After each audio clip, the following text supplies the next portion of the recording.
Yes, halo, karibuni kwa show yetu siku ya leo. Yeah, it's my hope that umeshinda vizuri na tunataka kugonga hii kiti yetu haraka haraka. Yeah, so that people can go and rest.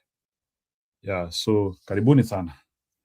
Yeah, today I want to discuss Ruto rejection in encouraging land, specifically Kipsigis. And I think Gachagua is being validated when Gachagua said that hiyo kura wa Kipsigis kuna uwezekano tutagawana nusu.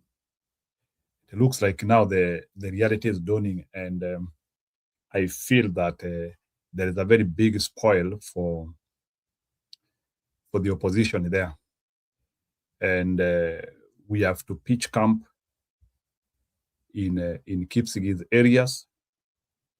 Not only Kipsigis, I feel Kipsigis, even Elgeyo Marakwet, those places. So I think maybe even pengine Nandi.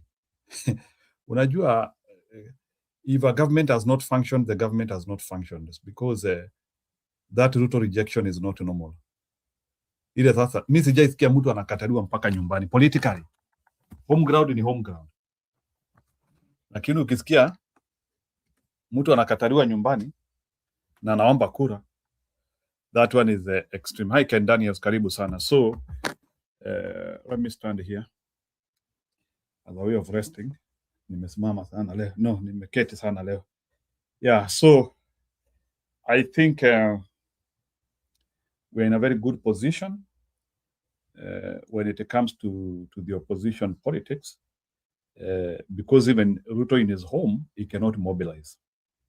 And that one shows that actually we can make Kalenjin land as a choke point.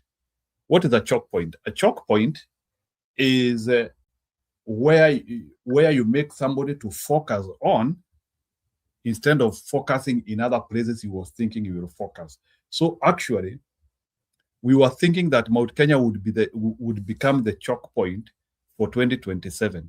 But actually, from my own analysis, I've seen there is a possibility that Kalenjin land will become a choke point, to the extent that we need to destabilize Kalenjin land. And I think Gachagua is right. We need to destabilize Kalenjin land to the extent that Ruto feels threatened to get out. Afike level hata watu wa Kipsigis ama watu wake akina Cheruiyot, because kama sahii Cheruiyot nimesikia akisomewa vibaya sana. Cheruiyot anaambiwa tu kazi yake tu ni kushindana na president, hakuna kitu anafanya. Of course Ken Daniels niliona, lakini hiyo uongo aliporomosha, Wakenya wanamuonea 18. That is the problem. So Wakenya wanamuonea 18. That is the problem. Wakenya wanaonea huyu mtu 18. So I don't think there is a way in which he can rescue himself. I think I had seen a video from somewhere. Sijui nani alinitumia video ya somebody aki-unloadia this guy from Kericho. Ama nilikuwa nimeiona kwa simu yangu. I don't know if it is in my YouTube, but somebody really unloaded on this guy. Let me see. Huyu jamaa yetu, somebody really unloaded on him, but opposition ijai kuwa at a very good point kama sahi. And by the way, I can tell you, kama kuna time rahisi ya kushinda uchaguzi ni sasa. Mimi nimepiga tu analysis yangu, nimeona Dikir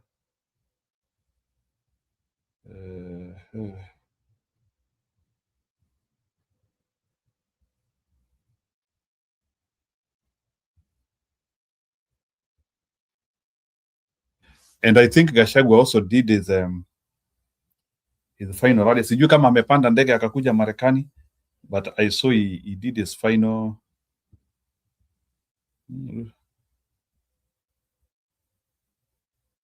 No, hiyo story ya Murwa Digil Atoboi.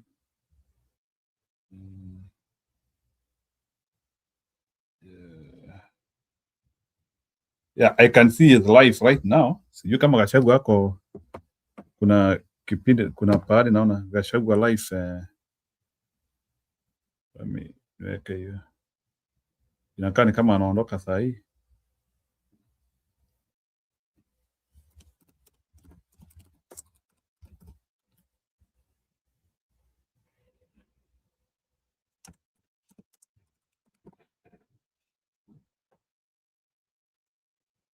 Yeah, it looks there is somebody who is trying to show it.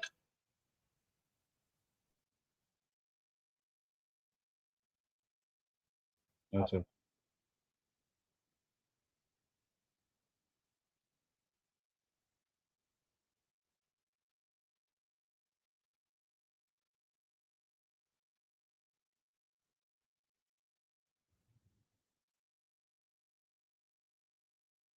Acha tuone.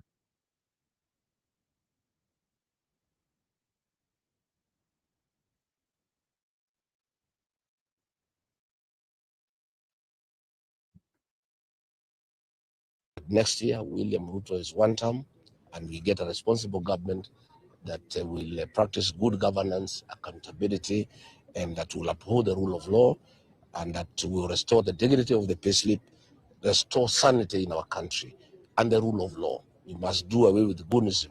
We must do away with theft of public resources. We must do away with impunity. So the media, I wish you well. Continue doing a good job.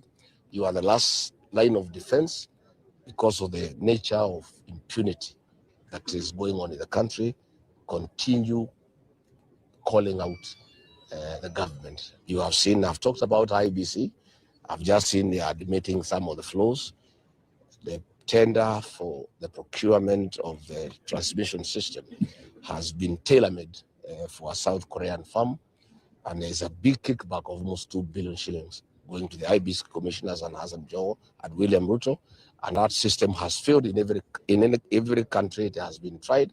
We cannot accept it here in Kenya. It must be rejected in total, because we want to have a free, fair, verifiable elections next year where the sovereign will of the people will prevail. Asanteni sana, natakia nyinyi na musalimiane mkifika nyumbani. Right, may I ask you a question? Yes. This trip to the US, is it a continuation of last year's? Because from what we understand, you had to cut it short because of the by-elections. Is this a continuation? Consultations is a continuous process. I believe our party, DCP, talks about listening to the ground. Not just the ground in Kenya, but even in overseas where Kenyans are. I am going to continue consulting the people of Kenya. I've concluded a 56 days conversation with the people of Kenya in Wamunyoro. I want to go and engage the people in the diaspora. They are very serious stakeholders of our country. They contribute. They are actually the largest foreign exchange earner for our country. And I want to go and talk to them. I've seen you have been sent some questions. You can read for me. It's recording. Okay, very well. You know, anytime I'm interviewing this fellow, the PS for Interior is called Omolo. When I had Ramogi, he was sending questions to the presenters.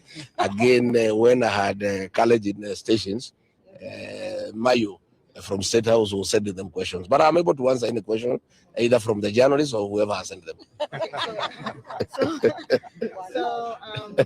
You know, we had reached a point where we were almost expecting the opposition to give us a one person who is going No. Hold your horses, my dear. I'm not finished. He's actually supposed to be the presidential candidate for 2027. Now that you're taking the trip to the US, is this something that will be put on hold until you come back? Let me tell you, my dear, and the people of Kenya, choosing a single presidential candidate is the easiest of all the challenges that we have ahead of us. We can meet one day for lunch, and before dinner we have a candidate. The real job, and that's what I'm doing, and that is what I expect my colleagues in the United Opposition to do, is political mobilization against William Ruto, is to persuade the people of Kenya that they must register as voters. They must come out and vote out William Ruto and vote in a responsible government. That is the most difficult part and the most urgent. And that is what is ongoing. Once Kenyans have been mobilized successfully, and I've told everybody, the politics of Kenya revolves around regional blocks. Once these blocks have been mobilized successfully, I, for one, I can confirm, I've mobilized the mountain to Amman, I've mobilized the city of Nairobi, the Maa Nation.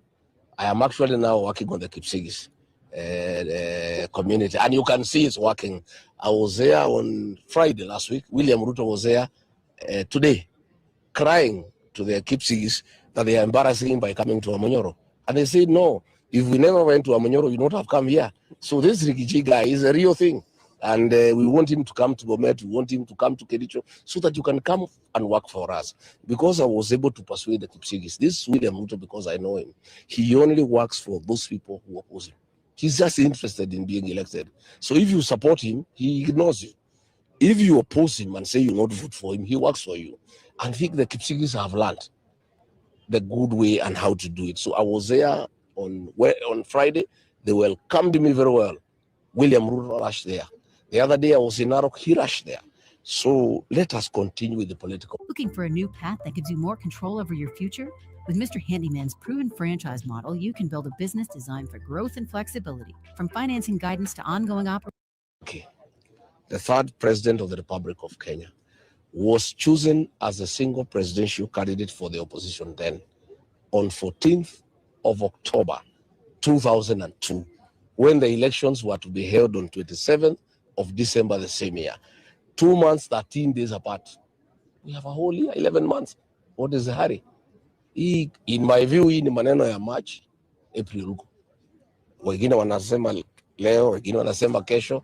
Wana wanasema leo, na uuliza wewe kura zako wanaleta kwa mesa ngapi? Unasema tuamue leo. What are you putting on the table? First go and mobilize, then ukuje useme tuamue leo. Because huwezi kuja kusema tuamue leo na hakuna kitu unaleta. So let everybody mobilize. And I'm very happy with what is happening in Western Kenya.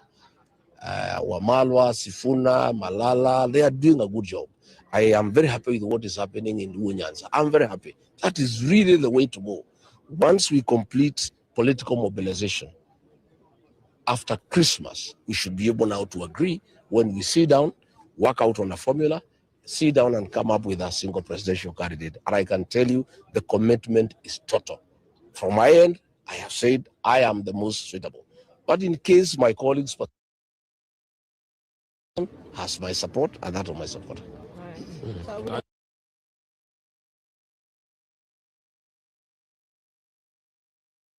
Idea.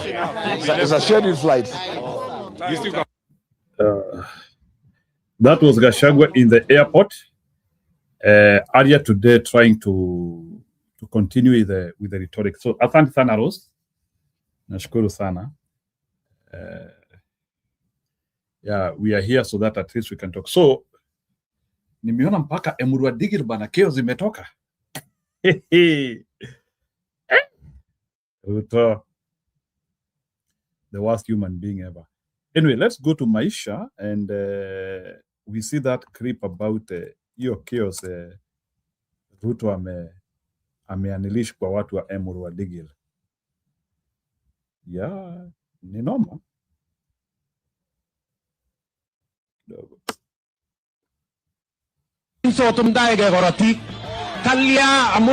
Washakuambia kwamba kuna mtu amepanga goons. Why are you going there?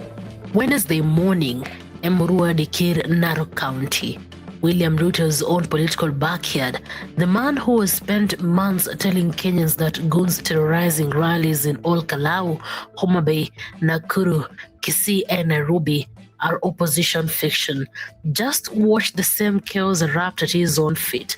Two local factions clashed before he even reached the podium.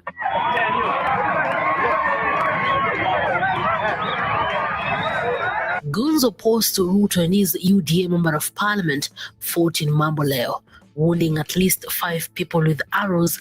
An angry crowd also stole Ruto's presidential sweeper vehicle. Gunshots filled the air, arrow shots, forcing security to restore order just before President Ruto's visit. na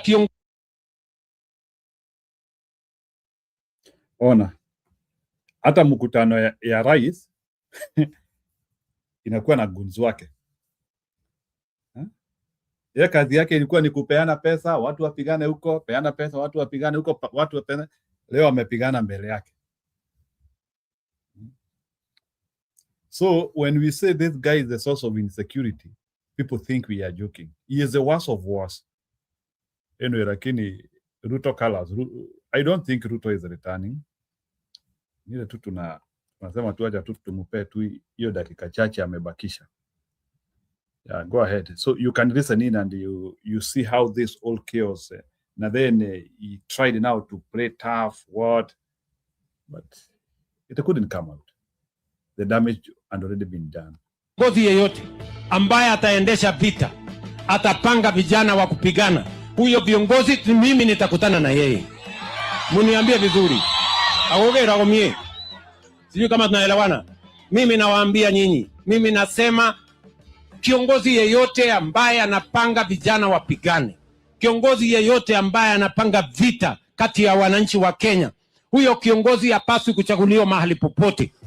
Na tutahakikisha kwamba kama wewe ni kiongozi, uza sera yako, uza mpango yako. Hawa wananchi wako na akili, watachagua sera mzuri kutoka sera mbaya. Lakini vita haiwezi kutuokoa, vita haiwezi kutusaidia.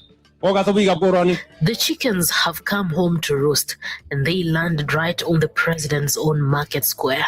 Picture this. You are the president of the republic. For months, your government's line has been simple. There is no gun crisis. Your own Interior Cabinet Secretary Kipchumba Murkomen stood before the nation and delivered what has now become the punchline of the year. If you know there are guns in a certain location, why are you going there? Wewe ukijua Homa Bay kuna mtu amepanga guns, na polisi washakuambia kwamba kuna mtu amepanga guns, why are you going there? Kenyans did not forgive that line. They turned it into memes, into scorn, into a national joke about a government that outsources violence and then blames the victims for showing up. But this week, the joke walked straight into State House's own front yard. Ruto arrived in Emurua Dikir on a development tour, 5 days, mark you, after his former deputy president Rigathi Gachagua held his own Thanksgiving homecoming in the very same turf. The itinerary looked clean on paper. Hand over the Mamboleo Modern Market, announced 1.2 billion shillings for a university named after the late MP Joanna Ngeno. Crowds turn up in yellow, thick as a swarm of bees on a flowering acacia. Then the morning cuddle. An early clash broke out. Not opposition versus government this time, but brother against brother. Supporter of sitting MP David Keter, known on the ground as a dollar line, squared off against those loyal to his rival Bernard Ngeno Arap Bulu. You're invited to join Phoenix Energy's next webinar, where you can drill deeper into our bond offerings. We currently offer 2 investment opportunities. The fracas nearly swallowed the president's own eventual. Videos show Ruto standing above the crowd like a man trying to hold back a river with his bare hands, visibly rattled, visibly angry.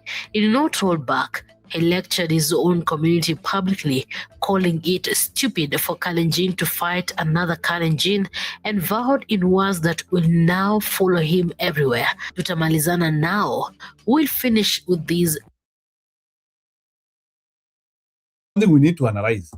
Mbona wakati Gachagua alikuwa hapa hakuna mkale alipiga mwingine?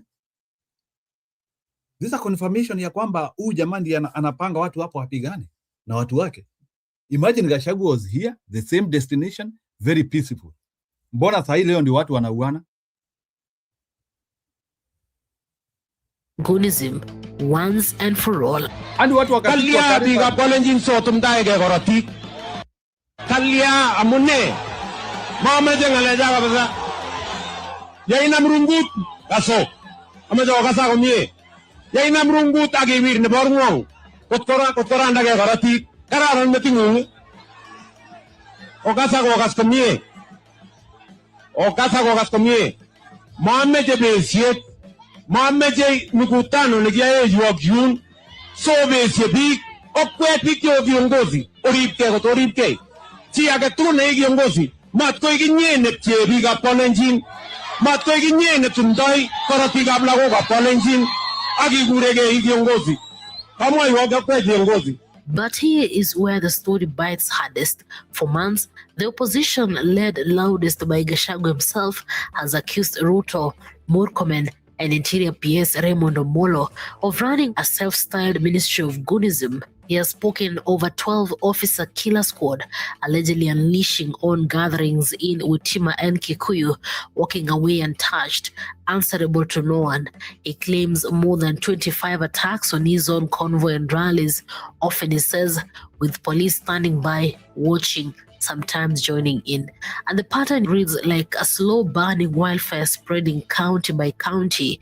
All Kalau's July by-election, wounded gunmen with assault rifles storming in on voters and journalists, 2 dead, dozens wounded, thousands of police deployed, and yet not a single meaningful arrest, despite video evidence and number plates circulating in plain sight. A gang of us 15 police officers, rogue police officers. Homa Bay, August 16th, a Linda Mwananchi rally strangled by roadblocks, burning tires, hotel raids, gunfire, 2 dead, including a police officer, 46 injured. Nakuru, Gashagua's convoy stoned, Kisii, Nairobi, Kikuyu, barricades, tear gas, and now familiar choreography of chaos.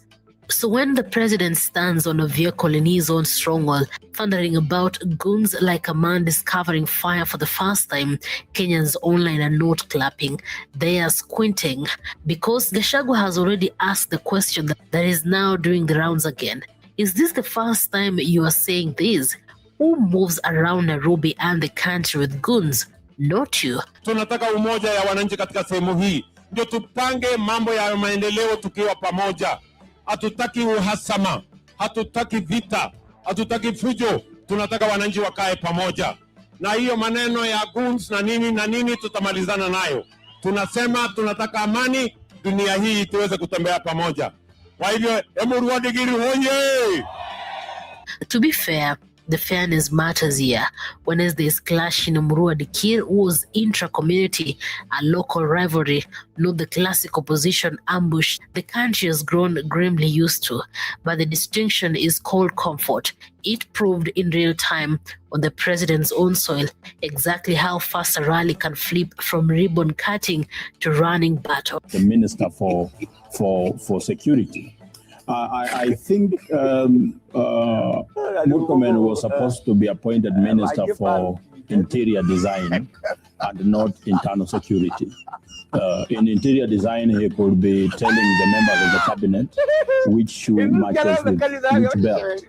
But when he was given the mandate to be in charge of security, I think that seems to be a very big burden on his shoulders. And the other day he spoke like a buffoon. I don't know why. He spoke in a way that makes people appreciate silence. And that is what we are very much against. The same phenomenon the opposition insists has been weaponized against them just walked up and slapped the man at the top of the food chain. So now the nation watches, not the speech. Kenyans have heard we are coming for you before, and Gachagua has already dismissed such lines as theatre performed under clear glides. I really don't agree with you in terms of that the criminal activities and the goods activities are taken charge. No, if you check on the statistics and we have the data is that these are few individuals who are criminal in nature. They are criminals in nature. And we need to deal with them. They've taken them to court, and we continue to arrest and take them to court. What Kenya is watching for is the follow-through. Will there be arrests in Emurua Dikir the way there were none in all Kalau? Will tutamalizana now turn into actual case files, or will it join the growing graveyard of presidential promises that arrived loud and left quietly? Because Murkomen's own logic is now boomeranging back at his boss. If you know there are guns in a certain location, why did the president go? Washakuambia kwamba kuna mtu amepanga guns. Why are you going there? Tuende nyumbani upange mkutano mwingine yenye haina guns. Why are you forcing yourself? And more importantly, if he can finish them off in his own backyard, why hasn't he finished them off everywhere else? The clock is ticking. Kenya is watching the pass. Newsroom, Maisha TV. Reader, Kering Chubet.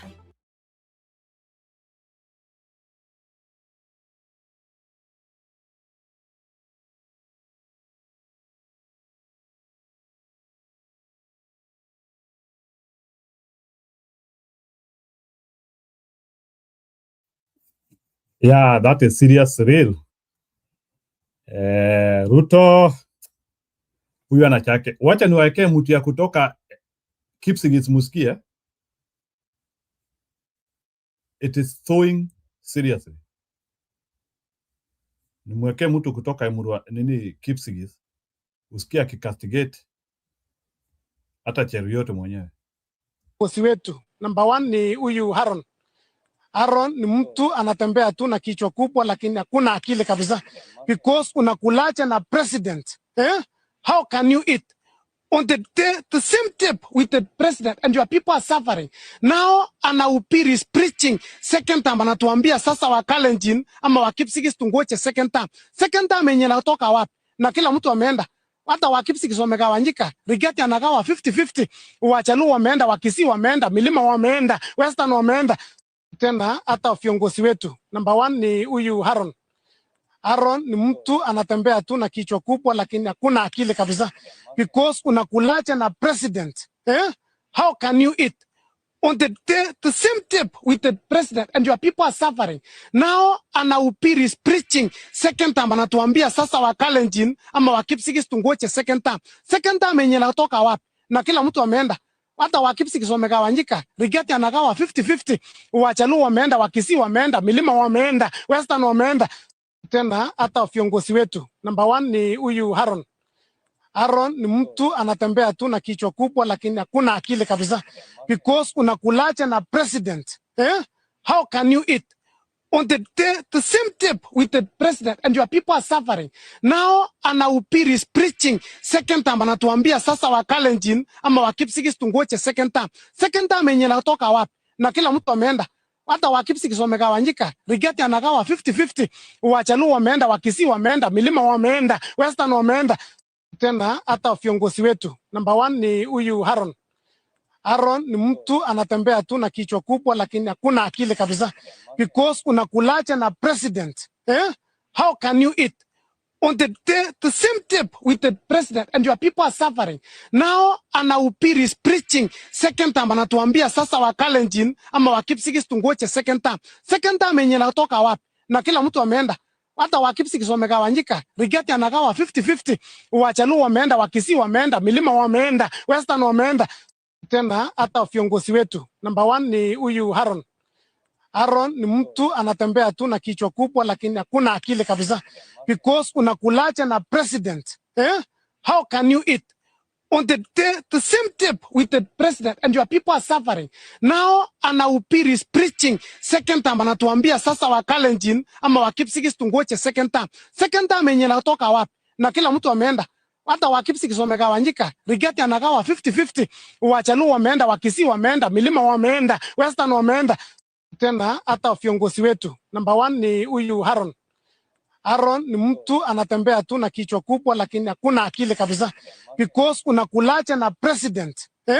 How can you eat on the same table with the president and your people are suffering? Now anahubiri is preaching second time, anatuambia sasa wa Kalenjin ama wa Kipsigis tungoje second time. Second time yenye natoka wapi? Na kila mtu ameenda. Hata wa Kipsigis wamegawanyika. Rigeti anagawa 50-50. Wachaluo wameenda, Wakisii wameenda, Milima wameenda, Western wameenda. Tena hata viongozi wetu number 1 ni huyu Haron. Haron ni mtu anatembea tu na kichwa kubwa lakini hakuna akili kabisa, because unakulacha na president. How can you eat on the same table with the president and your people are suffering? Now anahubiri is preaching second time, anatuambia sasa wa Kalenjin ama wa Kipsigis tungoje second time. Second time yenye natoka wapi? Na kila mtu ameenda. Hata wa Kipsigis wamegawanyika. Rigeti anagawa 50-50. Wachaluo wameenda, Wakisii wameenda, Milima wameenda, Western wameenda. Tena hata viongozi wetu number 1 ni huyu Haron. Aaron ni mtu anatembea tu na kichwa kubwa lakini hakuna akili kabisa. Because unakulacha na president. How can you eat on the same table with the president and your people are suffering? Now anahubiri is preaching second time, anatuambia sasa wa Kalenjin ama wa Kipsigis tungoche second time. Second time yenye natoka wapi? Na kila mtu ameenda. Hata wa Kipsigis wamegawanyika. Rigeti anagawa 50-50. Wachaluo wameenda, Wakisii wameenda, Milima wameenda, Western wameenda. Tena hata viongozi wetu. Number 1 ni huyu Haron. Aaron ni mtu anatembea tu na kichwa kubwa lakini hakuna akili kabisa. Because unakulacha na president. How can you eat on the same table with the president and your people are suffering? Now anahubiri is preaching second time, anatuambia sasa wa Kalenjin ama wa Kipsigis tungoche second time. Second time yenye natoka wapi? Na kila mtu ameenda. Hata wa Kipsigis wamegawanyika. Rigeti anagawa 50-50. Wachaluo wameenda, Wakisii wameenda, Milima wameenda, Western wameenda. Tena hata viongozi wetu. Number 1 ni huyu Haron. Aaron ni mtu anatembea tu na kichwa kubwa lakini hakuna akili kabisa. Because unakulacha na president. How can you eat on the same table with the president and your people are suffering? Now anahubiri is preaching second time, anatuambia sasa wa Kalenjin ama wa Kipsigis tungoche second time. Second time yenye natoka wapi? Na kila mtu ameenda. Hata wa Kipsigis wamegawanyika. Rigeti anagawa 50-50. Wachaluo wameenda, Wakisii wameenda, Milima wameenda, Western wameenda. Tena hata viongozi wetu. Number 1 ni huyu Haron. Aaron ni mtu anatembea tu na kichwa kubwa lakini hakuna akili kabisa. Because unakulacha na president. How can you eat on the same table with the president and your people are suffering? Now anahubiri is preaching second time, anatuambia sasa wa Kalenjin ama wa Kipsigis tungoche second time. Second time yenye natoka wapi? Na kila mtu ameenda. Hata wa Kipsigis wamegawanyika. Rigeti anagawa 50-50. Wachaluo wameenda, Wakisii wameenda, Milima wameenda, Western wameenda. Tena hata viongozi wetu. Number 1 ni huyu Haron.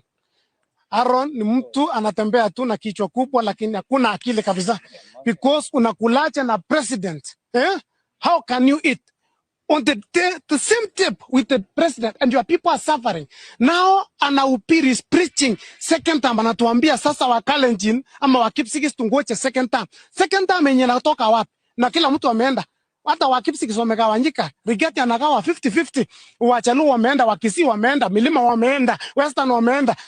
Tena hata viongozi wetu. Number 1 ni huyu Haron. Aaron ni mtu anatembea tu na kichwa kubwa lakini hakuna akili kabisa. Because unakulacha na president. How can you eat on the same table with the president and your people are suffering? Now anahubiri is preaching second time, anatuambia sasa wa Kalenjin ama wa Kipsigis tungoche second time. Second time yenye natoka wapi? Na kila mtu ameenda. Hata wa Kipsigis wamegawanyika. Rigeti anagawa 50-50. Wachaluo wameenda, Wakisii wameenda, Milima wameenda, Western wameenda. Tena hata viongozi wetu. Number 1 ni huyu Haron. Aaron ni mtu anatembea tu na kichwa kubwa lakini hakuna akili kabisa. Because unakulacha na president. How can you eat on the same table with the president and your people are suffering? Now anahubiri is preaching second time, anatuambia sasa wa Kalenjin ama wa Kipsigis tungoche second time. Second time yenye natoka wapi? Na kila mtu ameenda. Hata wa Kipsigis wamegawanyika. Rigeti anagawa 50-50. Wachaluo wameenda, Wakisii wameenda, Milima wameenda, Western wameenda. Tena hata viongozi wetu. Number 1 ni huyu Haron. Aaron ni mtu anatembea tu na kichwa kubwa lakini hakuna akili kabisa. Because unakulacha na president. How can you eat on the same table with the president and your people are suffering? Now anahubiri is preaching second time, anatuambia sasa wa Kalenjin ama wa Kipsigis tungoche second time. Second time yenye natoka wapi? Na kila mtu ameenda. Hata wa Kipsigis wamegawanyika. Rigeti anagawa 50-50. Wachaluo wameenda, Wakisii wameenda, Milima wameenda, Western wameenda. Tena hata viongozi wetu. Number 1 ni huyu Haron. Aaron ni mtu anatembea tu na kichwa kubwa lakini hakuna akili kabisa. Because unakulacha na president. How can you eat on the same table with the president and your people are suffering? Now anahubiri is preaching second time, anatuambia sasa wa Kalenjin ama wa Kipsigis tungoche second time. Second time yenye natoka wapi? Na kila mtu ameenda. Hata wa Kipsigis wamegawanyika. Rigeti anagawa 50-50. Wachaluo wameenda, Wakisii wameenda, Milima wameenda, Western wameenda. tena hata viongozi wetu. Number 1 ni huyu Haron. Haron ni mtu anatembea tu na kichwa kubwa lakini hakuna akili kabisa. Because unakulacha na president. How can you eat on the same table with the president and your people are suffering? Now anahubiri is preaching second time, anatuambia sasa wa Kalenjin ama wa Kipsigis tungoje second time. Second time yenye natoka wapi? Na kila mtu ameenda. Hata wa Kipsigis wamegawanyika. Rigeti anagawa 50-50. Wachaluo wameenda, Wakisii wameenda, Milima wameenda, Western wameenda. Tena hata viongozi wetu. Number 1 ni huyu Haron. Haron ni mtu anatembea tu na kichwa kubwa lakini hakuna akili kabisa. Because unakulacha na president. How can you eat on the same table with the president and your people are suffering? Now anahubiri is preaching second time, anatuambia sasa wa Kalenjin ama wa Kipsigis tungoje second time. Second time yenye natoka wapi? Na kila mtu ameenda. Hata wa Kipsigis wamegawanyika. Rigeti anagawa 50-50. Wachaluo wameenda, Wakisii wameenda, Milima wameenda, Western wameenda. Tena hata viongozi wetu. Number 1 ni huyu Haron. Haron ni mtu anatembea tu na kichwa kubwa lakini hakuna akili kabisa. Because unakulacha na president. How can you eat on the same table with the president and your people are suffering? Now anahubiri is preaching second time, anatuambia sasa wa Kalenjin ama wa Kipsigis tungoje second time. Second time yenye natoka wapi? Na kila mtu ameenda. Hata wa Kipsigis wamegawanyika. Rigeti anagawa 50-50. Wachaluo wameenda, Wakisii wameenda, Milima wameenda, Western wameenda. Tena hata viongozi wetu. Number 1 ni huyu Haron. Haron ni mtu anatembea tu na kichwa kubwa lakini hakuna akili kabisa. Because unakulacha na president. How can you eat on the same table with the president and your people are suffering? Now anahubiri is preaching second time, anatuambia sasa wa Kalenjin ama wa Kipsigis tungoje second time. Second time yenye natoka wapi? Na kila mtu ameenda. Hata wa Kipsigis wamegawanyika. Rigeti anagawa 50-50. Wachaluo wameenda, Wakisii wameenda, Milima wameenda, Western wameenda. Tena hata viongozi wetu. Number 1 ni huyu Haron. Haron ni mtu anatembea tu na kichwa kubwa lakini hakuna akili kabisa. Because unakulacha na president. How can you eat on the same table with the president and your people are suffering? Now anahubiri is preaching second time, anatuambia sasa wa Kalenjin ama wa Kipsigis tungoje second time. Second time yenye natoka wapi? Na kila mtu ameenda.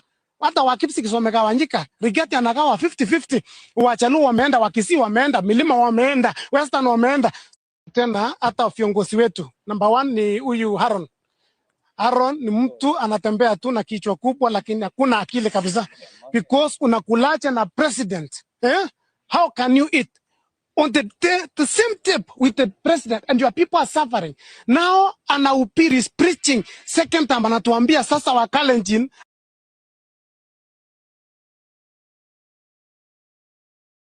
You can imagine, huyo ni jamani Mukipsigis anagonga Cheruyot vibaya sana.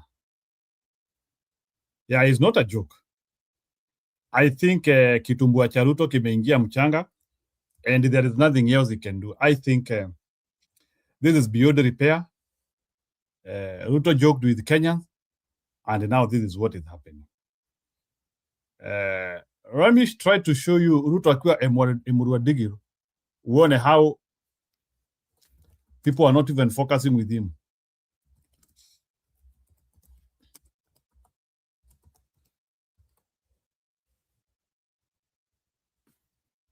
Let me show you. Na siku hizi ni kama hamkuji show. Kama mmepata show ingine.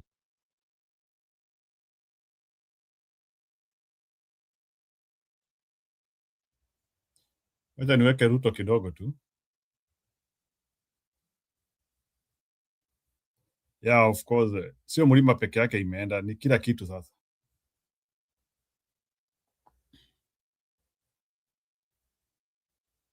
Tujaanza siasa si namna hiyo. Si siasa sisi ndio mafundi. Si tunajua vile ya kufanya. Ama namna gani? Toste menago bangani siasa piga Emurua Digiri. Temenago bangane. Tuko pamoja. Mnasema tupangane. Serikali ni UDA ama ni gani? Hebu nione UDA hapa, nione UDA. Harambee! Harambee! Harambee! UDA, UDA, UDA to the sawa sawa, tumekubaliana. Sikizeni my friends, mimi nataka niwaambie wale jamaa wengine ambao wanajaribu kushindana na sisi, nyinyi tafuteni agenda bwana. Ati wanasema kazi yao ni kuimba slogan one term. Mimi nataka niwaambie nyinyi watu wa one term na slogan yenu, mtakwama na kuchelewa hapo kwa slogan.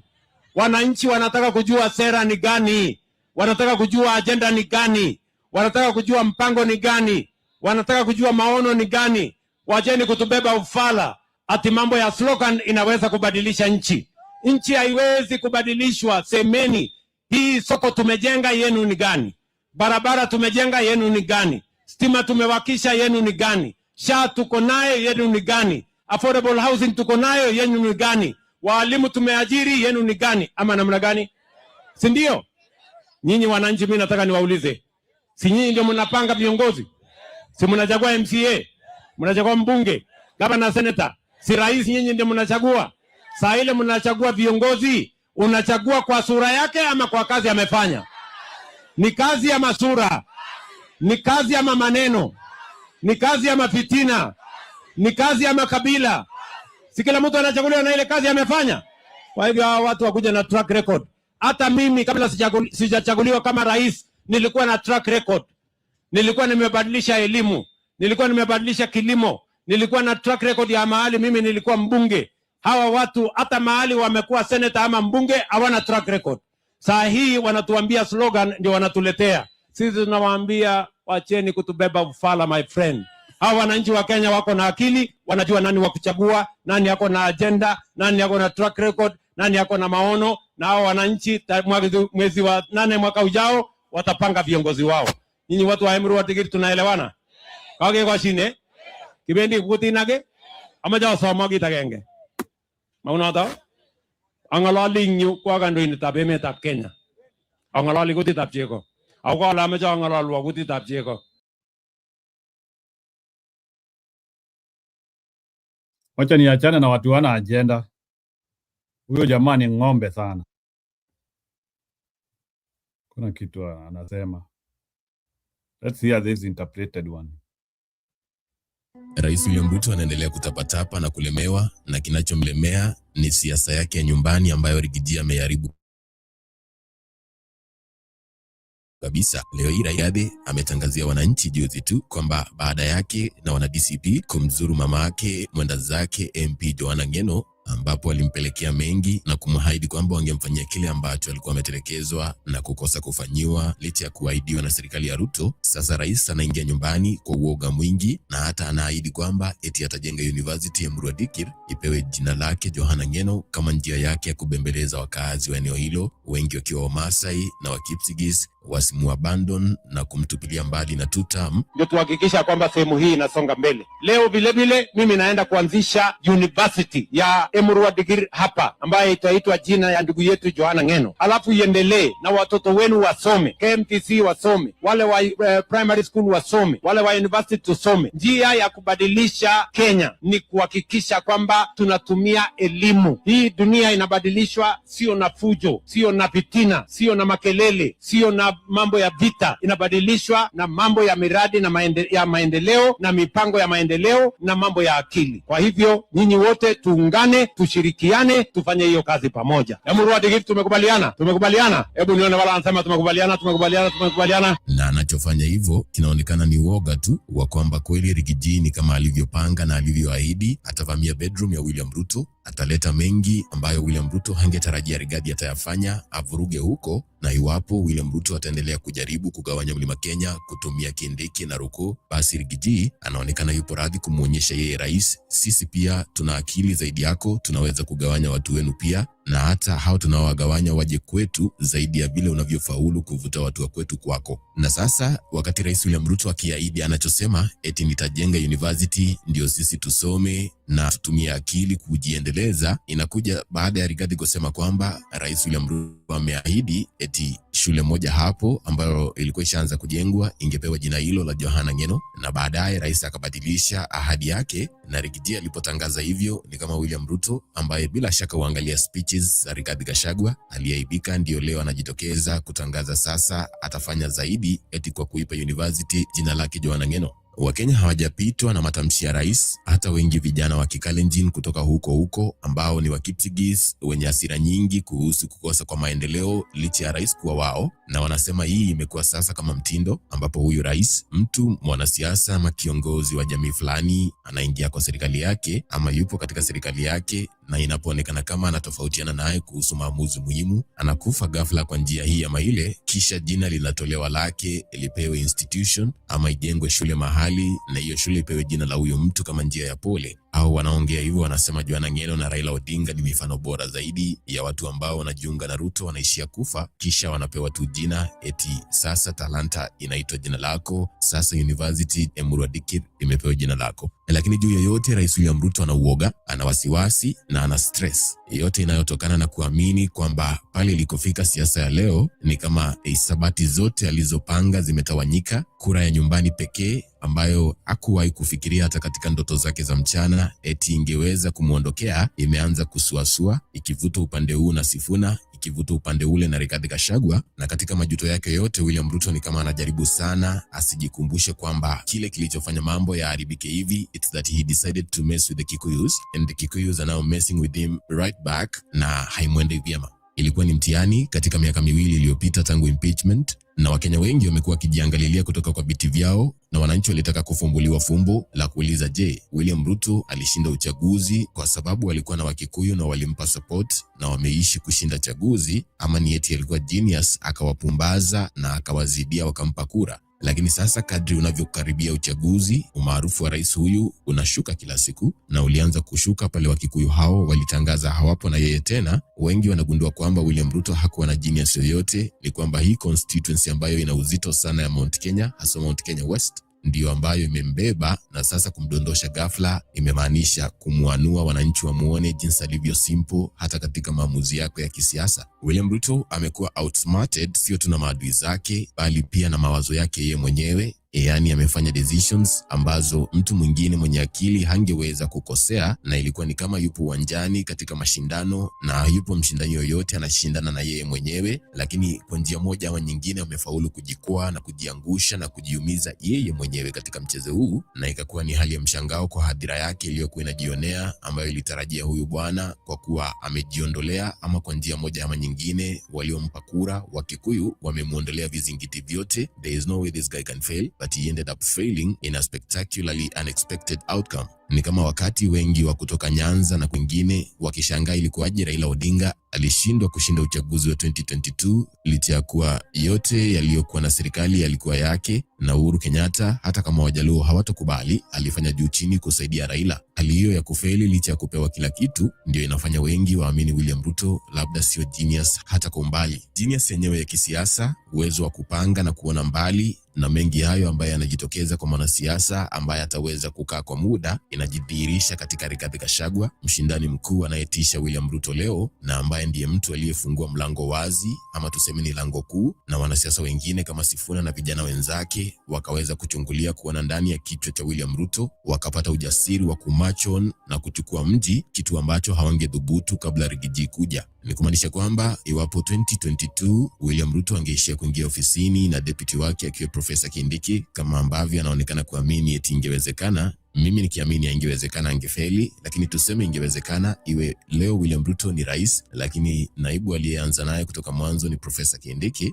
Bila shaka watafiti wa siasa watakwambia hata Kindiki angetemwa, ila tofauti ni kwamba yeye angezikwa kisiasa sikumbukike, lakini inaonekana ni kama Wakenya hawangewahi kupata nafasi ya kuletewa Rigathi Gachagua kama zawadi kutoka mbinguni ya kufunua William Ruto kama mkabila mwenye chuki dhidi ya Kikuyu, na pia kumfunua kama mwanasiasa mwenye mawazo hafifu ambaye anaweza kulemewa na vijana wadogo kama Edwin Sifuna, one-term senator, na Rigathi Gachagua mzito, one-term MP. Cha mno zaidi ni kwamba Wakenya wanapata muonekano wa kisayansi kabisa kwa mara ya kwanza katika historia ya siasa yetu changamfu, kwamba idadi ya mihula ambayo wewe umehudumu katika public service kama mwanasiasa mara nyingi haitaathiri sana matokeo. Yani kusema kwamba unaweza ukawa umechaguliwa mara 6-10, lakini haimaanishi kwa njia yoyote ile eti wewe ni mwanasiasa bora zaidi ama mwenye ujanja ama mwenye akili zaidi na yule ambaye amechaguliwa jana tu. Ni kusema kwamba champions wapo na sio wote, lakini champion anapoingia kwenye mchezo anaweza ingilia popote pale, na akiingia tu haitachukua muda kabla mumtambue. Ndio maana katika tasnia nyingi wapo vijana wadogo zaidi wenye uwezo mkubwa kuliko wazee wenye tajriba ya miaka mingi, na yote haya yanakuja kwa talanta, vipawa, fiba ya Mungu, na yote hayo ambayo mtu anazaliwa nayo, ikionekana wazi kwamba kiakili na kiuwezo wa siasa, kushawishi wananchi na kupigana vita hivi vya kisiasa kitaifa, wapo 2-3 wenye uwezo unaofikia wa William Ruto, lakini Rigathi Gachagua amemzidia na inakuwa wazi kila siku.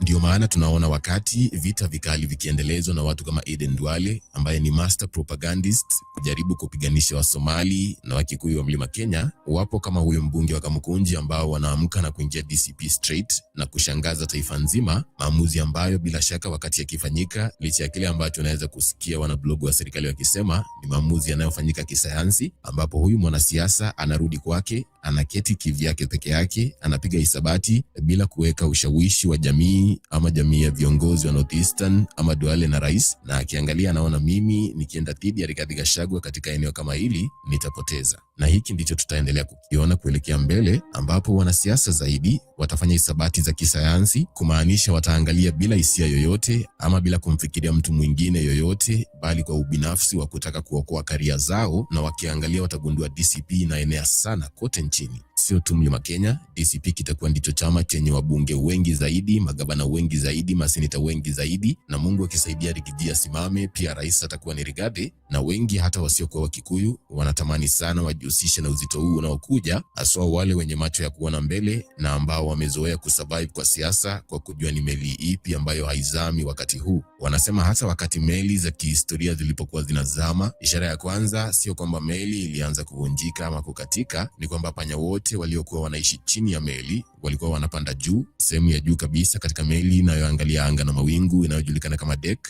na ukiwaona panya wanakimbia kuja juu kutafuta hewa, jua huko chini maji yashaanza kuingia, na ni muda tu kabla maji hayajafika juu meli lote liwe limezama. Hali hii ya kuhama kwa watu wasiokuwa Wakikuyu kuingia DCP ndio inafanya William Ruto arudi Emuru wa Dikir na aanze kutoa ahadi nyingi kuhusu Joanna Ng'eno. William Ruto aliamini kabisa kwamba kifo cha Joanna Ng'eno ambaye alikuwa mwanasiasa wa Kikalenjin wa kipekee katika serikali aliyempinga eti ni kitu ambacho kingesaulika, lakini amegundua Rigathi Gachagua does not let anything fly, na ndio sababu leo hii rais anajikuta na mtihani mwingine ambao yeye peke yake ndio anawezana nao, na nitakueleza kwa nini ni yeye peke yake hapa mbele. Mtihani wa kushawishi watu wa Emuru wa Dikir kwamba yeye akuwa mbunge wao eti kwa sababu walikuwa wanampinga, na mtihani wa kuwashawishi wale wasiomwamini akisema hivyo kwamba bado wana sababu ya kuenda tu term. Kinachomfanya awe mwenye upweke Rais William Ruto katika hii mission ya kupigana na Rigathi Gachagua on the Emuru wa Dikir front ni kwamba vita hivi ni vikali, ni vita vinavyotishia kuchukua sehemu kubwa ya kura ya nyumbani ambayo inafaa kuwa guaranteed safe capital vote, na anaenda peke yake kwa sababu wabunge wa nyumbani pia wanakuaga wananungunika na wana maswali mengi kuhusu ajali hiyo. Naamini usiamini, hata ukimsikia Sudi amejitokeza kukemea Rigathi Gachagua kuhusu mambo kama haya, yeye na wenzake wa Kikale wana maswali ambayo Ruto hajajibu, hasa kuhusu haya mambo ambayo Rigathi anayasema anaposema kwamba mafuta ya ndege yaliwekwa na mtu ambaye anashukiwa eti angekuwa na nia mbaya kuhusu huyo mbunge. Na ndio sababu William Ruto akitaka kushawishi watu hawa wa Emuru wa Dikir kwamba haya anayosema Rigathi si ya kweli, analazimika kwanza aende mwenyewe huko, na Ruto Ruto anajulikana yupo rea sana, hapendi kutumikia watu wa Rift Valley ili asionekane kwamba ni mkabila na mask yake isitoke. So leo ukimuona yupo ground yeye mwenyewe hands on, sehemu ambayo angetuma tu senator ama mbunge aende waongeleshe vibaya hao watu kwa kikalenjini wakubali, ni kumaanisha hapa pameshikana. Na hata wale lieutenants ambao angewatuma labda wamenuna na amewasoma akawaelewa, akajua hawa pia wameanza kuamini Rigiji kuhusu Johana Ngeno. Ni kusema kwamba kifo chake Johana Ngeno kilileta mgawanyiko wa kimya baina ya wakale wa William Ruto wanaoongoza serikalini leo, wawe ni wabunge, maseneta ama magavana, na licha ya kuwa wote watasimama na rais mpaka dakika ya mwisho wakiamini hicho ndicho kibarua kinaweza kuwaokoa kisiasa wakati wakitafuta kura, ambavyo imekuwa na kina Wanga na Raila miaka yote, watakuwa naye wakiogopa na wakileta wasiwasi ambao hawakuwa nao awali, labda wakinongonezana kwamba huenda mimi nikiinua sauti nipinge huyu bwana leo, hata kama ni kwa jambo ndogo tu ama kwa jambo la kumsaidia kama kumwambia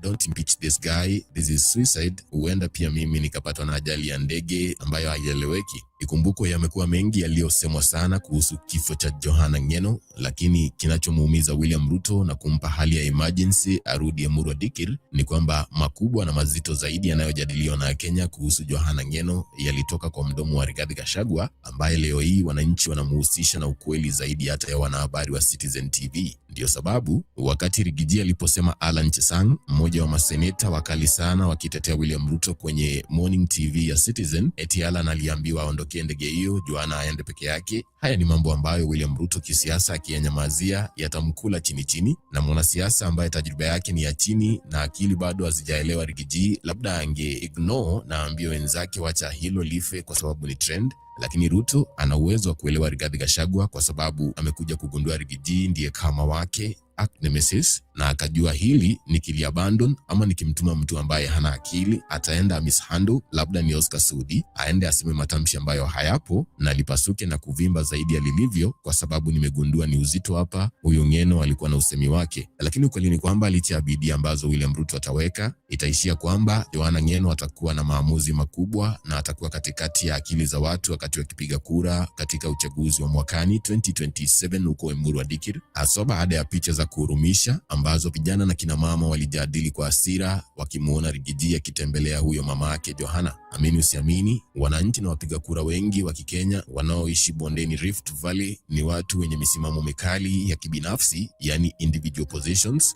Ndio maana utakuta hata wakati wote wakiamua wapo radhi kuunga kijana wao William Ruto mkono, licha ya kuwa William Ruto amejitengenezea maadui wengi na akaharibu siasa yake mwenyewe kwa kujaribu kupigana na Kikuyu. Utakuta huko chini kwa ugavana, useneta na ubunge, sawa na watu wa Mlima Kenya, watu wa Rift Valley pia huwa wanatofautiana vikali, na hata ndani ya vyama vyao, sawa na tulivyoona Kirinyaga kati ya Ngirishi na Seneta Murango, wananchi wanaweza kukataa kuchukua mwelekeo wa party leader na waamue huyu labda umtaki wewe, lakini for now huyu tunamtaka hata kama haingii kwenye suit. Ndio sababu maswali ya kifo cha Johana Ngeno yataendelea kumsumbua rais, yataendelea kuwa ni kidonda sana kwenye mwili wake wa kisiasa kuelekea mbele, na huu ni mwanzo tu wa siasa ya William Ruto nyumbani kuelekea 2027. Usishangae ukiona hata hiyo university anayosema ikianza kujengwa, ile mradi haitamalizwa lakini itaanza ndio picha zipigwe, akijaribu kuonyesha wananchi just how serious he is, kuambia yeye alikuwa rafiki wa Johana Ngeno na usiki na chochote katika ajali ya ndege iliyofanyikia mbunge huyo.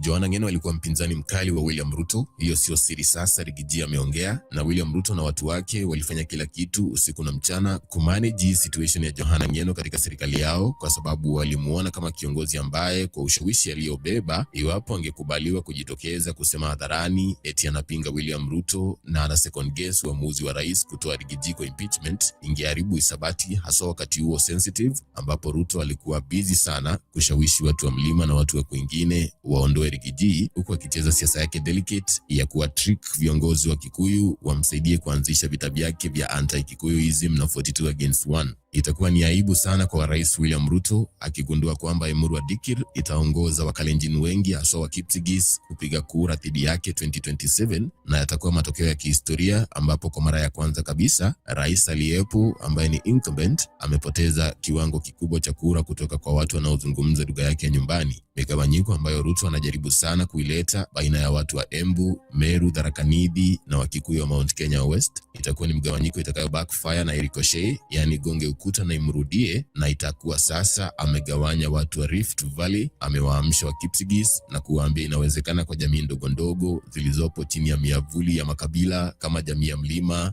jamii ya Waluya na jamii yao ya Wakalenjin kuamka na kuuliza maswali, na iwe sasa badala ya Wameru kuwa wanauliza maswali kwa Wakikuyu, kwa sababu kikweli Wameru wamefaidi zaidi kuwa watu wa Mlima, sehemu zingine hata wakizidia Wakikuyu wenyewe. Lakini Wakipsigis wakiibuka na maswali kama hayo ambayo mnajaribu kuinua Embu, Mbeere na Tharaka, Wakipsigis watapata kwamba wapo na more valid questions to ask, na kinyume na Mlima ambapo unapiganisha jamii na jamii ingine, ndugu na bro, hapo itakuwa ni jamii nzima ya Kipsigis dhidi ya William Ruto, sio dhidi ya Wanandi, sio dhidi ya huyu na huyu, ni one president.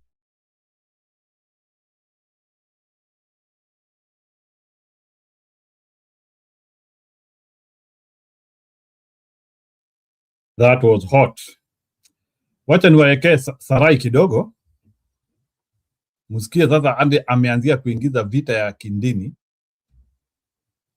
katika siasa ya mwaka hii. Mtu yoyote Muislamu ama mtu wa kipwani anaisimama na Uhuru Kenyatta na Rigiji na wanataka kuwarudisha katika uongozi wa taifa la Kenya ni dhalimu juu ya watu wetu.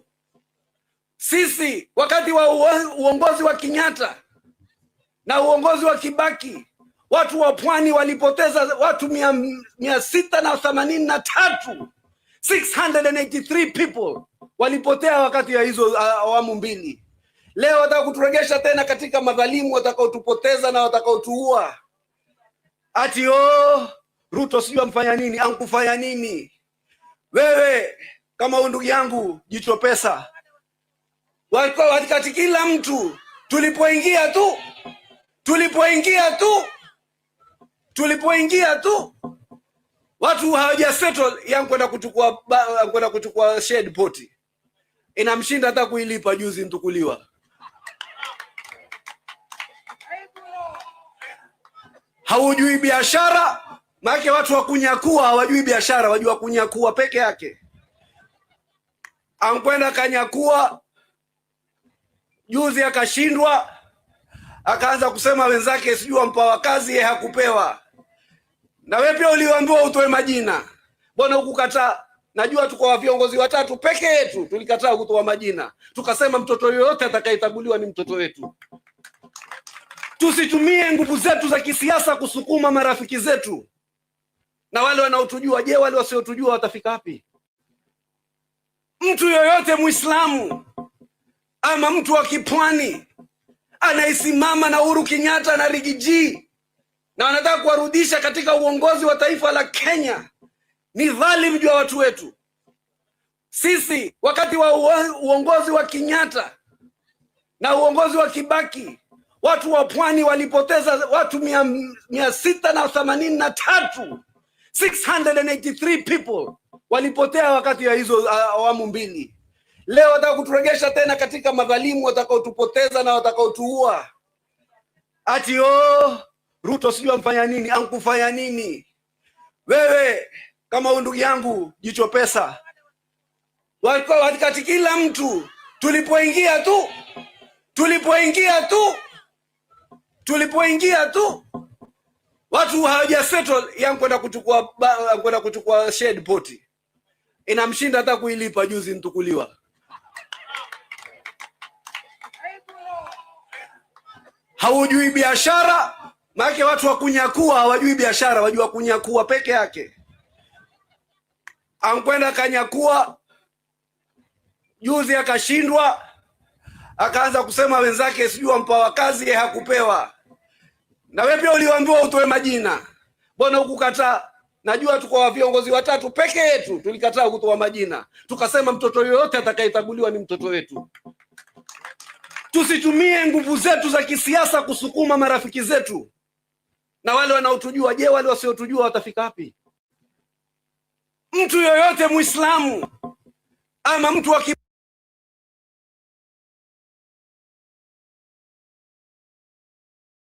Huyo ni Sarai akisema kama wewe ni Muislamu ufai kukua unasikiliza Gachagua. Ni noma. Sasa hii ni ile inaitwa hate speech yenyewe. when you hear Sarai saying that, I don't think that is something which can even get hit in Kenya. But that's how they are mobilizing. So they have now gone into their cocoons na wanataka kukosanisha watu. Ni vile Ruto anashangaa kwa nini wakale wa Kipsigis wanasikiliza Gachagua. They can't still get it. Vile tu aliambiwa na Sifuna jana, wewe ndio uko slow wewe. Na nimekuja kuamini hao watu wa UDA wako slow mbaya sana. Hawashikanishi. Wacha niwaekee Marema. What he said immediately Ruto finished 1 year in power. It has come to bite. Nataka niwaekee Marema musikie vile Marema alisema. This is Marema. 1 year after election. Nifungue kamera. Ndio hii. Huyu ni Marema 1 year after election. Marema alishajua Ruto mapema. Ndio huyu. I don't know if President William Ruto means it, because he said so many things and I can't locate him these days, because the things he said during election and the things he's doing now are two different things. I don't know. Malema, who has been at the forefront championing the Pan-African agenda and economic freedom for Africa. I don't know if President William Ruto means it, because he said so many things and I can't locate him these days, because the things he said during election and the things he's doing now are two different things.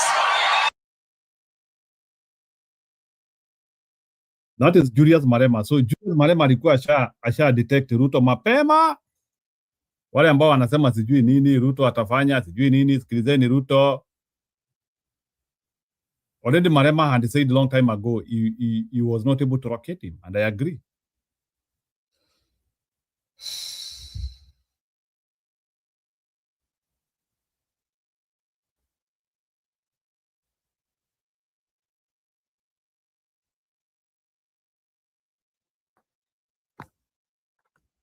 Nataka niweke speech ya Gachagua ya mwisho, but kabla niweke speech ya Gachagua ya mwisho, kabla yaende Marekani, nataka niweke mambo ya Sifuna hapa. So let's see Sifuna and his fight for political hegemony in Kenya. Sifuna is doing well. Hata Gachagua mwenyewe amerecognize that. Na wala wanakuja show akuja mapema. What we are fighting for is not a party. We have parties. We are fighting for our brand, our name. Nairobi's political brand war just exposed something bigger than a name dispute. It exposed the government playing chess with a slogan it's terrified of. Late last night, the political parties dispute tribunal froze the whole thing. Edwin Sifuna's camp keeps the Mwananchi party reserved. Nobody touches Linda Mwananchi or anything close to it until September 14th. On paper, that's procedure. On the ground, Kenyans are reading it exactly as it looks, proof that State House has been leaning on the registrar's desk. Linda word is not that something that came yesterday. By the time PM was being reserved, Linda was already in the system. February, a private citizen, Charles Wanyonyi, tries to reserve Linda Mwananchi Party of Kenya. Rejected. Registrar John Cox says it's too similar to another slogan already on the books. Okay, maybe. That's just red tape being red tape. June 4th, Sifuna's own legal heavyweights, former LSK President Faith Odhiambo, Pauline Njoroge, Suba South Member of Parliament Karoli Omondi filed for Linda Mwananchi movement. Rejected too. Same script, same excuse, public interest. The reasons that have been given to us by the registrar do not fall within the prerequisites that can warrant the registrar to decline, reserving or allowing us to register that name. Then Sifuna's team does what politicians do. They go knock on the registrar's door directly. August 4th, a sit-down meeting. The registrar appears to soften, agrees to review. 3 days later, And this is where it gets juicy. The registrar flips again, suddenly citing a brand new obstacle. A party called Linda Liberty National Democratic Alliance, fronted by one Fanesio Thuku, has materialized out of nowhere, claiming it's owned the name since 2024. Convenient? Kenyans on X didn't buy it for a second. A calculated hit job, one viral post called it. Because here's the thing, wenye macho wanaona Linda is an English acronym. Linda Mwananchi is Swahili. Two different animals, two different meanings, and yet suddenly the registrar can't tell them apart. That's not confusion, that's a cover. This is the same office that back in 2023 had zero problem blocking ODM Asili, ODM Kamili, and ODM Mpya. The moment ODM itself objected, selective enforcement isn't a new disease in Kenyan politics. It's chronic, and it always flares up right when an opposition brand starts pulling crowds. We are still going to come out to protect our clients' interests. We are going to file a case, another one, against both these amorphous groups and whoever is running them, and the register of political parties. Because what has happened and still is happening is a failure to protect their rights. And so such are going to be our movements. We have all our documentation here with us, and nothing is hidden, especially bearing in mind that the process of registering a political party currently in Kenya is done online. These documents were submitted online. They are there, they should be in the public domain. So we will not be hiding anything. We are able to show you and take you through the entire journey so that we understand whether the person who first got a name reservation on 15th November 2024 and the person who went for that same name in August 2026, who is more entitled to the benefit of that name. Thank you very much. Because let's be honest about what Linda Mwananchi had become by mid-2026, not a slogan anymore, a caravan. Sifuna, James Orengo, Babu Wino, Godfrey Osotsi, touring county after county, drawing the kind of energy that makes a sitting government nervous. When a chant starts filling stadiums and floating presidential names for 2027, the system doesn't just watch, it moves. Sifuna himself put it in blunt, almost prophetic terms at Ufungamano House on August 25th. Quote, "We took the registrar to court because we do not believe he has any reason to deny us the name. What we are fighting for is not a party, it's a brand, our name." Because we took the registrar to court to say that we do not believe that he has reasons to deny us the name. But I want to be clear here. What we are fighting for is not a party. We have parties. We are fighting for our brand, our name. So what we will do, because somebody asked whether the party is ready, we have many, many options because this Kasongo thinks he's dealing with children. And I said in Kakamega that we are students of Raila Odinga.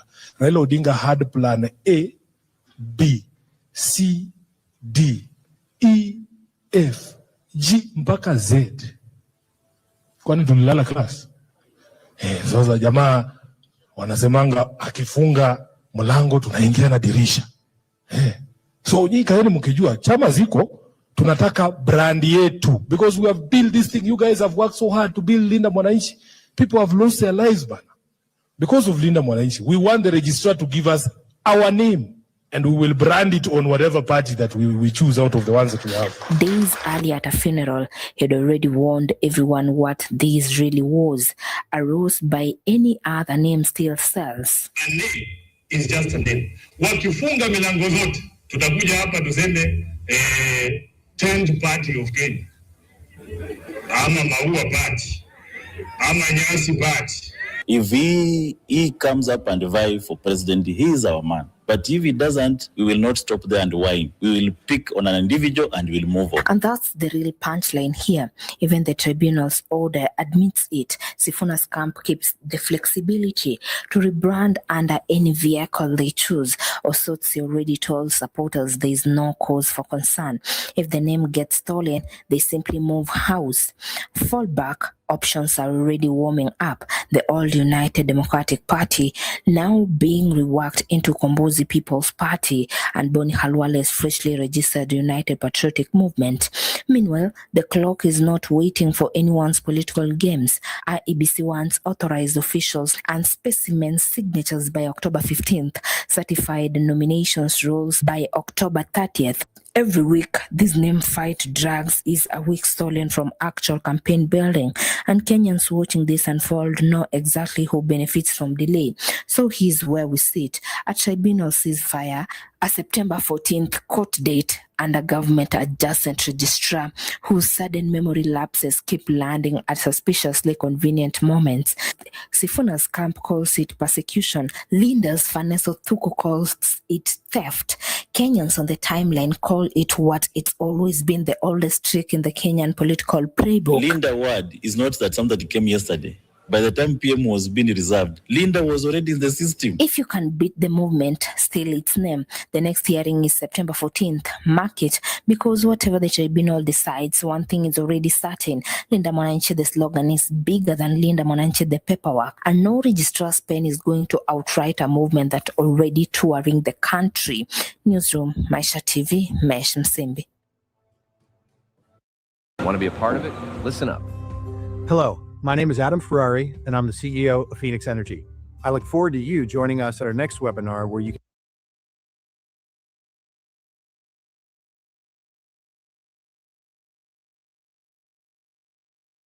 Yeah, hiyo ni story ya Sifuna. Hiyo chama yake imekuwa na issues mingi sana. I don't know where now, where things stand as for now. But I hope he will still be able to locate a party. Yeah, I hope he will still be able to locate a party. So let's see if we can watch Gachagua final video as he was going to America.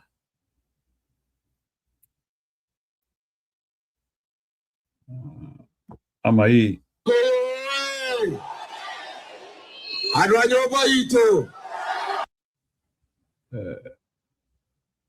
ama tunaweza sikia hii ya Gachagua akiwa pale. Okay, Njeri ameingia. Yeah, Njeri, how are you? You know, when a person comes, we usually stop playing video because we don't want to overkeep them, and you know they have quite part of the reason why we play video is to get that colloquial breaks, and also to as we wait for you members. Na siku hizi inakaa ni kama mmechoka ama ni kazi mnatoka mumechelewa. Tukue tunafunguanga kituo later in the night just to maybe nifanya kasabe na wewe. Watu wako wapi siku hizi? Ama ni vile mnaona tushafanya mobilization tumemaliza? Julia. Si ni weekdays Njiru, watu wako job. Oh, so kwa hivyo ni mimi najaribu kujifanya hapa kujiforce kwa watu. Si kujiforce, imagine watu wako job. Wao unajua you are panelista in America. So you know what happens to them. Aya, ni sawa. They need to tell me that sisi tuko job. Aya, where do you want to start from? Sijui umecheza nini na nini na nini. Nimekuwa job by the way. But I know what's sasa ni hiyo story ya Emurua Digil. When Ruto was in Emurua Digil, different factions fought. Like yeah, hata nilishangaa. And did you see the amount of peace Gachagua alikuwa nayo huko the other day? Yeah, but this was fought mpaka walikuwa na arrows. Yeah, so can you evaluate that and tell us like Ruto has been waiting for division in Mount Kenya, but sasa it looks like people in Kipsigis area hawataki story yake because hao watu walikuwa wanapigana, and I'm double sure some of them they don't want him. Division imemfuata. Yeah, you can react to that. Then you can also react to Sifuna repos immediately after alisema jana Ruto ndiye ako msuru na elewi. It is now becoming like the talk word in Kenya, and now it looks like it is actually even positioning Sifuna in a very serious position politically. And then you can react to some of people in Kipsigis who are saying akina Aaron Cheriot kazi yao tu ni kushindanga na Ruto na hakuna kitu anafanya nyumbani. Thank you. Yeah, it's clear hata wakali wamechoka. But me, there are things I've been wondering. You know, a country where the president is least respected. Njiru nikuulize, ingekuwa America, something happens like that, Trump angeenda hapo, niambie kama angeenda huko. If it happens, because your violence did happen prior. No, shortly before he arrived. Angeenda, si unajua sasa angeenda. Can you risk your president to go to a place where there has just been violence? You see, Ruto had to go there because that he wanted to show ni mwanaume, and he will go there and try to cool people. You see, like kujaribu kusomea watu. That's why he still wanted to go there. Na actually people watu wanaumia sababu yake. It's because he operates in a very uncouth, barbaric manner. Unaona? Na siku moja hiyo barbarism yake itampata. Wacha nikwambie. If those people had the audacity to hire gangs and fight, paka wanarushia na arrows, wakijua the president is around the corner. Sio ni disrespectful Njiru. Whether they are on his side or they are against him. See, those politicians are very disrespectful. So next time they will bring those gangs to his meetings with those arrows. You know, a country where the president goes to a meeting that has violence, yani kumekuwa a short while kumekuwa na violence. Nini tawazuia waende kwa hiyo mkutano na those arrows? What I would like to say, whatever you sow is what you reap. Okay? Chenye unapanda ndio unavuna. Na hata penye unaona penye kulifanyika Homa Bay. You know that Mike Kaluma, nothing was done to him. He just got away with it. He was not prosecuted. He's one who threatened people, and then there was violence. Nothing. So that would be the order of the day. And you know what? The violence hata Ruto itamfuata. So me, I'm like, what a country, what a government, and what a president. Mnalinda mwananchi, I don't know. Okay, they didn't see it come. But I guess get another name. That's what I think, Njiru. Because bado, they are powerful, they are strong. Wako na hiyo movement. They shouldn't allow that name to slow them down. Whoever mwenye ameweka linda mwananchi, they should try and reframe it. Ati nimeona KTN ikisema ati linda iko na mtu. Mwananchi iko na mtu. They cannot use any of the words. They have to find something else. That's what I saw. So I guess they can do that. They are creative enough. Kasongo asikiri ati hiyo inawazuia. Ama that is taking any power from them. Anyway, they have become very popular. So they should go for it. They should go for another name. That's my take, Njiru. You kama kuna swali lingine.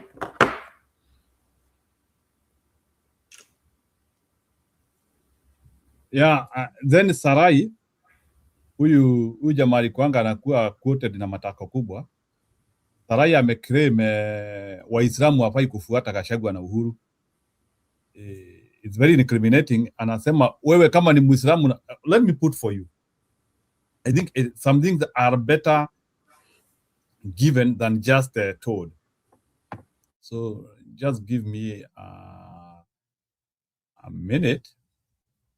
Wacha tu nikuwekeza sababu that one is beyond my imagination. Let me see kama Sarai.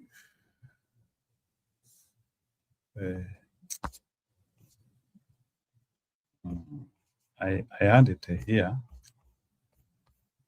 Kidogo. Yeah. Kidogo tu. I thought nilikuwa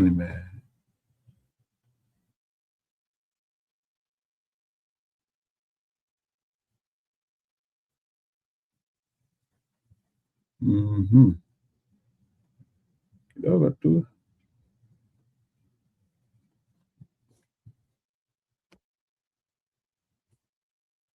Kenya Demokrasia.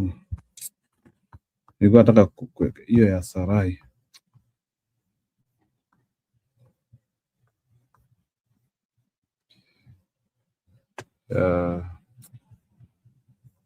It's like I'm missing it. Nani Julia, but what he was saying is that Waislamu hawafai kufuata ati Ruto na Uhuru. No, not Ruto, Uhuru na Gachagua. Hiyo video nilikuwa nayo. I don't know where I've put it. Anyway, Julia, you can react to that as I look for it. Nikipata nitakuonesha. It was a pathetic reaction to. So that guy is just another Duale. So me, I think they will say everything they want to say, like it will not deter Kenyans. In fact, Gachagua and the others are just, what can I say? How do I hype hiyo kuchoka wa Kenya wako nayo, lakini wa Kenya tayari walikuwa wamechoka. So nothing, it's not no longer Muslim or Kikuyus or whoever or Kalenjins. It is Kenyans who are tired and fed up with Ruto. And like Sifuna is saying, Ruto ndio hashiki maneno. Hashiki. Nimeona akisomea watu kwa Kipsigis.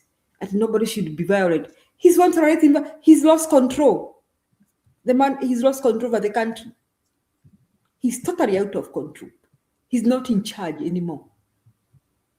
If people can do that nonsense in his presence, ni Wakenya wamechoka. So story ya Waislamu, story ya whoever, it doesn't matter. It is Kenyans. And nimeona Gachagua amepanda ndege. Amepanda.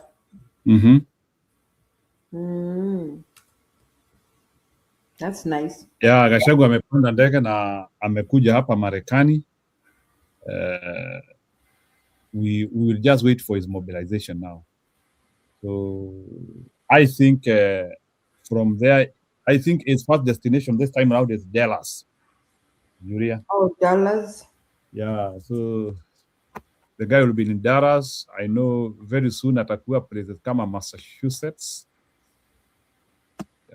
We are just waiting. So, but I think it will go to the East Coast, West, namna hiyo. Sasa wacha Gachagua atembee. Alisema nitashika mke wangu mkono niende Marekani pahali haina mboo ama ngi. That is what he used. Alisema mambo ingine haitaki pahali iko na watu. Ati pahali haina nini? Pahali haina mboo ama ngi. That's the word. Nini? Alisema weru tari mboo kana ngi. Hau ni othiete. Bone doe. Ile vitu inatokanga kwa mafruits. Unajuanga ile vitu inatoka kwa mafruits ile tumunyama tudogo tu. Hata huko kuna inzi mingi, hata kuna cockroaches. So that is what, that's what the guys say. So we hope that it's coming to America. We will also get people who have more reality. It will be more unified because here he is now meeting a more diverse group. Hapa kutani na Wakikuyu. I hope his trips in America will also sharpen his resolve a little bit, and he will be able now to also meet with the people who want a more inclusive group as well. So, and I know from here in America, he should be able to come up with a formula of how we should be able to combine the whole of the opposition. Yeah, I hope he will be able to do all that. Another thing which I also think maybe Gachagua would be doing is while in America, I know that he also wants to increase his networks in the American government. They are also important, my thinking. Yeah, so I think he wants to form friendship with the close powers as well. So it's not about meeting Kenyans alone. It's also meeting influential people within America. Because also, that one is also very important. Lazima, you need those networks. And maybe pengine pia, to make sure pia wazungu wanajua story ya Ruto. Yeah, he needs to do that. Pia nataka wazungu wajue hii story ya Ruto.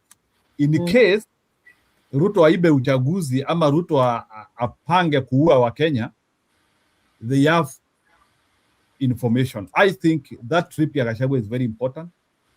He should be able to do a lot of publicity. He should. Oh, Naomi anasema he is coming to Kansas. Unaweza enda huko. So anaenda Kansas City. When is he going to be in Kansas? Ama I know, yeah, Kansas. Unajua Kansas City is in 2 states. Kuna Kansas, Missouri, and Kansas in Kansas City.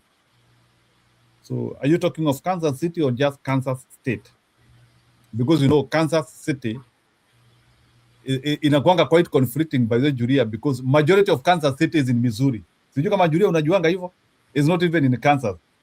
Kansas, which is the state, has the smallest Kansas City. Hiyo kitu ilikuwa inanichanganya sana. Majority ya Kansas City iko Missouri. Mimi America nimekaa na sija pay attention to so many things. Yeah, there are those border cities. Yeah, there are those border cities which are very huge. Like, we have those border cities like El Paso. That's a border city. There's another one in Fargo which neighbors North Dakota and Minnesota. Unakuta saa zingine a city is more on another side than the other side. I think Americans wanapenda hizo border cities sana. Sijui kwa nini walikuwa wanapenda kuweka cities kwa border. I don't know. But they're just vast. Americans are just vast. I mean, wako na nchi mzuri na kubwa na wameweka infrastructure, so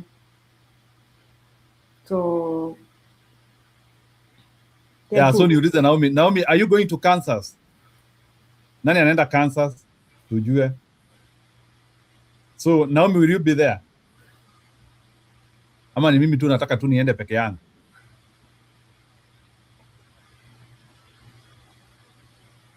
You going to Igilu? Huh? Utaenda? I will think about it.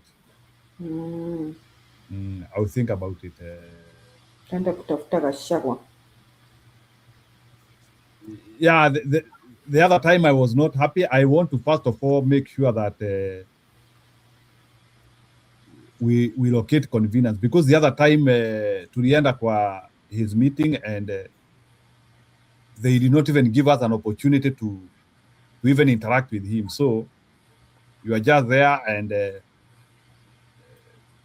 there are people who are even blocked. We couldn't interact with him. And sasa unaanza kujiuliza why are you to take all that time? So I have to think about it, like kuna ma gatekeeper wabaya sana wanafuatanga Gachagua hapa Marekani. That's why. Si lazima wawe Jiru, what do you expect? No, but those gatekeepers, they just and it's not like those gatekeepers are like even doing valuable work. Majamaa tu ana block tu Gachagua cannot interact with the people. Yeah, they don't understand that. I was not happy. So unless we are assured of something better than that, yeah. Hawaelewi kwamba Gachagua sasa is a politician, a national politician, and he's. Oh, so Naomi anasema ataenda hiyo ya Dallas. So when is Gachagua going to be in Dallas? So maybe Naomi, you can also give us the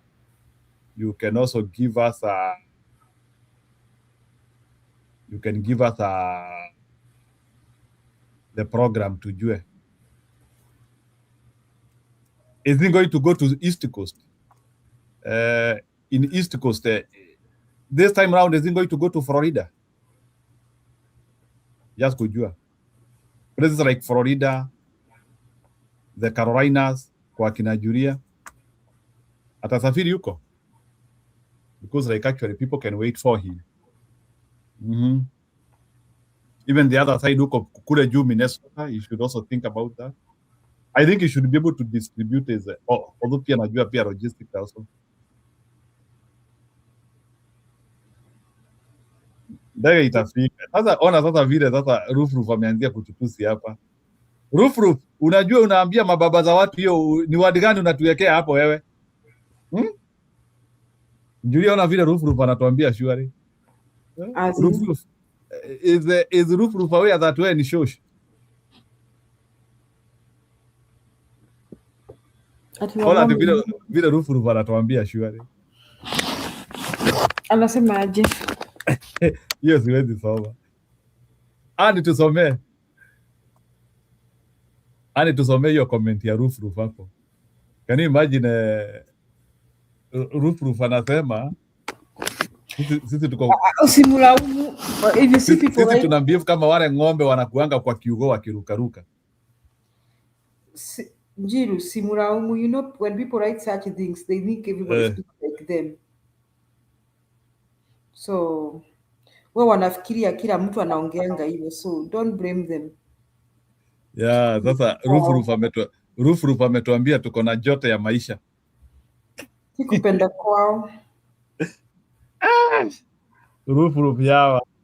Yani that was the best way in which ile wakati sisi tunaombea Gachagua mema, unatuambia tuko na joto ya maisha. Haya, sawa Naomi, nimeshukuru. Aha, Naomi FW now Naomi amekuwa sijui kama Naomi na Naomi, I don't know if they are the same people. Anasema he is coming to Kansas, welcome Mr. President. Sawa, huko natupanga kabisa. Kansas City. Oh, wamesema ni ile Kansas ya Missouri. Sawa. Kansas. Yeah, najua huko atakaka. Anyway, wacha Gachagua apange. Then I also hear that pia Sifuna will also be in the US in some time. There is a possibility that Sifuna and Gachagua will have an intersection within the US. Julia, hii kitu imepangwa, kuna kakitu. Do you think Gachagua and Sifuna can be in the same ticket? Definitely they will be. Because na umeona Julia, ile kitu tumekuwa tukisema, let me put my camera. Ile kitu tumekuwa tukisema ndio imetendeka. Leo there are some images. So what is happening is that Sifuna ana mobilize watu wa chini. Leo Sifuna alikuwa na Matiang'i ama ni juzi. So Sifuna is forming a block with Matiang'i. And I think that is what they have decided. They have decided watu wote wa chini, Nyanza and Western, watengeneze block. Then your block ikutane na hii block ingine ya juu. I think that is the concept. So Matiang'i ameachiwa Sifuna. That is what is happening. So Matiang'i will be talking with Sifuna. Naye Kalonzo ameachiwa Gachagua. So Kalonzo Gachagua abebe Kalonzo, naye Sifuna abebe Matiang'i, wakutane. That's how the thing is. From my look, and it makes sense for me. Because lazima, because of regional balance, you know that Njeri, lazima at least Matiang'i na Sifuna lazima wakubaliane equation yao ikoaje hiyo pande. Na pande ingine yetu, equation yetu ikoaje. So when they are meeting, wanakutana hapa katikati, there is that regional balance. Mutatoa huyu. Because ile kitu naona, timu ya juu na timu ya chini, every team itakuwa na president na deputy. Hii timu ingine ikuwe na president na deputy. Then wakikutana sasa, wanaweza swap. They can swap. So timu ya juu inaweza toa president, timu ya chini itoe deputy, ama vice versa. Unaelewa Julia? Naelewa. So that is what is happening. So I think they have decided to have caucuses. So there is a Western caucus where Sifuna, akina Matiang'i, akina Natembea wote wako on the Western caucus. Then there is the Mountain caucus. Now that Gachagua has claimed that Mlima Kenya inapanda mpaka Marsabit na inateremka mpaka Ukambani. So hiyo ni caucus ingine sasa. So that is their concept. So you think Gachagua and Sifuna can work together? Kenyans will force them to work together. They might not want to work together because of their selfish nature individually, but Kenyans will force them to work together. Unfortunately, Julia, they have no option. Kenyans will force them. Gachagua might not want to. Gachagua might want to seriously become a president, or Sifuna might seriously want to become a president, but Kenyans watawapea formula. I can tell you that for free. So eventually Gachagua and Sifuna will, because you know Kenyans are talking. When you are hearing Sifuna saying that Ruto ndiye msuluhu aelewi wa Kenya, what does that statement tell you? For me, that statement tells me that Sifuna is understanding what Kenyans want. Wakenya washasema tunataka candidate mmoja, and we want a candidate who can win round 1. So, and we need a unifying candidate. So all those things are in the equation. So hata ile wakati wanaenda kukutana pale, lazima Gachagua ajibu hiyo maswali. Ni sawa Gachagua unasema you are the most formidable person who can win this election. Can Kenyans unify around you? It's a question which you will have to answer and also convince it other people. So Ruto anasema tuna land in 2 hours, so ni kama but sasa the only Julia ile kitu sipendange Gachagua akikuja hapa Marekani ni is like he migrates with the airwaves. I hope this time around if I was Gachagua I would become a little bit silent, because sasa utaanzia kuona sasa hata media wanataka clips kutoka Marekani. So why not? I wish Gachagua remains silent for now. I wish like Asikuwe very active on the media work, so that now the other guys in opposition sasa they can also get an opportunity to balloon. Now we want now to see their mobilization as well. Nikiulizo. Wow, it's a good thing. Nimeona Gachagua akisema kwamba story ya kudecide presidential candidate si shida. So I like the attitude. Yeah, Gachagua anasema that is the easiest. Anasema ati hiyo tu ni lunch moja na wametoka na mtu. So Gachagua is always saying although nafikianga Tony Pikeni kama anakindana na hiyo story hapo. Yeah, niliona hiyo Stone PK anasema the other day he said that Kenyans have already been mobilized. So history ya Gachagua, and Gachagua is saying that the greatest assignment ni kumobilize wa Kenya against Ruto. Hata ndio nilikuwa nikitaka hata Stone PK akuja nieleze hiyo, because Gachagua anasema the greatest assignment is to mobilize Kenyans. But Stone PK told us here another day that Kenyans are already mobilized. So nilikuwa nikitaka sasa aniambie what is Gachagua mobilizing then from him, because Gachagua ama Julia ulisikia your statement ya Gachagua, where Gachagua is saying the greatest assignment we have now is to mobilize Kenyans against Ruto, not even to have a candidate. Yeah, that is a good thing. I agree with it. Otherwise, kama Gachagua angekuwa na mobilize watu hivyo, Ruto angekuwa na stress. You know, that is what Gachagua said, something that Uhuru aliwacha Ruto amangamange randaranda. Unakumbuka Uhuru akiita Ruto tangatanga?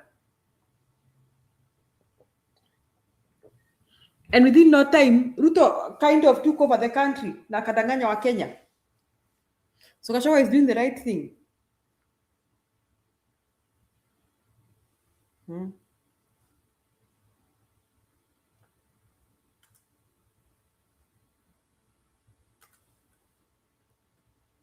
So Julia, you think like if Ruto is allowed to keep on roaming, and you know, hata ile kitu imenifurahisha for the first time, you know that we have put Ruto on defense, like you know, like in football tunasemanga, you know, there is defense and offense.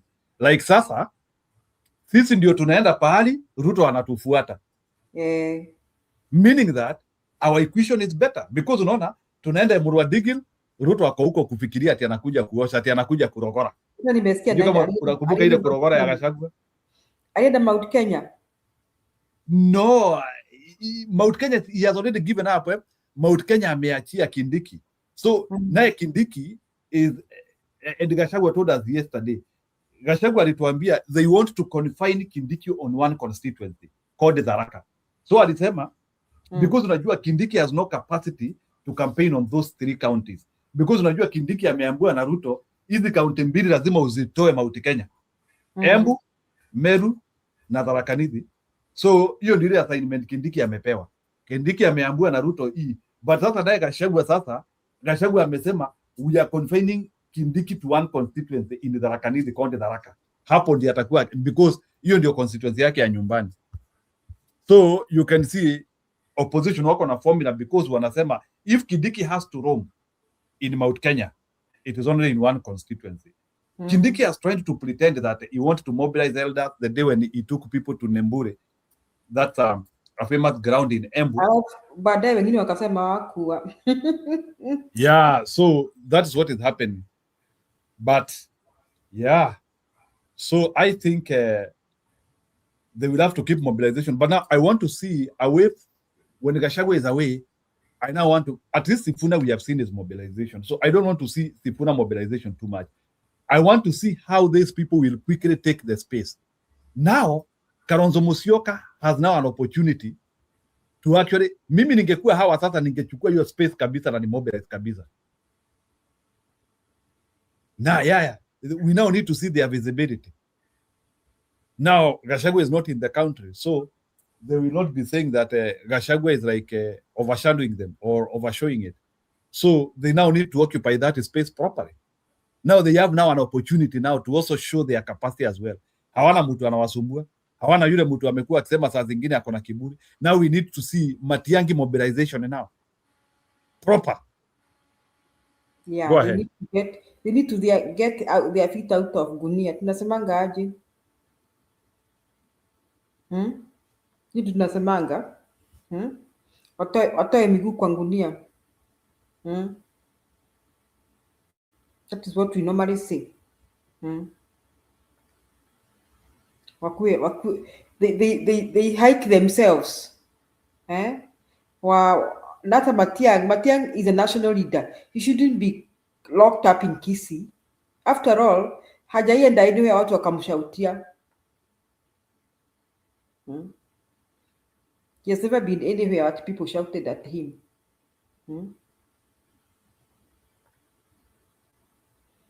I think Sifuna has that attitude. Sifuna doesn't seem to be afraid of wherever he is, or wherever he's going.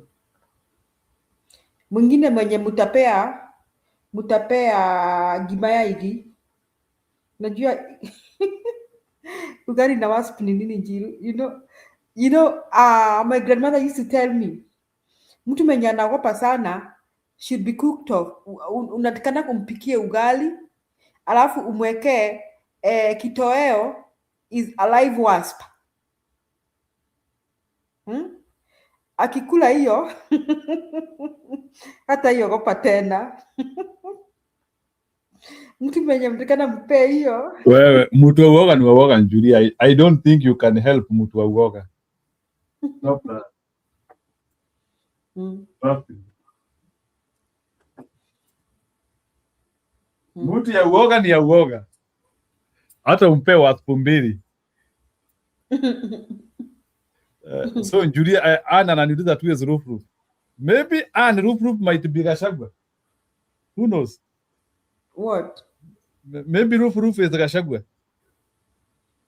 Maybe roof ndiye Kitungati mwenyewe. Mwenye anasema hizi vitu. Yeah, huyu ambaye anatuambia tuko na joto mingi.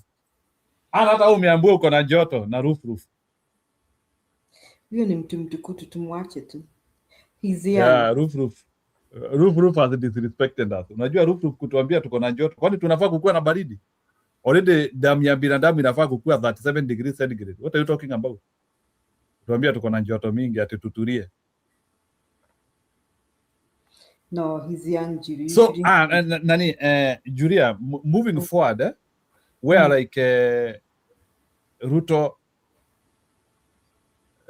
do you think Ruto has an avenue? Kulingana na vile vitu ziko sahi. Venye jamaa yani ni kama yani like things are not working. Sasa kama sasa Emurua Digil in places whereby things should like look good. What else should this guy do? To get anything? No, moving forward in his mobilization, because at the end of the day he still needs to mobilize. So hakuna kitu what is left for him? Atakuwa akienda mahali anakuwa disrespected. That is what he'll be doing, unfortunately. Aya, Julia, let me show you this high level meeting ya Matiang'i with the Luo Council of Elders. Kesho Njiro atawaka moto. Nani huyo? Ruf haina shida. I appreciate you as our convener here. Unajua Ruf ndiye engine wa hii show. Ruf usipokuja hakuna mtu, hatuwezi kuja. Mwambie hatujakasirika, we understand him. We understand you. So Ruf usipokuja show mimi siwezi kuja. Kama ujui, wewe ndio engine wa hii show. So we like your presentation. Wewe ndio unatuletanga hapa. Bagusiba minto nabakwaniriye andonsi ya simule chinga kichingiya naende tuomeranire igase kakasungura media biyamana somo yo mugendete konga asogonte binga kakabwatira abo twanchira mangana ao na nentule tayari kugusupport wone gento ntege tokore randi enchiri tangasira abantu ngechana nyeri yachire ekurukuka kasungura media egukwanira amangana ito unogesa kukyo mu busi tubwaterane twagache platform yiga twagamba egiye ito kera bande bakogamba ebyabo ogende nabo ikoyo mata iko babwate chi platform chinyinge bakogamba ekyabo adi zwa konyora abamanyita amangana abaime batari kuya kwane sikabira na inche nakira nsomya bagusi obuya bwoko gamba chisiri cheito asumo nuito bweke gusi amashabiki nara akira ye chikabira gondeka kayibona nabo kwa amwego na barabutika bagenda bari yekiabo kaitata butikero monto nso bakwagaje gashawa nso bakare kwagaje ekiyama ainche kaka tiranga gaje seito mimi sioni shida, so make sure kimanye ti wae totaraika 10,000 subscribers si kiagera ki video mbege ta abantu bakurigera rindo cha barabange sana gaki ko sijui kama unajua andoa minto inamaanisha nini ama unataka tukufunze Kikisii. This jamaa is a Mkisii, I didn't know. Yeah, ni Mkisii. Nice. No, he is not praying the. Nilikuwa nataka kuonesha hiyo mkutano ya I'm looking for it, but kuna hiyo mkutano ya Sifuna, not Sifuna, Matiang'i was with the Luo guys today. I don't know why I'm not able to get it. Lakini Matiang'i alionekana huko Ujaruoni ndani. Nice. Let me You see. know the Luos may have a soft spot for Matiang'i. You know that, Njiru? Yeah. So that's what I was trying to look for because I couldn't imagine. Matiang'i kuna venye network yake ni kama inaingia Nyanza. I think, and you know Nyanza is closer to him. I think he can. They will have a soft spot for him. Kuna vile like he even worked with Raila Odinga. He's the one who was supporting Raila Odinga.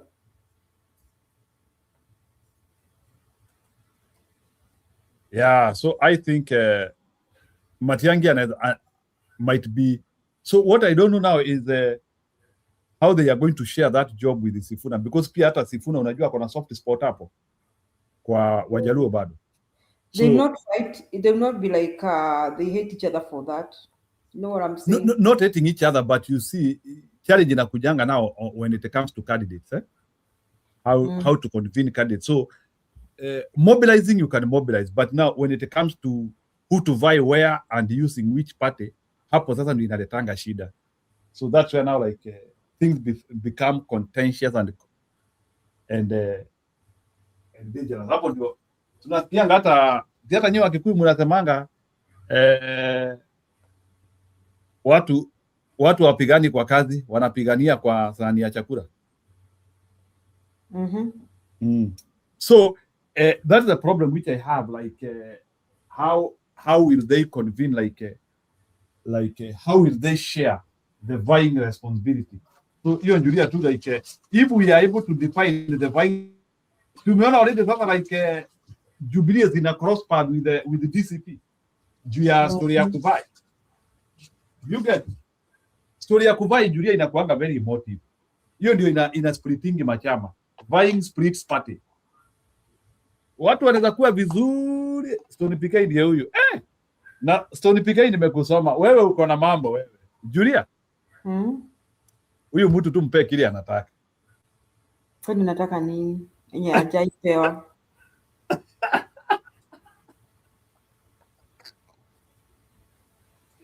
Kiora? Kama mimi naongea vibaya kama Rufru. Tani sijuke kwa group yako.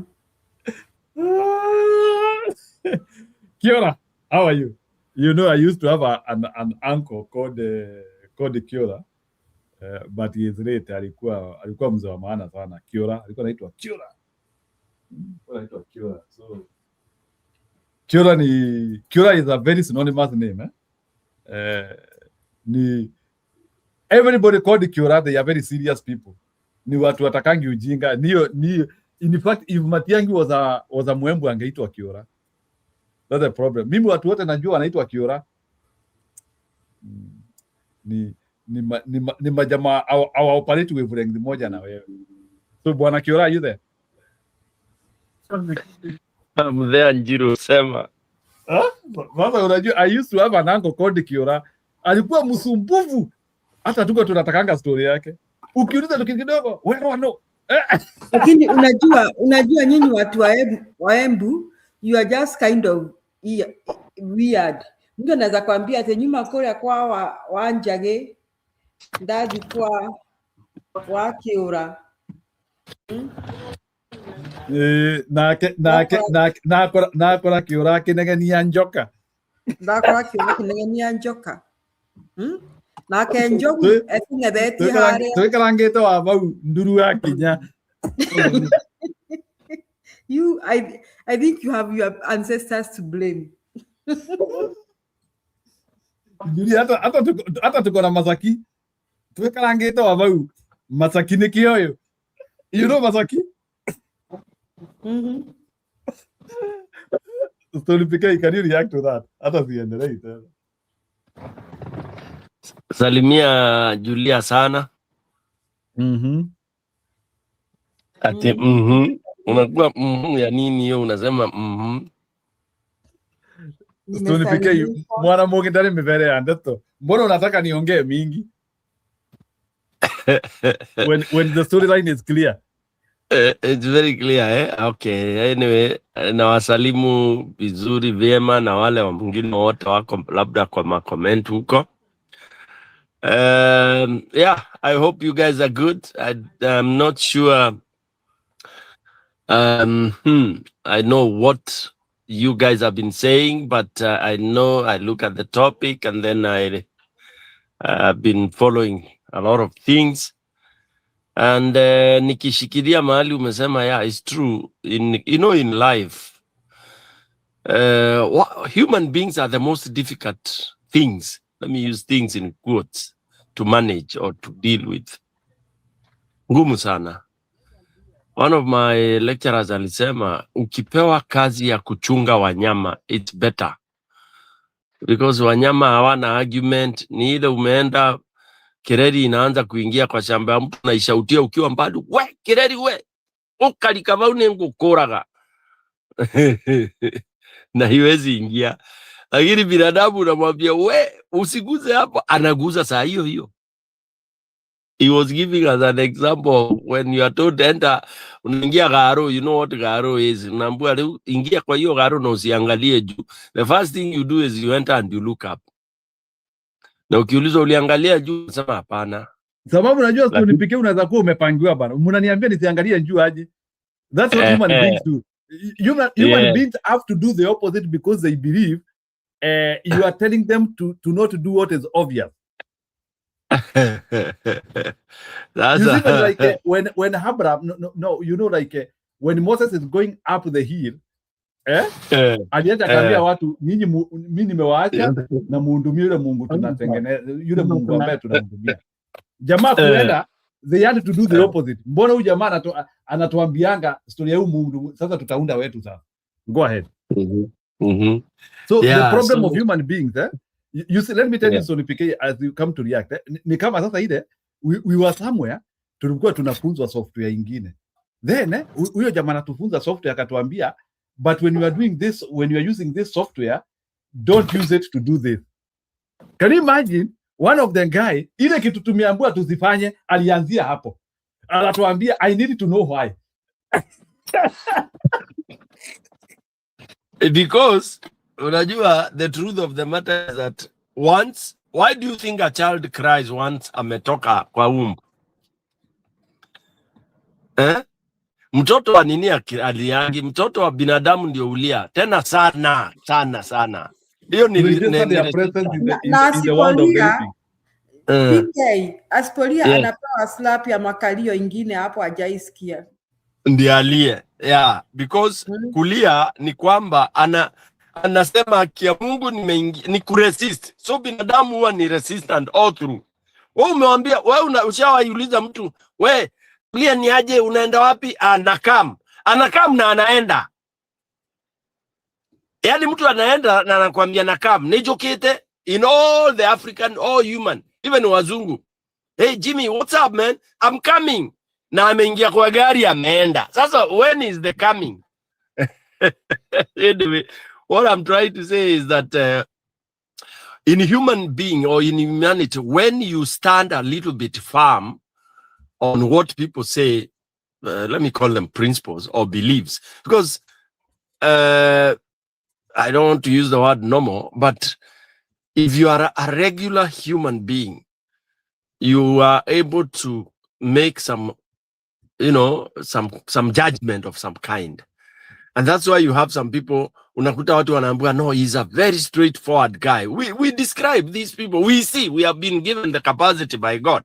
That's a very straightforward judge. That's a very corrupt-free person. We are the same people who grade people.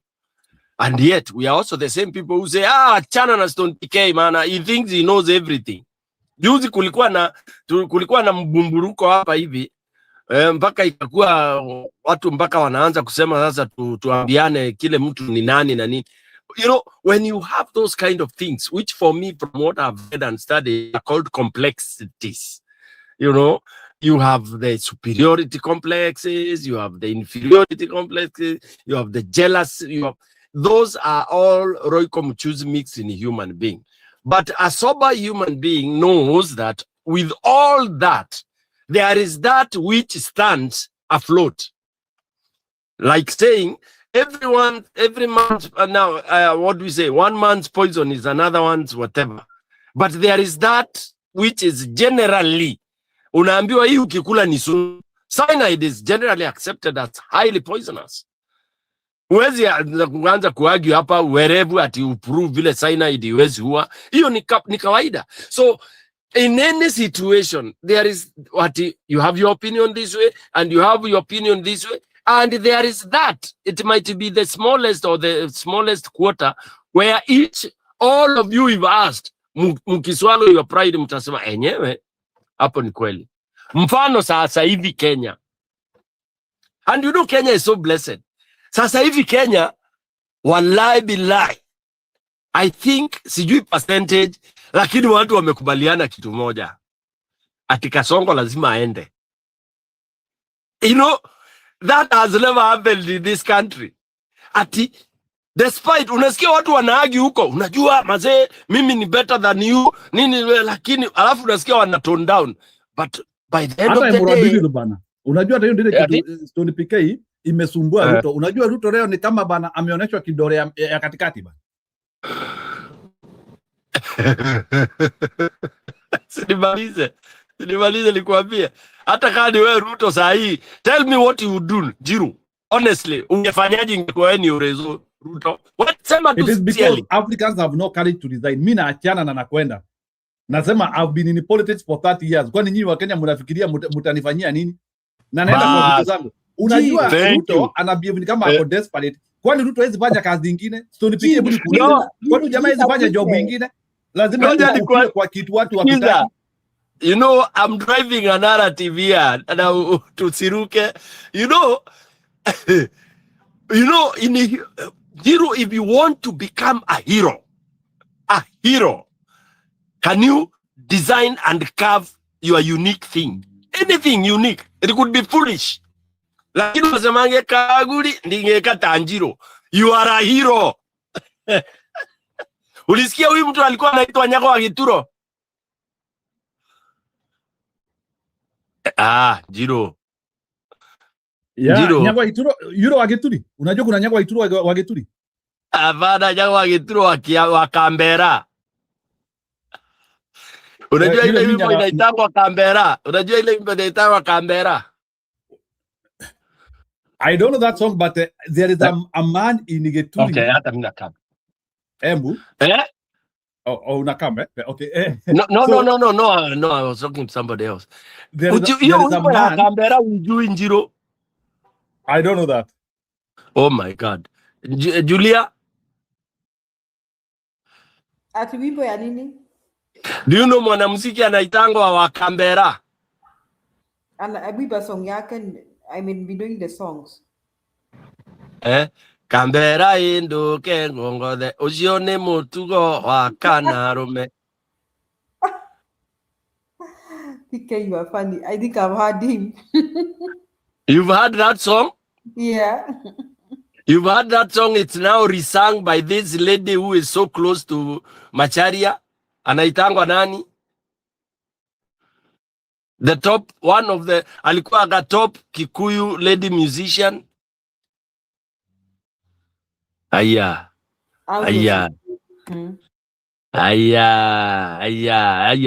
Sijui kama tunaweza kubaliwa Queen Jenny ama alikuwa anaitwa Queen Jenny? Hapana, si Queen Jenny. Uliza akina Acacia watakwambia kama wako kwa studio. Anyway,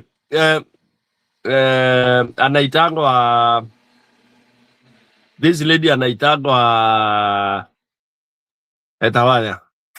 Anyway, nitakwambia that song is originally from a place called Mbere, and there was a man who made ridiculous history. Alikuwa anaitwa Nyaga wa Gituro. Unajua Gituro, of course, it's upper. Alikuwa anafanya maajabu. Hiyo nitanarrate siku nyingine. I was trying to demonstrate that you can make your own niche, your own record, your own history, and that is it. However stupid people might think it is, with the time, it comes to get following. Now, I have always said, and for those who have listened to me, I believe in surrender. I believe in surrender, and I believe in a retreat. Retreat is normal in the army language, but for me, I believe in surrender, which most people believe. Uwezi, you know, sahi, in your profession, ati unapewa kitu alafu unasema hapana, hii haiwezi kunishinda. Come on. Ni lazima ujue kila kitu kweli. Hapana. Ati unaswear hapana. So in Kenya, for example, or Africa, it is said umekuwa a minister by default, yet you have no hauna experience, una exposure. Niambia kina Murkomen alikuwa wapi security akajua hii maneno yote? It's just he was a lecturer, I'm told. Then by default unajukaruka kisiasa, unajikuta you are a cabinet. Does it mean if you are a lecturer you can make a good cabinet secretary or PS? No, it's not. But if you accept that you are coming to learn, depending on the party, you can. Because sometimes most of these positions people are appointed by default, and those who are clever, they quickly adopt and start learning by adopting and mingling with those that are there. Some of them being their subordinates, but you go there with saying, ndio nimeappointiwa lakini kazi ni nyinyi mtanifunza. Do you know in Kenya mtu kusema nifunze kazi inakuanga shida? In this studio, in this podcast, when we say let me educate you, people feel like you are inferior, yani unawapatia very lower level. Because again, I don't know what people think when I say I will educate you in Njiru. People quickly jump thinking, they start asking you, oh, who are you to educate me? I don't know what Kenyans, sijui hiyo kizungu, depending on who taught you. Mtu aikwambia ni kueducate, mtu unaruka, unajam. Haya, ukiambiwa sasa hii kazi uwezi, unaruka, unajam. Nani alisema siwezi na nimekushinda? Because for example, if you've been an MP for 5 years and your performance, if looked at from all sides and corners and everything, in your constituency, people cannot even see what you have done. Now, una insist. What have you done? You have failed. And you don't have to win. The fact that you got elected, and that's why I detest the party system. I mean, parties, because parties carry everything, Gogoti and everything. Because you are carried by a party called UDA, and yet you are an idiot or a skunk, doesn't mean overnight utakuja kudeliver. So once in 5 years you have done nothing, just accept and kubali hiyo pesa umekula. Na useme ewala, niliingia hiyo kitu kimbahati bahati. You know, that is where now I'm calling upon Mwananchi to really push that narrative. Mwananchi has to take over. That if you are not performing, uende. So, coming back to what we were talking about, if I were Ruto, I would emerge one of the best heroes in this country. I would reverse the hate you guys have. Yani, saa hii ningeita mkutano moja kubwa sana. I would follow the example of Nyerere. And he swallowed his pie with education, you know. And Ruto is very funny. Anasema, oh, sasa, hakuna mtoto wa university, which means he was saying, my stupid thinking and blah, blah about the education model, university model, is garbage. Let me now go back to what it was. Ali swallow his pride as a mayor, but that's what he said. Okay? So let him go big and go global and hold a meeting with the Kenyans. Confess. By the way, do you know Ruto's confession of 30 minutes? All his sins will be forgiven, including the murder he has done. I'm telling you. And I would do that. Because right now he's at a corner on the cliff. Anatupwa aanguke huko chini. So he has a choice. Does he go down the cliff or does he want to survive? Because if he goes down the cliff, is finished. If he turns to the people and accepts all the garbage he has brought to this country, he stops telling us about, oh, I had another pastor saying, oh, what he has done, no one has ever done. It's true. What he has done in Kenya has never been seen before. That he supervised children being shot point blank mchana with AK-47. That has never happened in this country. That you are shooting kids carrying bendera na maji na simu. Then you see askaris wanapiga magoti ku aim properly at the head to blow their brains. Of course, that has never happened in this country. After even if those that we have had some of the massacres, they have been at least hidden. Not like what we saw in broad daylight under President Ruto. That alone can never, ever, ever elevate Ruto into a different position. But he can go down on his knees to Kenyans and confess and cry the way he likes crying. And then Kenyans will decide what to do with him. That's what I would do. And I would say mchana mzima pale Uhuru Park, Wakenya ninawaomba, fanyeni vile mnavyotaka kunifanyia. The way Ogola went to him, akapiga magoti, akamwambia, yes, I was against you, but now do whatever you want to do with me. And he did what he wanted to do with him. Yeah. So, arudi tu kwa Kenya, what we will decide to do with him, tukitaka kumhang upside down, tukitaka kumstrip naked, tumzungushe kwa streets of Nairobi and all that, tukimpiga mijeledi, Kenyans will decide.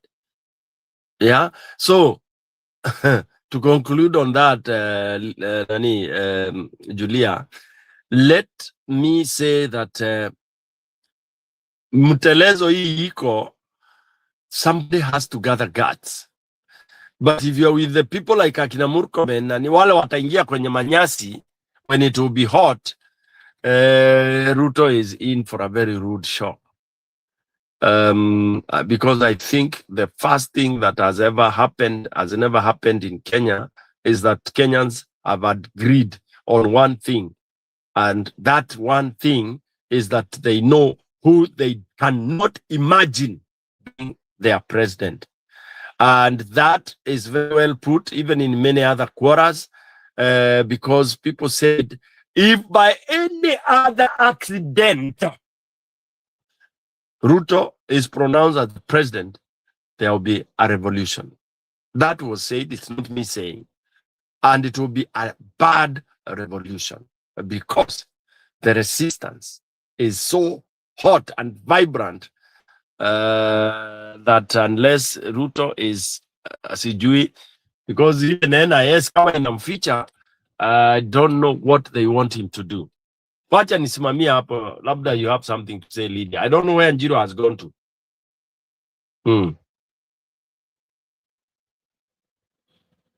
So, PK, have you seen a country where the president, umeona leo wamepigana in his face just before he arrived? Now ni watu wake. Unajua hiyo ni disrespect.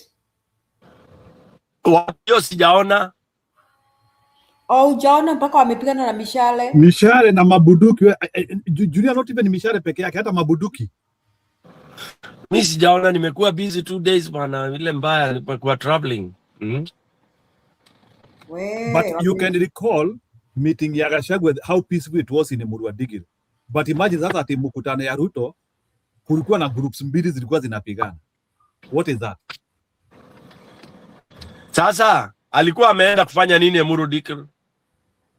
Si alikuwa ameenda kurogora vile Gachagua alifanya. No, you know, Njiro and nani Julia, let me tell you, this old school thinking, ujinga. What are you rogoring when, oh my God. You know, do you know I'm campaigning? You know that, of course, you know. Do you know I don't do what I've had other people do? That because Njiro had a meeting at point A, I go and have another one immediately. Sahi wa Kenya mahali wako, si 1960s, 50s. Wa Kenya, kuna zile vitu wameanalyze. Unaona? Wamejua. And do you know they have made their mind up.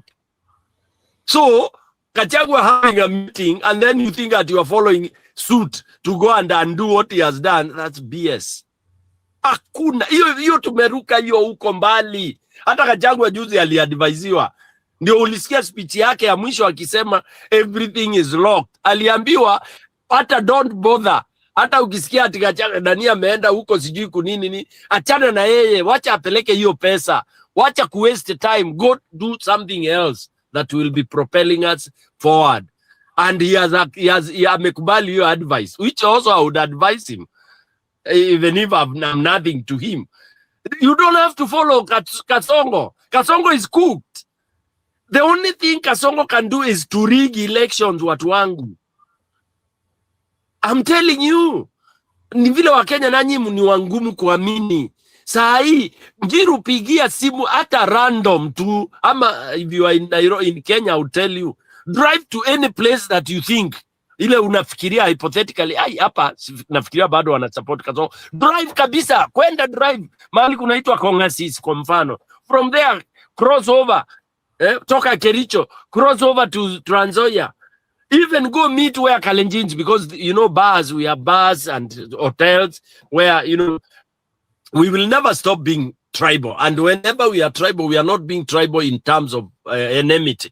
Because what happens, you find the people, walimu hawa, wanakunywaga chai hapa, hawa, wanalalaga hapa, because on PK, amejenga hoteli hapa, na ni wakutoka. So that happens. So like if you want to find kisses in Eldoret, I mean, like, they have areas where they go, Kalenjins they go, Luos, Luyas, and all that, which is not a bad thing. People go to socialize and, of course, get, you know, interaction in terms of what they do best. So, and ulandi tu kwa joint ya Wakale sahi, Wanandi, au Waruto, you'll be shocked. Out of 10, 8 will tell you, huyu, si Munandi. Some of them are saying si Munandi. Well, imagine unaendea mtu Embu pale kwenye Njiro, nikuja niseme ni mmondo weta kwa Njiro bwana. Kegwa tiga lochi bwana. Walisemanga kitambo ni vile watu wako wamesikia hiyo story. Tony PK ukumbuke mzee alikuwa anaongea kwa Azimio Ilikuwa nasema hata hii Ruto hatujui ni ya wapi. Nitawekea hiyo clip hapa. Ili unakumbuka mzee alikuwa anasema Waligula. Anaitwa Waligula. Anaitwa Waligula. So I'm just telling you, yani saa hii I commissioned a survey for my own whatever, and one of the things out of course my what I wanted to get, I told that company I engaged of I wanted to empower some students from the campus. So I put a rider question on the presidency. You won't believe what I got. And I got those results 2 days ago. I'm still analyzing. It's unbelievable. It's unbelievable. You know, and I took a small unit award in what people might think is isolated or remote area or something like that. You cannot believe it. Even when people talk of Ruto, mtu kama mimi nacheka tu ati sijui wapi. And even hiyo Northeastern huko anasema wa Somali watamsupport. You'll be shocked. Because what people have done, watu wamesema tunangoja tu atuweterere bwana. Yani ukishasikia watu wanasema makova no ngova nigoto. Njiro, you know what that means? Ngova ikoma na giragotore. That's where it's soft and that's where they eat and suck blood. So makova no ngova nigoto is pale wanasema hiyo ballot. Na watu watu ni noma. So and the opposition guys should ride on this horse, the horse called Mwananchi Force. Condition zile zimewekwa, kuna watu wataambiwa kama wewe usimami tunakuchapa miseledi. That is how it is. And one of the guys that has read this is Gachagua. Listen to Gachagua's speeches very carefully and you will see where we are headed. But if you listen with ile inaitwa na nini na ngene, you will not hear what he's saying, because Gachagua ameambiwa vitu za ajabu na common mwananchi. These people wameambiwa na mwananchi, the voter. Wewe unasikia mwananchi akikwambia ile story mtatuletea, msifikirie tutaichukua. Oh, Tony PK, you are talking of the 56 days which Gachagua was saying he was consulting Kenya. Unataka kusema ile story ameambiwa wa Kenya ndio unasema imemshtua? Of course, amepewa the reality, and that's how you do things. Like now, Njiru, if you want to know the reality, take a flight, go to Embu, go to the village, Kairore, go sit with those guys, wale wanachonga hapo, wanavuna kahawa. Those are the voters. But don't go to Embu town in a social hall and you start telling us this is the indicator. You goofed. Let's get the people who turn out at 3 o'clock to vote. Umewahi kuona polling station, gari ikiingia polling station saa 12:30? Hawa watu maika. They don't. It is this Mathe, Nyanye, Brother, Mshosho who walk with a walking stick. Anaenda agekomoragua. Anafika polling station, anauliza ikaa vingo waleto ikekura. Those are the people. And once those people say, we don't want Njiro, hata ukienda nini, and if you rig, utachukua mwili.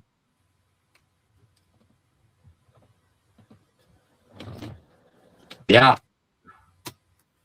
And the people have said, you guys do whatever you want to do, but we know who we want. Hakuna kitu mbaya kama hiyo Njiro. Yaani unajua wewe ni mwalimu na hiyo umeset exam, wewe kuna ile answer unataka. Kwa hivyo unaanza kuangalia a few words that indicate what you had prepared to.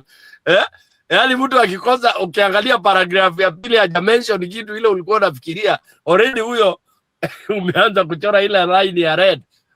But of course in senior learning uwekagi outright ni unaanza ati kutafuta consolation at you know you are not very far away from the answer, lakini anaanza ile tunamuencourage juni mzae juni, yeah. But kule primary when they were molding us, ilikuwa unapigiwa line mbili across the page. As a red, unaambiwa irrelevant. Kwisha. Wadhina, wapewa marks moja ya ink. So, the issue is tough. It is tough for this guy. But now the opponent, the united opposition, they are not supposed to ignore. They are supposed to be sharper and ask mwananchi murenda tia. The issue is not mobilization. That's the only thing Gachagua is goofing on. Mobilization hivyo alisema imemalizika wherever he has been, imemalizika Kenya mzima. Kenya mzima is mobilized towards removing Ruto. So the only BS we are having... Hiyo swali ndio nilikuwa nimekuitia ujibu. I wanted, because Gachagua alisema, I think leo, is that the difficult task we have is to mobilize Kenyans against Ruto. Knowing the presidential candidate is a one lunch event. So and I was saying that is the opposite of what you tell us. So can you try to align Gachagua with what you say? No, I cannot align Gachagua because Gachagua has some bit of his selfishness. That's the problem. Gachagua wants to, he told you he's the king. This is where I differ with Gachagua, by the way. He wants to show like Kenyans are not ready to remove Ruto, which is a lie. He wants to be seen to be the horse rider, which is not good. He wants to be seen to be the captain, and through his language and words, he believes he's the only one who can do that, who can remove Ruto. He is an individual. We are talking of votes of 24 million people. And that's why he fails in his languaging and packaging and messaging. This, I know people would not like it. You cannot tell Kenyans that Kenyans are not mobilized to remove Ruto. Iyo ni uongo. Iyo ni uongo. Kenyans are mobilized kila corner. Kila corner. They are mobilized by suffering. They are mobilized by the hate they have seen. Uwezi kuambia Wakenya ati you are insulting Kenyans. Ukiwaambia ati you think, ukisema ukiingia mahali unasema one meeting yako inajaa, unafikiria hiyo ni nini? Anywhere, any country, any part of this country, Njiro, enda useme tu ni opposition in a land, watu wanakuja hapo, utakuta watu wamelala hapo wanangoja. What do we call that? So Gachagua anajaribu kucoin kitu ingine si mzuri, na hiyo ndio umesikia akipata friction na his other people, you know, thinking you are the best, you want to. That doesn't work. It doesn't work. You na narrow down sasa, you know. Don't tell us Kenyans are not mobilized. What makes you think? Which part of Kenya is not mobilized to remove Ruto? Jiru, ask your man Gachagua akwambie ni wapi watu hawako ready ku remove Ruto, tujue ndio atutume huko sasa. Which part of the country? So he is overusing his literature and analogies, and by the way, anacheza vipindire na alafu zinaenda overboard. You know, he should retreat now and aache hiyo game anacheza si nzuri. He is over dancing. He's over dancing. He's over trumpeting. You know, I mean, and that when you over trumpet, kibaya chaji tembeza.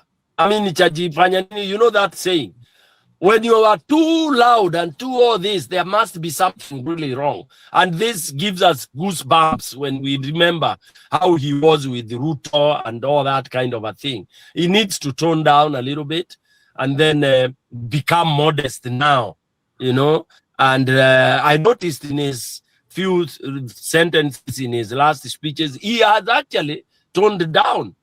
All right, but saa ingine anakuja anaeleza tena na anaropokwa. But I mean I say this because it will come to pass. To come to pass. The language that Gachagua doesn't have is hii language ya kusema watu wetu, watu wangu, no, watu wangu, mimi ndio, is I and myself.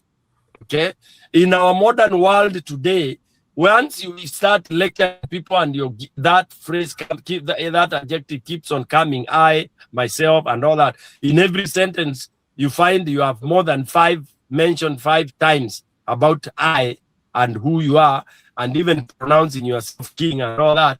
Kings are not self-pronounced. They are not. Those are small tests that your man is in. But you know, things will happen.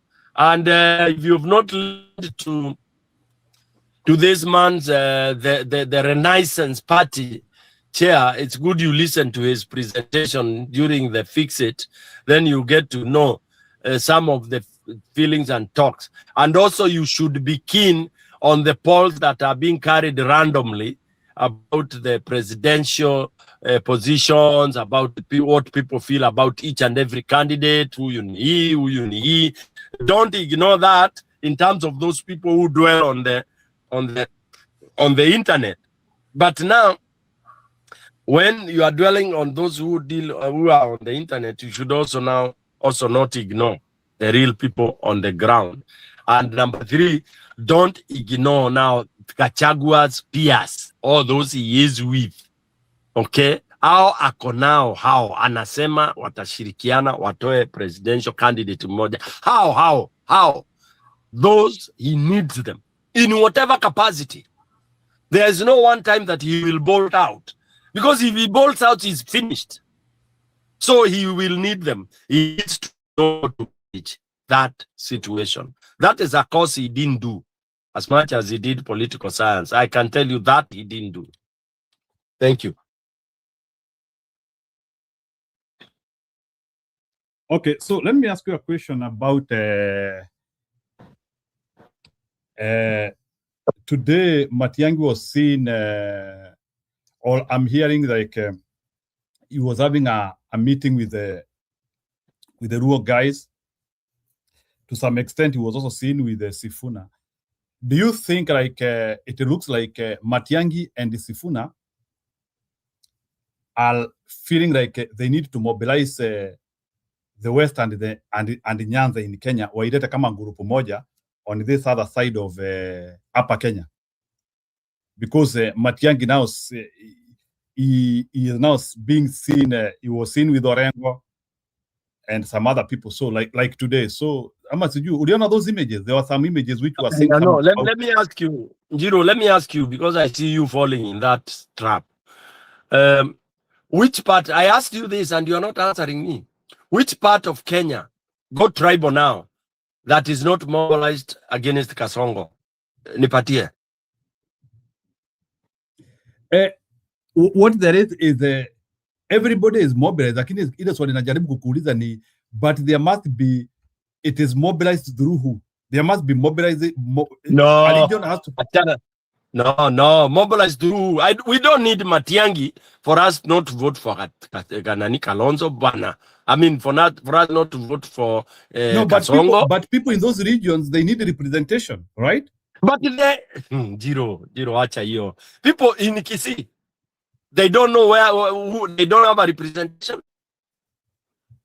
In Somali, in Ukambani, in the national table, naongea story ya national table, they need representation kwa national table, and I so think they don't have. Who doesn't have? Nani wako na representation on the national table? Ndio nimesema sasa Matiang'i is now spreading his tentacles. That's why I was telling you, what is your take when he is being seen with Akina Orengo? That was my question. I wish we could get out of this kind of old thinking that it is when the Mbere people and it is assumed that so and so, and these are assumed things that now Embu, because Njiru is an MP or is this kind of a thing, is the one who carries the Embu people. Ebu achaneni na hiyo imepitwa na wakati na imededi. Kwanza hiyo young people, the youth, they are calling it BS. Now, what the youth have, and Njiru, take this to the bank and record it somewhere. Any bad mistake that these people make, the so-called principals, they will be left on their own by the bigger voting bloc. which is the youth. I know people are saying youth don't come up to vote. This will be a shocker. Remember, there is a very heavy wave here. By the way, wamechambua. Do you know people know who they want? Do you know Tulia people know who they kidogo, want? Bwana Stone PK, I want to bring you into perspective. Sifuna aliongea jana na Ruto amemujibu leo. Nataka nikuchezee hizo speech zote mbili in a snapshot, then you tell me, you react to it and you juxtapose it with what you are saying. This is what Sifuna told Ruto yesterday. One of the most iconic statements by a leader. I know when he was addressing the youth. Yes, go ahead. Tamu ni moja. Umesoma university, umemaliza miaka 10, unatama kukitafuta kazi. Alafu unasikia ati barua za TSC zinachukuliwa, badala wafuate mfumo wa TSC, barua zinauzwa. Wanza wanachukua wanapea wabunge, alafu wanauzia watu. Saila anaulizwa, Mheshimiwa Rais, una ushahidi gani kwamba hawa watu walinda mwananchi wanapewa pesa na Mheshimiwa Uhuru Kenyatta? Anasema hata yeye alisoma kwa gazeti. Shenzi sana huyu mtu. Kwenu lazima muuze hata mpaka shamba ndio mpate hiyo 400,000 mnataka. Wakenya wamenielewa, imebaki mmoja tu na PhD ambaye ni mslo. Haelewi, ashike Biblia aseme harambee za kuchangisha watu kwenda hospitali zimeisha. Hapo tutajua SHA inafanya kazi. Anataka tuuzie Wakenya uongo. Sisi wengine wetu bwana tumelelewa na kina mama ambaye angekupata hata kama unalamba sukari unapigwa kofi ingine unaanguka huko chini. In fact, what William Ruto did in 2022 is obtaining power by false pretenses. It's an offense for which he should be jailed.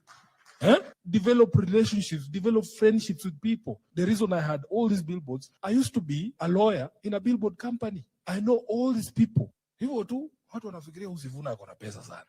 Please, because we are dealing with a difficult system and we want to uproot it, your safety is paramount. There's no one you are leading from the grave. Mheshimiwa William Ruto knows he is going home. The reason why he is going home is because we are applying the very same medicine he applied in 2022 to become president. Rode on the back of a slogan to become president. He was just singing hustler and bottom up. Sisi tumekuja na yetu ya 2027. Nasema tu William Ruto one time. Nilisikia akisema ati the bar has been raised. When was the bar raised? Wewe uko hapo ndani kwa sababu ya slogan. Slogan ziliisha lini? Atuambie. Ngoja kidogo, then ndio Ruto response kidogo tu, nipe tu dakika moja, just 1 minute tafadhali. Nataka nikuwekee Ruto response ili ujue huyu jamaa hawezi respond. Mimi nataka niwaambie wale jamaa wengine ambao wanajaribu kushindana na sisi, nyinyi tafuteni agenda bwana. Ati wanasema kazi yao ni kuimba slogan one term. Mimi nataka niwaambie nyinyi watu wa one term na slogan yenu, mtakwama na kuchelewa hapo kwa slogan. Wananchi wanataka kujua sera ni gani, wanataka kujua agenda ni gani, wanataka kujua mpango ni gani, wanataka kujua maono ni gani. Wacheni kutubeba ufala ati mambo ya slogan inaweza kubadilisha nchi. Nchi haiwezi kubadilishwa. Semeni hii soko tumejenga yenu ni gani? Barabara tumejenga yenu ni gani? Stima tumewakisha yenu ni gani? SHA tuko nayo yenu ni gani? Affordable housing tuko nayo yenu ni gani? Walimu tumeajiri yenu ni gani? Ama namna gani? Si ndio? Nyinyi wananchi, mimi nataka niwaulize, si nyinyi ndio mnapanga viongozi? Si mnachagua MCA, mnachagua mbunge, gavana, senator? Nimalizia hapo. Like Ruto is really stuck. He really want to know at the agenda ya opposition. Now opposition wamemficha hiyo kitu kabisa. Wanamwambia tu sisi ni one term. And that is the reason when Stone PK nilikuja kujua this opposition is very organized.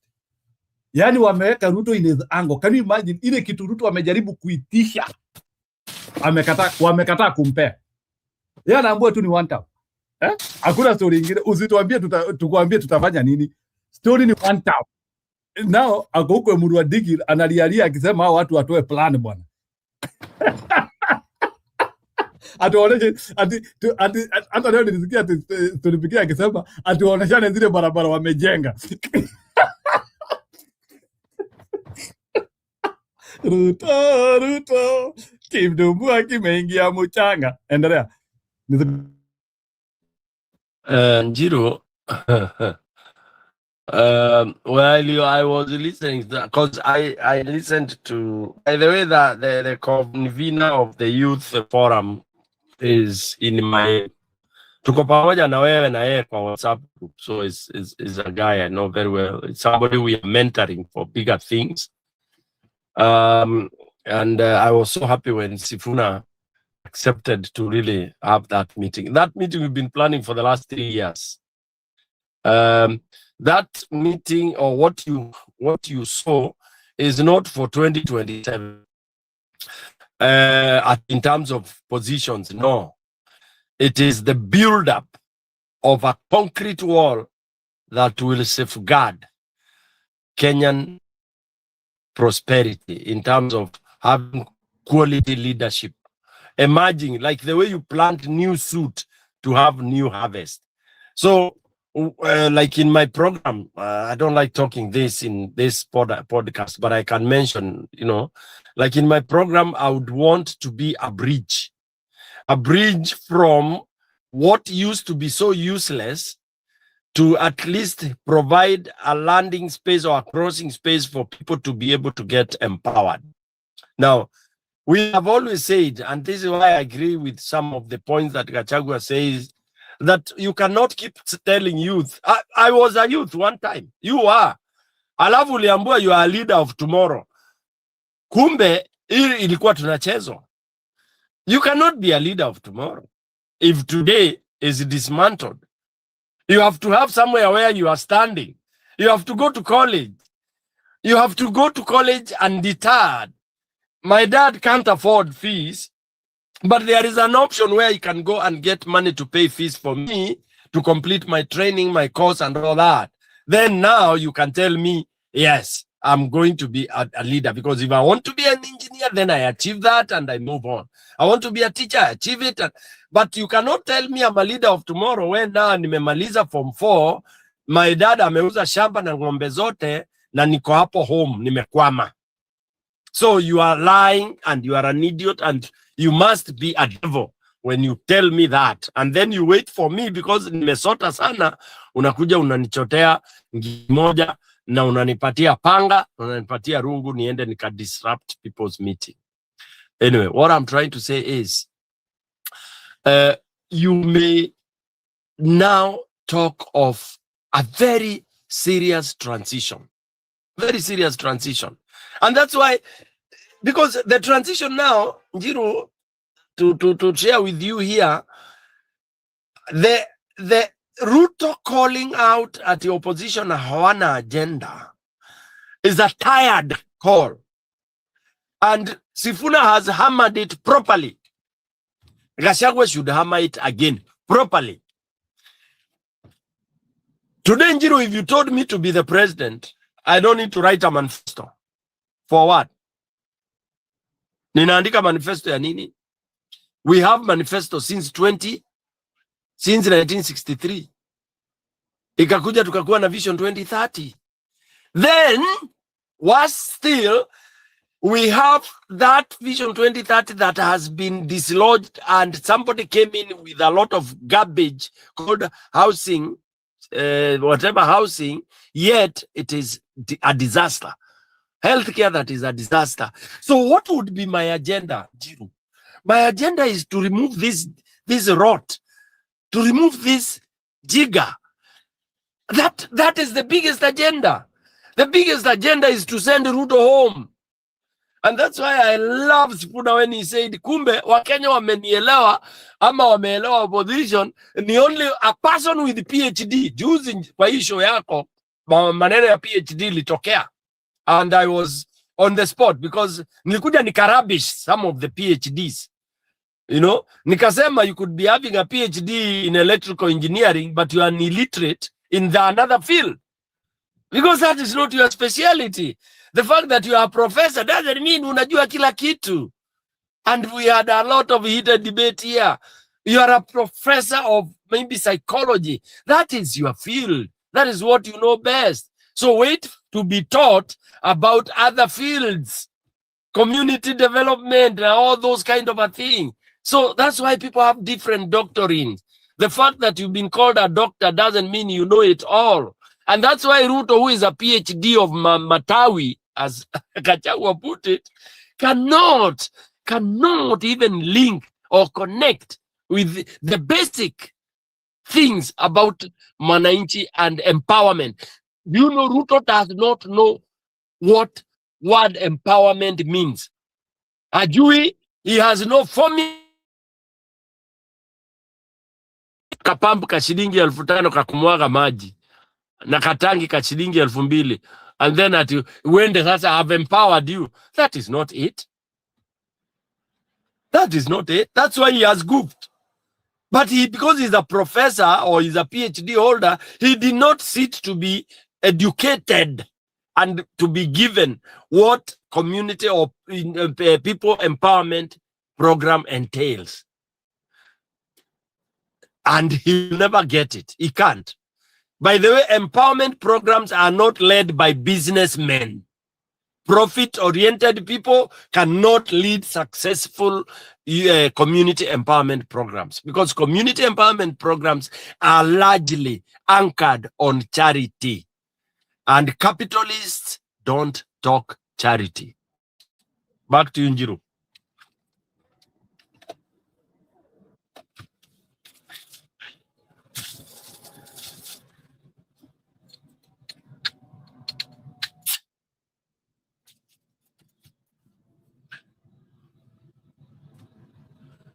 Njiru. Ndio huyo ameenda kulala. Haya. Julia sema. Wacha ninaona Ashley ameingia. Ashley karibu. But Julia, before Ashley comes in, do we have a part of Kenya that is still waiting to be mobilized to remove Ruto? That is what I was telling Jiru today, that we do not need anyone to go inside anyone. Unajua, Ruto is still saying, he's still dreaming somewhere. At Imara, Oyu, the other day he was saying that Uhuru ndiye anaharibu watu, sijui ana incite opposition, sijui anawatolea pesa. People don't need that anymore. Kenyans have already made up their mind what they want. And they know, they are sure of one thing, that is Ruto they don't want. They may not be sure of the next president, but they're not sure. They are sure that Ruto or Ataki. So Kenyans don't need to be incited by anybody. And Julia, do you know that is the worst position to be? Unajua, imagine ati unakaa na watu na wanajua hapa si Julia. Can you imagine? Yani a resolve has been done. Yani kuna resolve ati kwamba si huyu. That's dangerous. I mean, for me, I would not sleep. As a president, najua watu wameamua si mimi. I would not wait for the moment for them to prove that it's not me. Julia, would you? No, and watch his behavior. Behavior. He's on a panicky mood. Even uko penye alikuwa, watu walikuwa narushiana. Imagine people are fighting. The president is going somewhere and people are fighting there. Wanarushiana bishale. And then he goes there. He still goes there. You know, I was asking Jiru, kama ingekuwa ni America, would Trump do that? Jiru, I mean, pick if you are the president and a few miles from where you are going, people are fighting and they're about to kill each other. Would you go there? Like, you would not. That's why I'm saying God is on Kenyan side. That's idiotic. That is it doesn't happen. Hata ndio nakwambia hiyo NIS yake ni BS. How do you send unaendaje Orezo? Mahali watu wanapigana. No Orezo goes where there is fire. You wait for ceasefire. And you don't go at all because it could be you are risking the president's life. Yeah. So imekwisha, imekwenda. Ni vile tu. You know what, PK? He doesn't listen. They can't tell him if you NIS wakisikia ukiongea utakwambia PK. He doesn't listen to us. He listens to nobody. And he's sick. That's a problem. Yeah, and I think he's also actually sema kitu. Nimeingia because nimesikia ukiongea about anyway. Hi, nimesikia ukiongea about PhDs. So I wanted to ask. I had they say that there will be no requirements for people vying for leadership, and I'm asking, how will since like in leadership you have to like do easy bituza finances and even the things that Ruto is saying, these very complex things, how are people who have no education going to be able to be able to engage and represent us in such things? And second, if you go like to a school that is competitive, like Kenya is very competitive because a lot of young people are leaving college and they have no jobs. Why do you consider people with no university degree? Well, we have so many people who have university who are learned without. Why should we consider someone without a degree when we have so many learned people? The fact that we already have a lot of learned people, shouldn't they be the first people to be considered? Shouldn't a bachelor degree be just a basic requirement? And what can we do as citizens to go and oppose what the IEBC has said, that they will take people who do not have a bachelor degree? What can we as the people do to make sure that doesn't happen? Okay, Ashley, this I'll answer you very quickly, because I've been a candidate and all that, and I know how it is done. You see, you could be having your PhD, whatever, doctorate and all that, but you are not interested in being an MCA. Simple as that. Okay? And nobody stops you from being, if you are interested, nobody will tell you that, we're overqualified, underqualified, nothing. It is free for all politically now. There are two pillars. So politically, leaders, anywhere leadership is voluntary.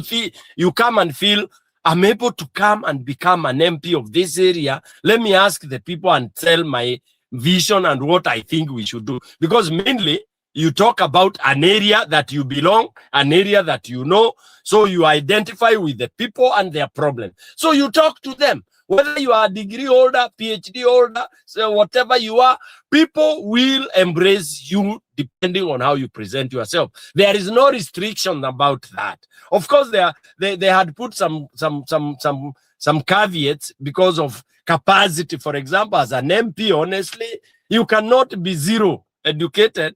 Then you want to sit in a parliament, where people are making laws, making policies that are supposed to safeguard the community safety net. You have to know, policy paper ikikuja, you have to be literate.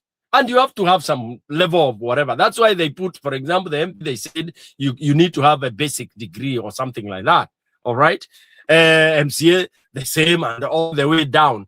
But remember, it's you who presents yourself to the people. And then the people will decide. Okay? And when they decide, then the IBC gives you some minimum guidance. So at least out of all the 50 people vying for the MP, you choose those that meet the basic. Then you listen to them. Iyo nimemaliza. When it comes to the level 2, this other pillar, where now it is government appointees. That is normally after the election and the government takes over. So it is upon the incumbent now to decide how does he or she want to form her government.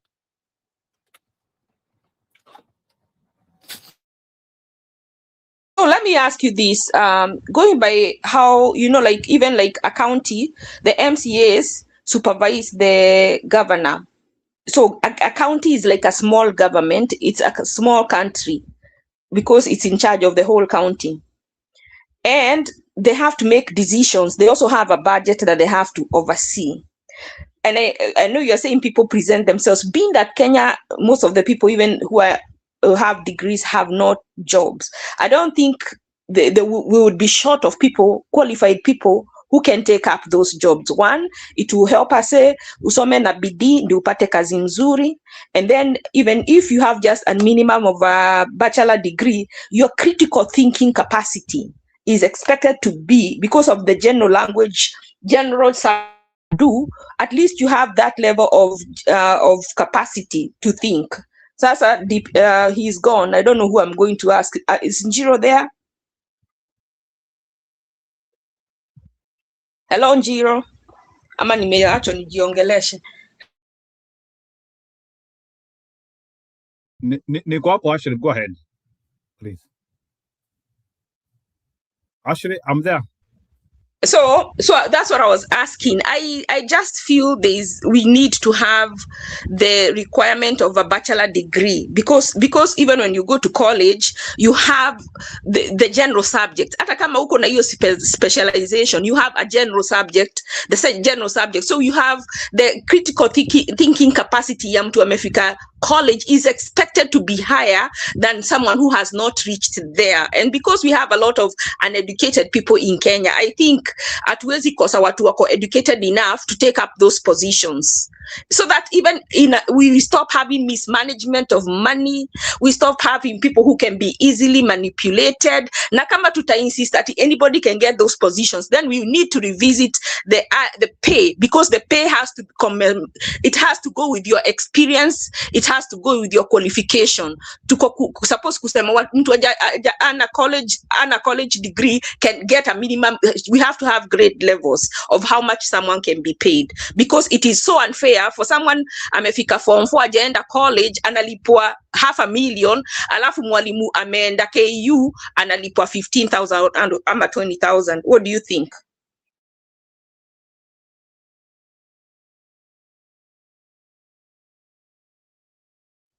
Actually, history ya masomo, and I want to share my experience in the American system. History ya masomo, universities ndizo ziliharibu. And I want to explain today, like, kitu nimeona like Marekani. Unaona Marekani, like, the companies which you see, like, let me give like the example of the Kenyan system, because I have also worked in the Kenyan system. In the Kenyan system, when the companies are tendering for specific job, let's say ni kazi ya IT somewhere, kazi ya AI somewhere, kazi ya engineering somewhere, kuna kitu tunaitanga technical proposal, and in the technical proposal, they want you to attach your CVs and your degrees there. That is the Kenyan system. Sasa, I've been in the American system, na nimeona hiyo kitu, it's a bit different.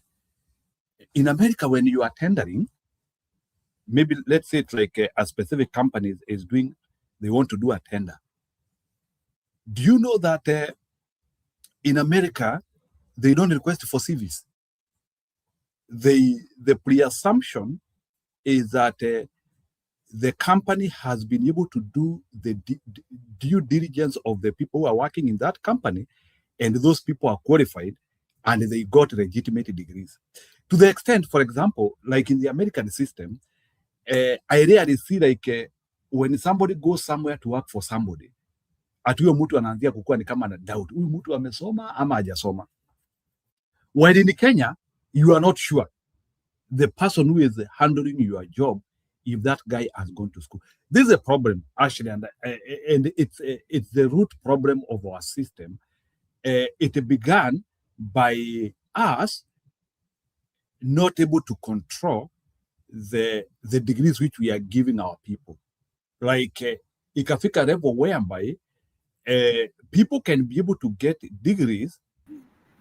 People get degrees, and some of them actually they cannot deliver what they do. So that due diligence of education is not there. And we ended up in a level where we have a president who has a PhD, and that PhD, you cannot see the capacity of it. Like I have been trying to look like your PhD at Ruto.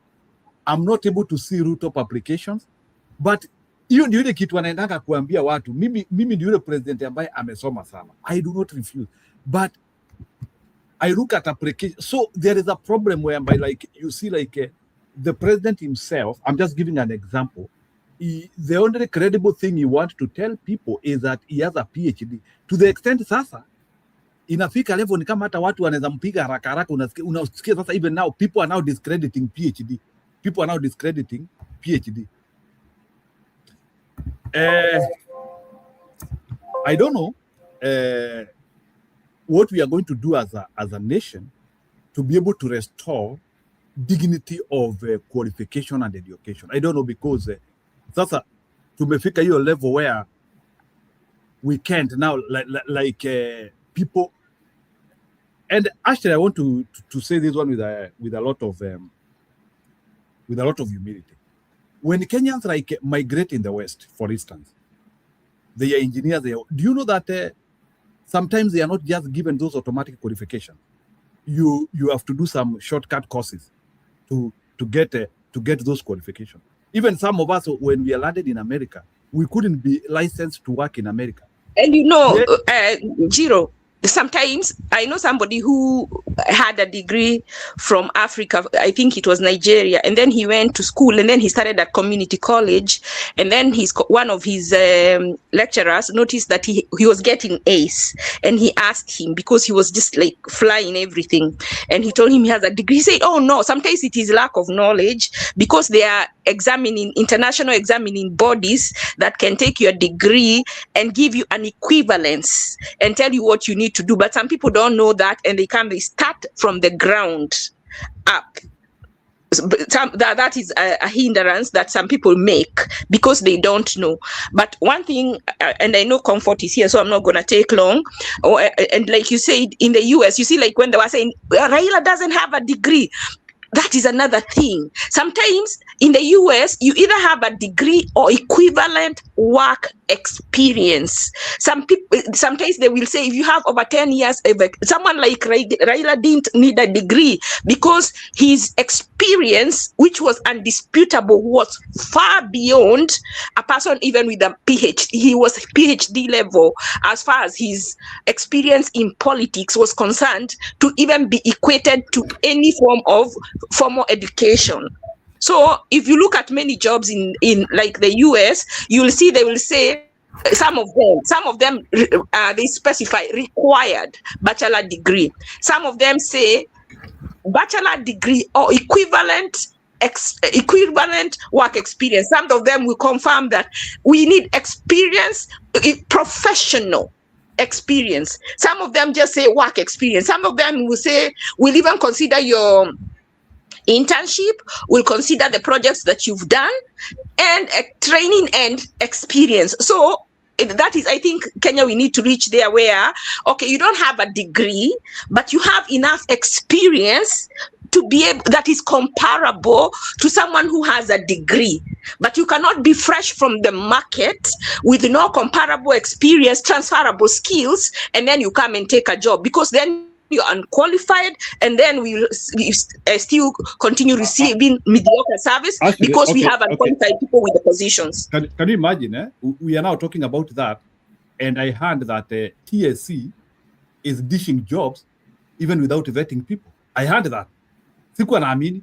Like, yes, TSC should employ, but hiyo concept nimesikia ati mabarua zinapeanwa like anyhow, sijui leta watu 10.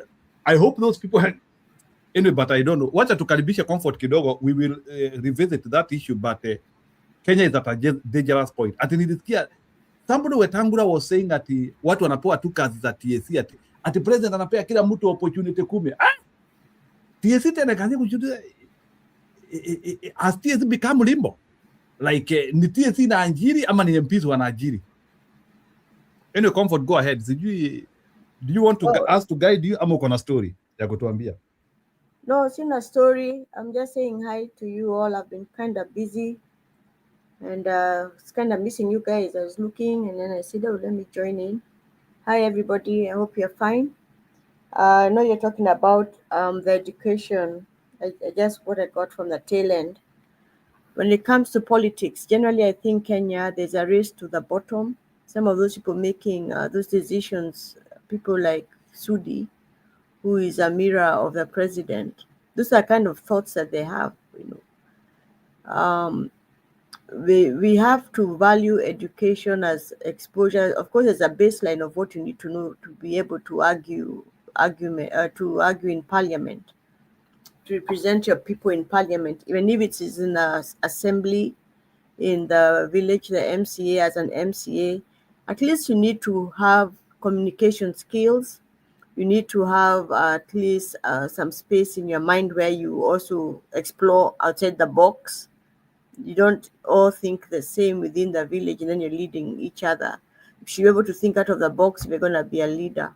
So at least a baseline, as you're saying, maybe at least a degree, 1 degree is a measure. But I know these days you can't tell a measure in most countries. There's a lot of cheating going on, ChatGPT going on, a lot of things going on that you may not know somebody's true sense of that, besides of what they represent themselves when they speak.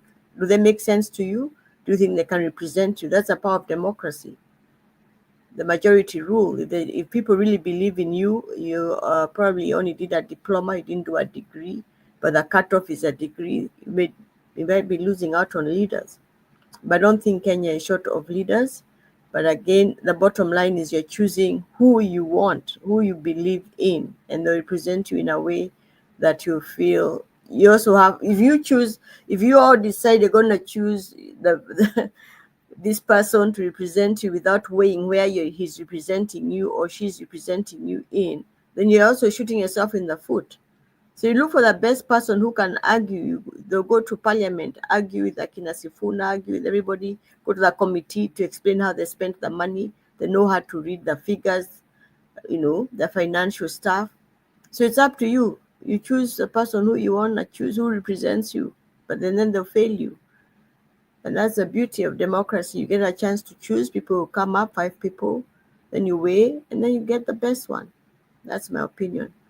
It's a matter of fairness. It's who you have to be a go-getter too. Work hard, sharpen your tools to even represent your people. That's all I can say. That answers you, Ashley. It's a matter. Yeah. Okay, let me ask you this. We are saying buying degrees. I think there are some jobs, specific jobs, even in the US, especially the ones we say that you have to be a citizen, you have to go through clearance. Now, if we put it through Kenya, we can say if you have to have a degree from an accredited college, accredited, si kama hizi za kina nani alienda nini huyu guy Sakaja, where he went to some college it has to be accredited, because an accredited college means that they have an accredited degree. And then you see, and then also to work like in the post office, you have to go through this very tough exam in the US in order to even be considered. So how about if we ndio tukue na better leadership, because Kenya is lacking better leadership. I'm trying to look at how can we close these loopholes. So how about we have a minimum that everybody who wants to go for leadership has to pass this exam. Tuweke hiyo exam ikue, ukipita then you're in the pool of whatever position you want to vie for. If you know, then you have to. Just a quick one. I hear you because I went through the process. I know they're trying to change and lower the bar, but all those things had been put in place. There's a minimum of a degree for certain positions. If you want to be a PS, there's a minimum. You have to have clearance from EACC that your behaviors are okay. From the police, lots of clearance just for your character and your academics, that you are able to whatever. It's all there, but people go around it. The EACC clears everybody if you are at a price. 100%. How do those people make it there, even to be a president? How can Ruto run for presidency and make if he wasn't cleared? He was cleared. Yet you just Google him and see what he did at Pipeline. He's been at the Ministry of Agriculture, how he stole, maize and that kind of stuff. But he still made it to the cut. So there's a combination of corruption and education. So you're talking about functioning societies where accredited university means accredited university. Somebody can come with one, but then they'll still bribe. Watu wanakipu wakisema, what is the that Sifuna doesn't have an agenda? He's saying following the constitution. Do you see why we need someone at the head who adheres to the constitution and the rule of law? Because once we have the head adhering to the constitution and the rule of law, then everything else will fall into place. Correct. But also, that is, I mean, you have to remember we're dealing with a very sick person. And when he keeps on saying that these people don't have an agenda, and what is your agenda? What probably also wants to steal your agenda. He's just saying things. You don't have to answer to that.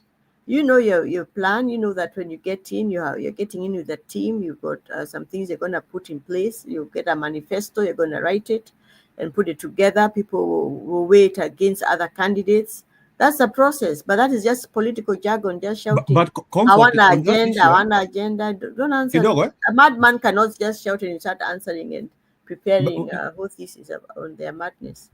I will but you ask, see, we need, let me say something. I am so burned up. We need to ask Ruto, na hizo agenda zake kama ya NADCO, of that agenda that they had with the Ruto, with the Raila, how many of those did he fulfill? This is just, he's a hot air. Yeah, he wasn't there to fulfill anything. He was just out to reduce the heat. And that was so bad. You know, the heat was so high, the Gen Z were about to take over. You know, they took over the government by invading the parliament. That's the end. The guy should have gone home. But then the NADCO thing and Raila going in, Kalonzo, all those people coming in, it was just a way of reducing the temperatures. That's what they wanted. That was it. But did you get anything out of it? No. I mean, you can't keep saying somebody is a thief, he's mad, he's crazy, he's all these kind of things, and then you say, oh, why didn't we do that to the end? What has he ever completed? He went to Dikir 4 years after living for 4 years. He's going to build a university. How long does it take to complete a university? If you had promised them even just a school, you didn't put it. You didn't build it. So we don't need to try and make sense of somebody like him. He's crossed every single line in terms of academic. He stole his PhD, getting the wealth, everything. You know, he's just somebody. He just has to go. That's all. Really don't need him. We can't try and make sense out of what he does. Who does he appoint? Huh? People submitted. Me, I applied for PS after I failed. I applied for those positions. I met all the requirements. They don't even open that.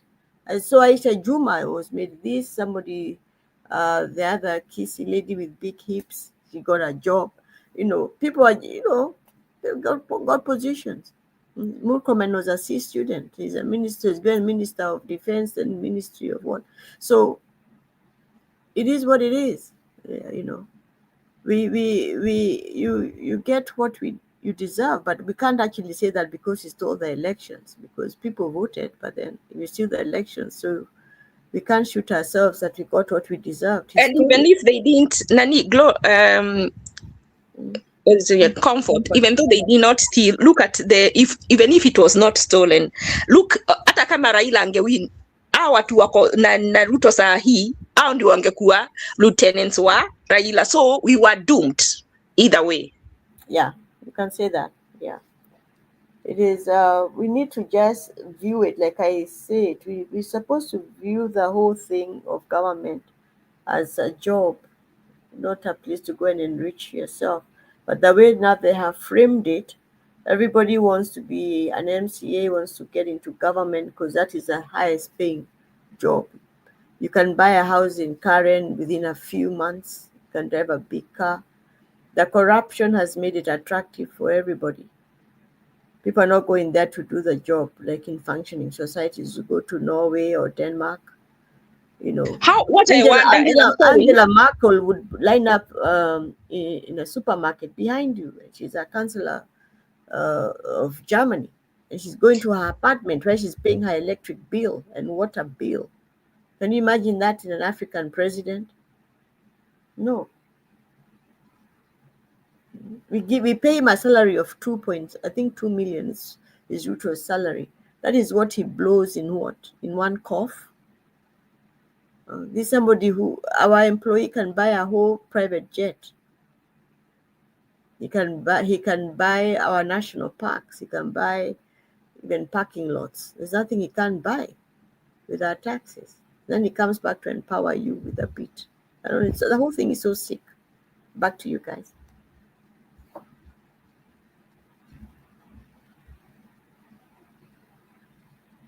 It's sick. We just need to clean the madness.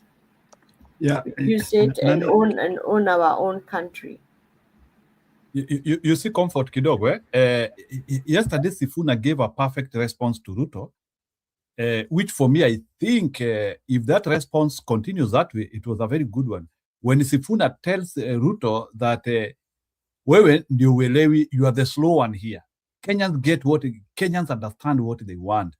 And then today he is busy kwa magari, kuanzia kusema hata watu wengine, they have not even done anything where they are representing people. And I know he was referring to Sifuna. Do you think now Ruto has a path of lying to Kenyans a second time? You have to. If we're gonna be studying his brain in the future, this guy, usually people have one disability and maybe maximum 2, but there are few people who hit 3 of them. You can be like now he's a narcissist and he's a psychopath and one other, and then so many. He's hit like 3 or 4. It's not normal, and so every day we get to see things we've never seen. You don't rob a whole country, and then you come the next day and you don't lie. In 6 months, in 2 months, 4 years ago, you've done nothing. So many things that he's not okay. He's just not okay. I mean, people, you buy one house there, maybe 2 cars. You don't steal you don't rob the country. You don't get into the petrol business, cement business, housing business, gas. You had today, Metogis, he's selling gas. He goes, now what is left? A hair salon, maybe even it's the salon business, I don't know. He's competing with his citizens using his power, his position. It's not right. It's not even normal. Then he turns around, because what he's going to do besides that, the rigging, between now and then, he has to sell a perception.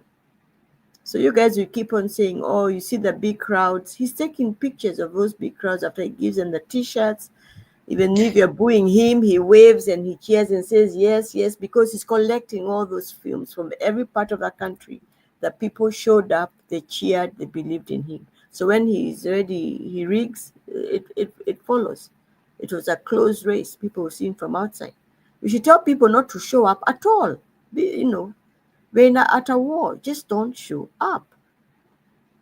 But now they're showing exactly. up. Yeah, Exactly. Because it's you perception. cannot go, because Yeah. if Linda Mwananchi comes, there is a crowd. If Gachagua goes, there is a crowd. If Ruto comes, there is a crowd. So even when he steals, there will be no evidence that he has no people. Yeah, he can win. He can even win with 100,000. Last time he won with 200,000 gap. But the perception is there. People are wearing his kofias. They are cheering. Then they do a bit of ukarabati with AI and that kind of a stuff. So even if the international people who are observing the thing, oh, it's going to be a close race. It's going to be a close race. He knows that. Even though you're saying that's the narrative we should reject. Ruto must go, Comfort, Kasongo, they we reduce should the reject that volume. narrative of Just a close hold election. on. So even if you're cheering Ruto must go, they change the volume and it is, yes, president. You don't know what they're doing. They're collecting also. So the race is close. He goes there. Rigathi goes there. Kasongo follows there. There's a bigger crowd. If they're wearing uniform, they shall view his party, not just people coming to watch. So if you ban that afterwards, he's not going to take that part of the video. So it's And going to then be a I close wonder, race.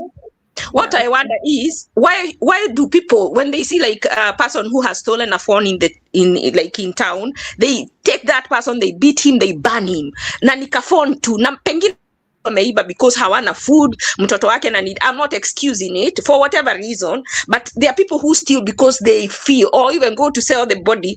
Kuna nilisikia an elected leader saying recently that Malaya should become a profession, an allowed profession. Do you know how many people do that job just because they have no other option? Yeah. So what I am asking is, where are we comfortable taking this money from these leaders, knowing The that same that is why we don't have medicine? Ashley, please. It's for the same reason. And I said it. Myself, I'd be a goon. I'd also take that T-shirt. Imagine you wake up, you've got nothing, not even for Uji, nothing, even for airtime. You've got nothing. And you're told you're going to get 200 shillings. Wear this T-shirt. If you wear the kofia, 500 shillings. You can go home with 1,000 if you shout, yes, yes, everything I say. You take it, you go home and you feed your kids and you do something. It is what it is. Don't put consciousness because you're able to sit on your seat there and say, why should you take that money? You have to walk in those people's shoes. Me, I've seen them. I've seen somebody telling me I only have 5 shillings. And that's all I have. And that person has got 2, 3 kids. Because they've been fired, they were made, they were fired. Not when they're made. They are washing clothes. They go to people's houses to wash clothes. People now are washing their clothes themselves.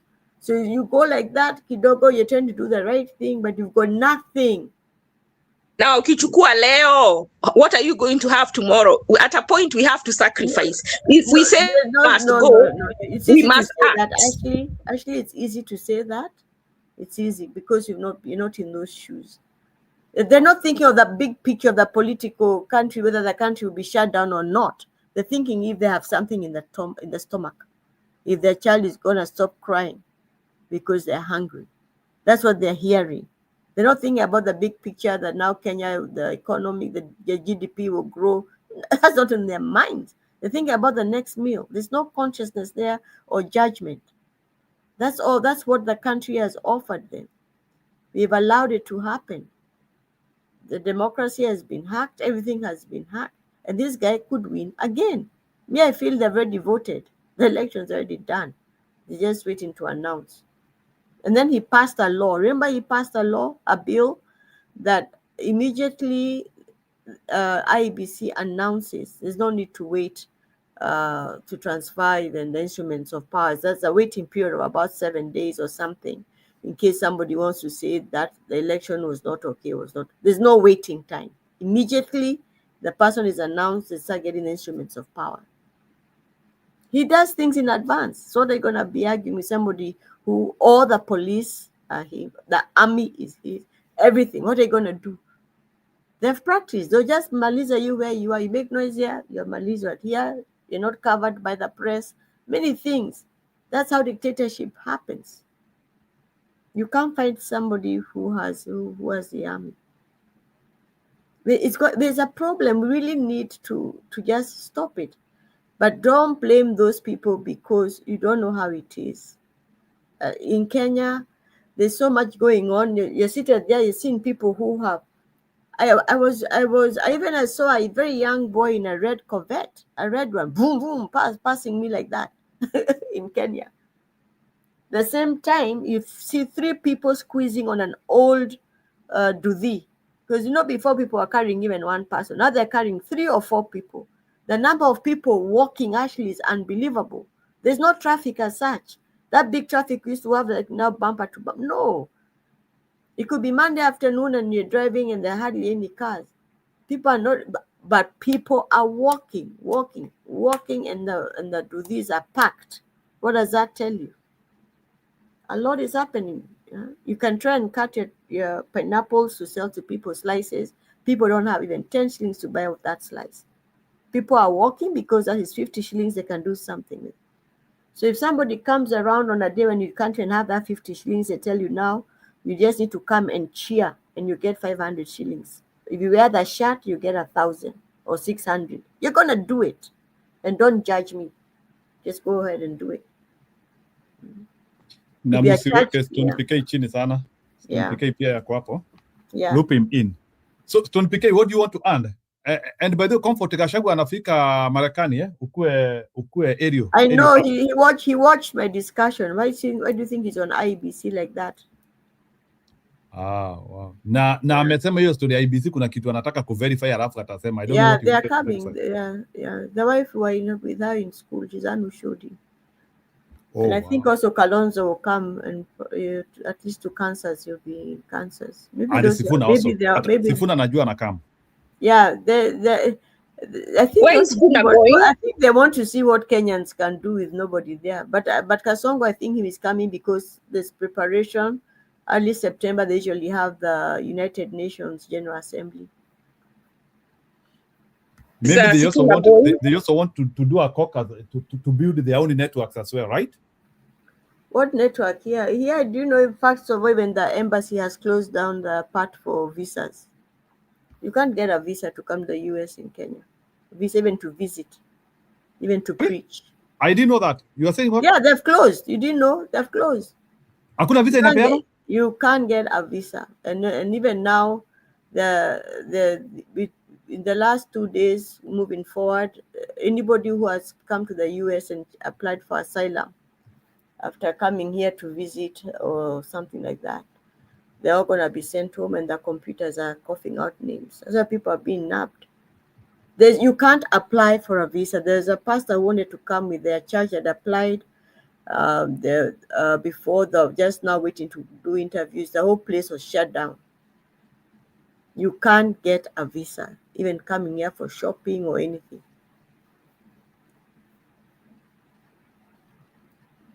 This government is not like so interested in Kenya or so much like that, you know. The president here is even like allergic to black people. Kabisa, he feels Didi, Kikuyu word Didi. They don't think of us. In fact, remember he gave 600 South African Boers. They were being given green cards in the air. Paperwork was being done to come here, whites from South Africa. But they came here, they didn't kind of like it because they found blacks here got too much power. It was killing them, seeing that blacks have got some sort of freedom. So, yeah, it backfired. Back to you guys. Stone PK, chukulia story. You can pick up from where you stopped. Habari gani? Ashley was there before. Where had I stopped? Unless I pick from where Comfort has inferred something regarding IDC. Because initially I was just trying to say Kenyans are mobilized heavily. So anybody going around claiming that he's mobilizing Kenyans to remove Ruto, I think that energy should be now directed to IDC, the referee. And I keep on saying it's like there is a narrative that tutakimbia tu ama tutacheza tu hii game hata kama referee tunamshuku. In my days when we went for this soccer, because it was do or die, the moment we look at the first half or the moment we get to know that this referee, we had an experience with him through our own research, that he doesn't have a very nice feeling for the team, for our team, we would all go to the field. The team is ready to play, very well uniformed. The captain is there, the teacher, our teacher, Mr. Nademta is the patron, is there. And then we state our case. We say, kama referee ni Wafula, ama ni Njoroge, ama ni ule, we are not going to the field. And that's it. And now, emergency meetings or convention, it would be convened, an emergency committee immediately on the ground there. Because we have said we don't. And if they say we will give the other team more cover, we say, go ahead. But we don't want to go to the field with that referee who we know very well. And then we have our case very well represented. Likewise for Kenya. It would be so stupid of us to go in, and this is the problem I have with the opposition leader. Huge problem. Initially, they pointed it and even went for that meeting. And let me say here, I wish Kalonzo was not part of that delegation. And I'm saying this in good faith. Kalonzo ana mahuruma mingi, madiplomacy mingi, even because when he talked, he was saying, you know, we know these people. You know these people, but they are devils. They are appointed by the devil. And, you know, this brotherhood, I don't call anybody brother. Oh, my friend. In Kenya, everyone calls each other friend, which is a lie. It's the hypocrisy of the worst order. I hear even like all these days, all the commentators, all the political pundits, when they are saying, they say, Gachagua, my friend, Kalonzo, my friend, When did Kalonzo become your friend? And you are just a pundit who had started having this podcast a year ago. Where did you meet and comfort my friend? Those don't begin. Where did we ever meet? How is friendship built? That's another fake narrative that Kenyans have adopted. And then also brotherhood. In Kenya, there is no brotherhood. Okay? Because it is the brother who you are calling brother, and then he's the one who is coming and mobilizing the police and the hood-covered people to go abducting and shooting everybody. And yet they are calling you brother. So why I was saying I wish Kalonzo didn't attend that meeting is because he went. That first meeting was very good, very fiery, very tough. Okay? They had very good demands. What happened to those demands? We all know very well Ethocon is an appointee of Ruto and is an apprentice of Ruto with Nanok and all that. And we sit pretty. You expect Nanok to announce anybody else as president, even if you vote 99.999%. Any Ethonok, whatever his name is, you expect to announce somebody else other than Ruto? We must be naive. How would he announce that Ruto has won? I mean, Ruto has been defeated, and yet he wants to keep his job and safety. He expects when Gachagua becomes the president, for example, that he will still continue to be chairman for IBC. Wakenya pia mnanishtuaga yani. Sijui tunaingianga nyungu gani. Yani tumenyamaza. I know Kenyans, the voters are very mad about IBC. But my madness is with the principles. We are seated pretty 350 days to go. I think 350 or 349. And we expect the same Kim's kit, which we raised alarms that they were being manipulated during all the by-elections. Women groups, women were being recruited into Kim's kit in various groups. Kim's kit zilikuwa zinatembea kila mahali. It is the same gadgets that we expect to beat Ruto through. Hata sisi tuna mchezo mingi. No wonder Ruto hamuna akili. Because hatuna akili kwa sababu yani tumekaa hivi tunasema tutapiga kura na numbers. I keep on asking. Hizo numbers zitajihesabu ati tutalinda kura. Mnalinda kura na constitution inasema hizo kura lazima ziannouncewe mahali fulani na mtu fulani. Tutatupwa juu chini pum pum pum, alafu tuambiwe endeni kotini. Going to kotini, mnaambiwa sasa rais asha assume kwisha amepewa all instruments of power. Now you want to go to court to contest against a fully fledged president of the Republic of Kenya. Olesikia wapi? I would borrow Hamisi, Caleb Hamisi's trajectory and attitude. In vita, this is war. Whether people want to talk money, they want to talk this, it can be war, political war, whichever form it's supposed to take.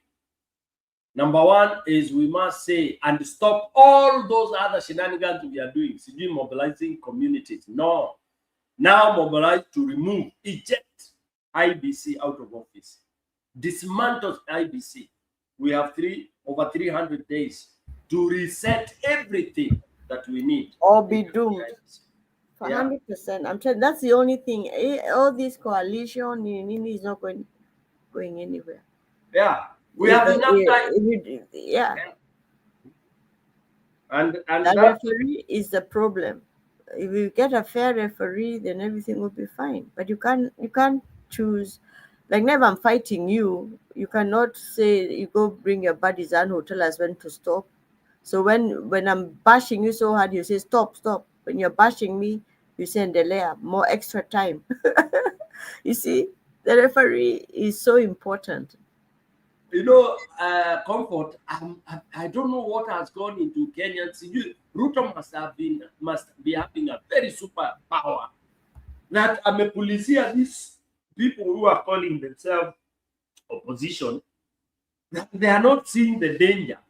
That even Gachagua, who is calling himself the Chungati, you know, Gachagua believes is the hot number, is the toughest and all that. Atapeleka Ruto mbio. Yani aoni stories the referee. No, when I brought up that thing of referee in that interview, I left for the airport. But it has begun a conversation, even amongst them. You saw him within 2 days. Now he's really focusing on IBC because you're so busy getting numbers and getting everybody, but you're not taking care of the referee. And all the signs are there. All the people who do all that ukarabati in Africa, they're always in State House. Kamago is there. Can you imagine Kamago comes in and out in Kenya? What do you think is going on? If people can make passports for Sudan, for a guy who has been hunted down by CIA, the Sudanese whatever, Hamati, they can do that. What can't they do? So this and then the united opposition is very serious, trying to fight at who will be the flag bearer. Well, we are not even sure about the integrity of the systems. Can you imagine how laughable that is? I'm telling you, it hit them very hard. I was very surprised that people who are reaching out to me, Manyara, people are contacting me. I said it's a referee. You know, when you saw her with the World Cup, the referee is so important, and it's always been IBC that has always failed people. So why are we even bothering about, saying this Sifuna, that kind of a thing? And this, I'm telling you, you're gonna see. Probably they've already done the elections. It's already all set. That time, the way they keep on saying Wanyorosha asubuhi mapema, they're so excited. They've been shown the figures. You're gonna win by this amount and this and this. All these dead people, we are voting for you. This region is covered by dead. What? They've been shown the figures. They're so excited. But I think now things are going to change. I think they realize that they really need to focus on the IEBC. Rigathi has got it. Kalonzo has gotten it. That is where the problem will be. They get it now. And that is why, I don't even see the Korean thing, but now you see, because it's got people on the ground, the Korean thing has come up. So let me ask you, what if we change strategy? Like they are saying they're waiting, some people are waiting to defect in March.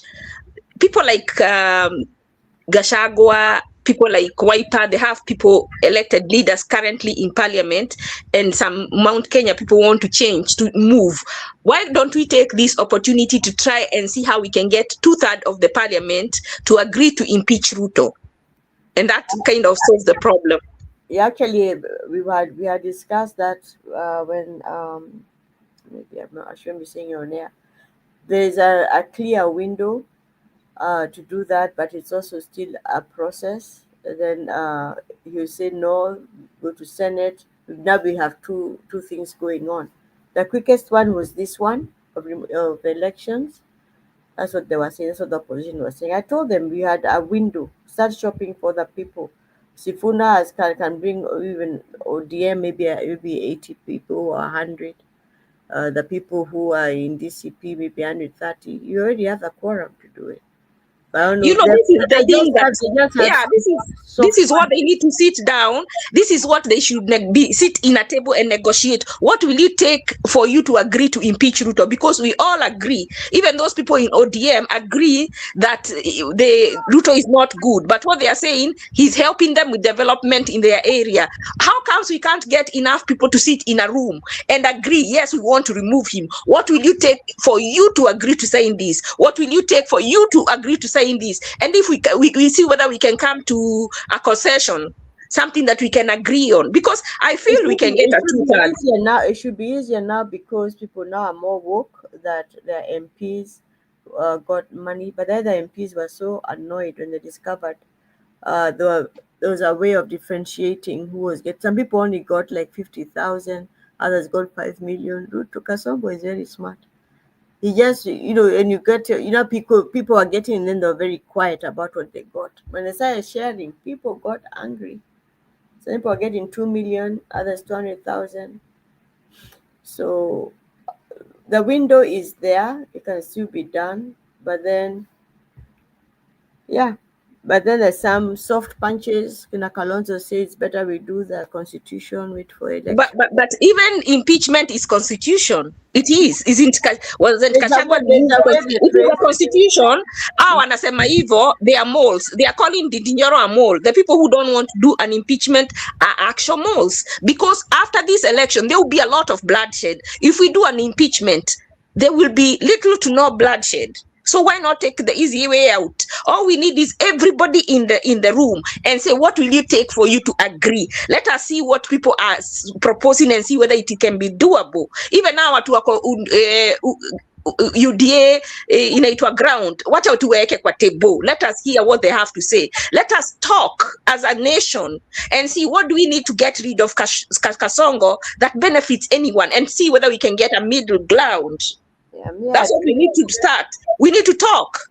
People were still talking of one term. You were saying no term. That was almost a year ago, and people didn't, No term should be the thing. He shouldn't finish this term, but we should try to engage everybody as Kenyans, because at our ODM ground, they agree that he is bad, but they are saying he's taking development to their area. So what would it take them to remove him before the election? What are they, if they want a deputy position, who can they propose that is agreeable to this other side? Because he can't near to CC water, we have to come up with something that works for everybody.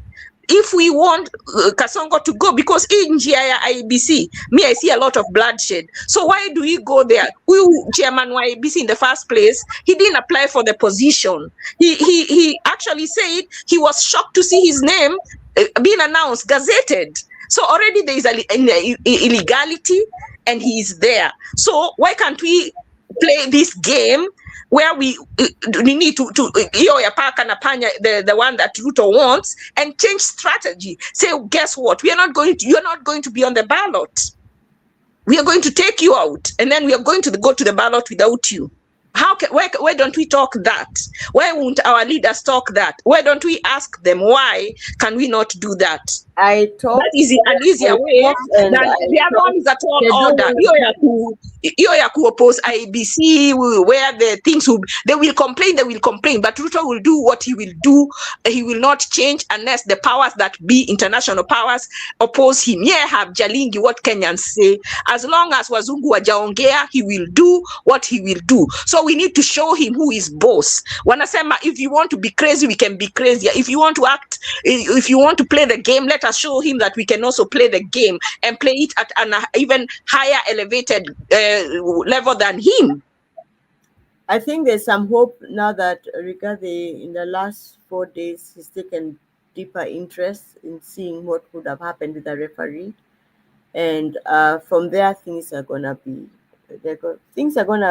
more things will come out. Even the anger in the country as we get to know all the companies that, this guy owns, everything that he owns, you realize that he's directly, even Mitumba, he can ban all the Mitumba places so that he can give somebody to build a mall there because it's more money for him. Yet Mitumba, imagine 9 people have their livelihoods from Mitumba. People have gone to college, their families have grown from there. You come and you ban the whole place. And then you give, he sold Gikomba to an Eritrean. Gikomba has been sold, and the people were abandoned, sent home. They've got no voice. Someone in the comment is saying that we risk having Wetangula as an interim president. Would you? This is the questions we need to ask. So would you rather continue to have Ruto and go to the election in a second term, or would we rather have Wetangula as an interim? And second, someone else said that we risk, what did he say, having a constitutional crisis. Would you rather, which one is worse? Letting Ruto continue. Na tumeambiwa next year ule mtu atachukua, our debt will be at 91%. So we risk default. Yeah, but that's the other part. At least Wanjigi has a formula of making sure we don't need to pay. You don't need to pay that money. But what The you're only way saying, we don't pay is defaulting, and when we default, our credit rating would go down. The credit only rating for what? We didn't use the money. The money was taken and it went to people's pockets. The Kenyans, we the people did not see that money. So we didn't touch it. Why are we paying for it? What are we defaulting from? Those people who took the money need to return it. We didn't do it. So It's that's all the thing. yeah. You need a leader who will not make deals with those leaders, and that is why we cannot have someone who is lovey-dovey with everybody like Kalonzo. He's so lovey-dovey with the powers that be that could have been compromised or even have taken this money. We need someone who can make decisions independently without making deals with them where they agree to default. And Kenya suffers, but his friends are saved. So you see, you can agree to default and our credit rating fall. You can argue to where those people who took can be forced to bring the money back. There's no credit rating because nobody's going to lend you anything anyway. The fact is that we don't pay, and the taxes that we continue collecting can sustain us. We collect so much and we can do so much with the money that we have, but it's all stolen. Are you hearing me? It is all taken away. And that one is not taken away officially, like from your pay slips and taxes and everything else. You're being taxed, direct taxes. They go for it from the central bank and just take it. Someone is saying that Ruto is developing the country from all angles. That's why we are at 91% debt, paying yani trillions. Yani he's misusing money. Let me tell you, you can develop, but when when you do price gouging, then at the end of the day you are like unaweza fanya nini kama unaweza kuwa na project ujenge nyumba yako ya 10 million which should have cost 3 million. Is that really development? No, that is why I'm saying I may have missed something, but did somebody say he's developing? If he had followed the plan that was already some of these things anafanya ana overprice. He's doing what we call price gouging. So when you got a price, he owns the cement companies. The metal, the steel, everything is his companies. And not only is it his company, he's also overpricing. So at the end of the day, the cost of what we have got is not development because the debt is higher.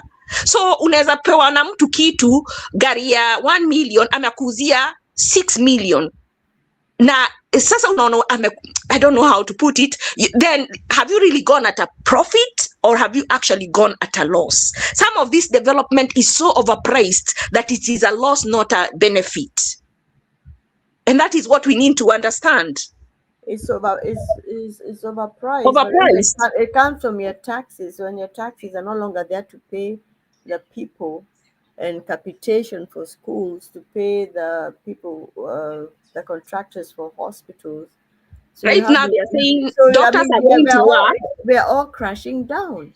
Doctors are going to work. They haven't been paid for 2 months. Imagine you have rent to pay, you have people to go to school, you have food to feed your kids, and you're going to work every day, and you haven't been paid for 2 months. Yes, we see our politicians carrying money in bags. Sasa huyo mtu mnataka kumrudisha. Do you have a problem in your head? Huyo anakipa kiandika roof. Can you please answer me? Na ujue hizo mtu nakipikisema mtu aende afanywe zinanunuliwa mtu anaweza nunua kwa shop.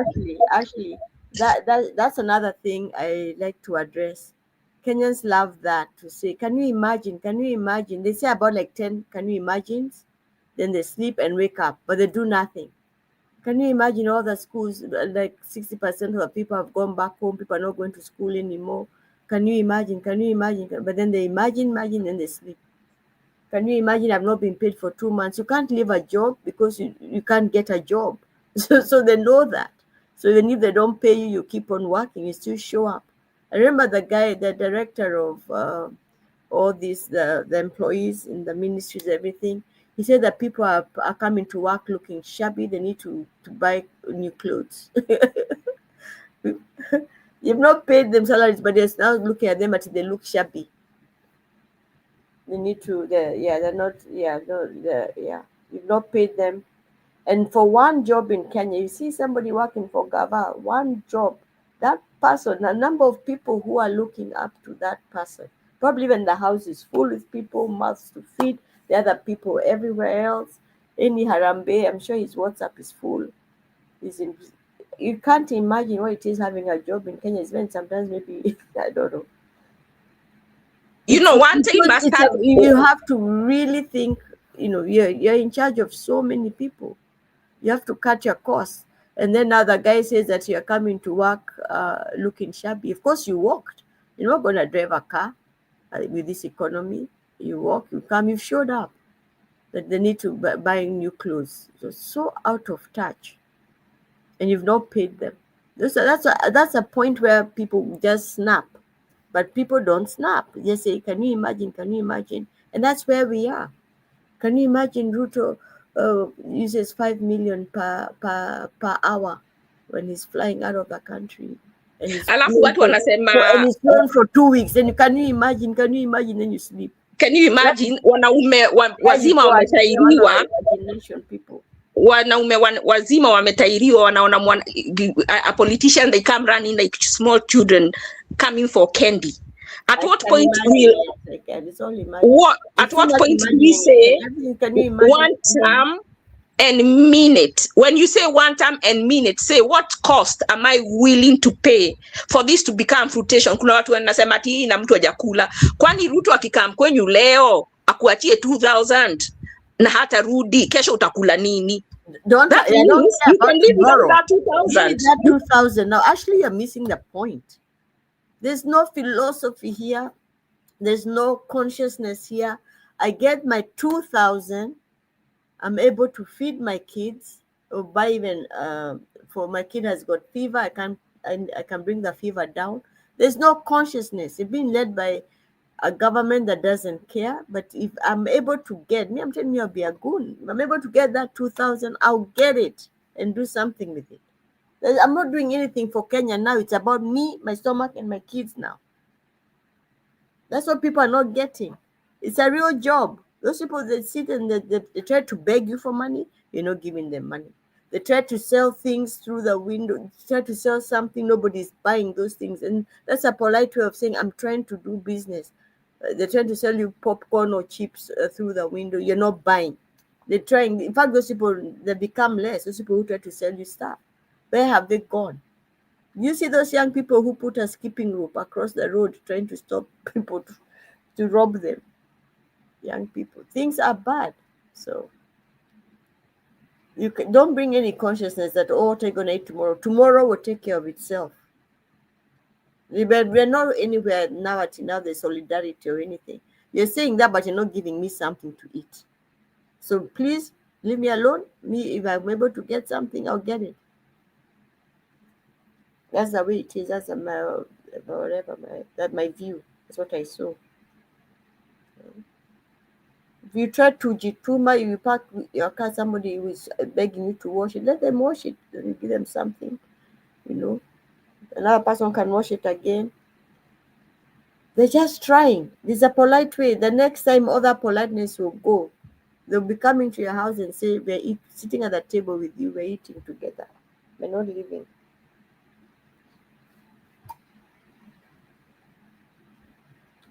Comfortable ni kuonesha kitu hapa imenishtua kidogo ya this guy called Sundi. I hope I didn't chase people away. I was just coming to say hi, kidogo. No, there's no problem about that. Okay. Kidogo. There is a video I want to give. It has shocked me. This is what Kasongo people are saying. Yeah. Actually, we are almost concluding anyway.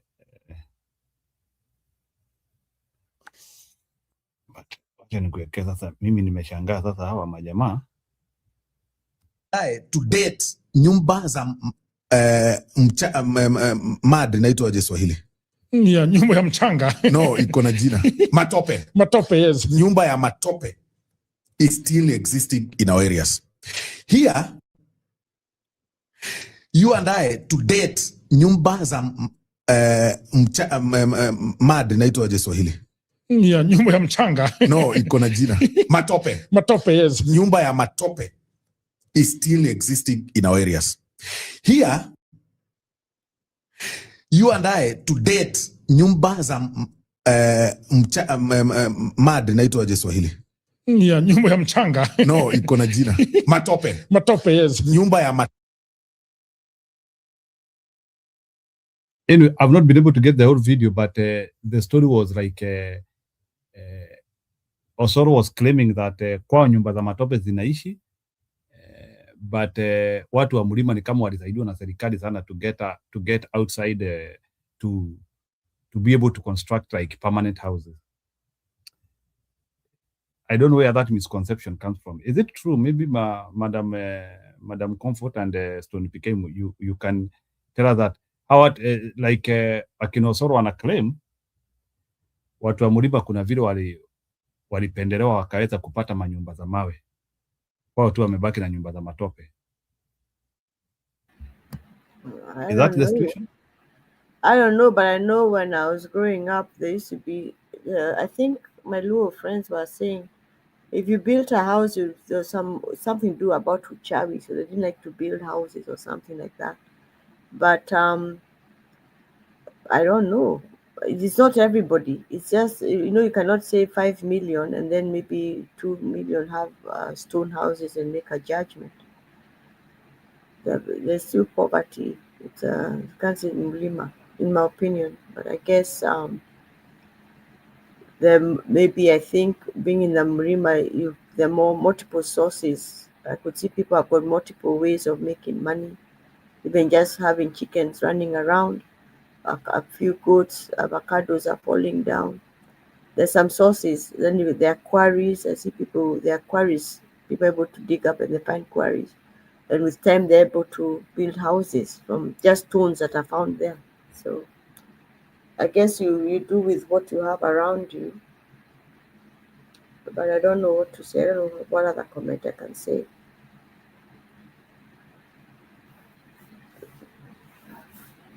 Stone, do you want to react on that kabla ya nicheze video yetu ya mwisho ya usiku wa leo?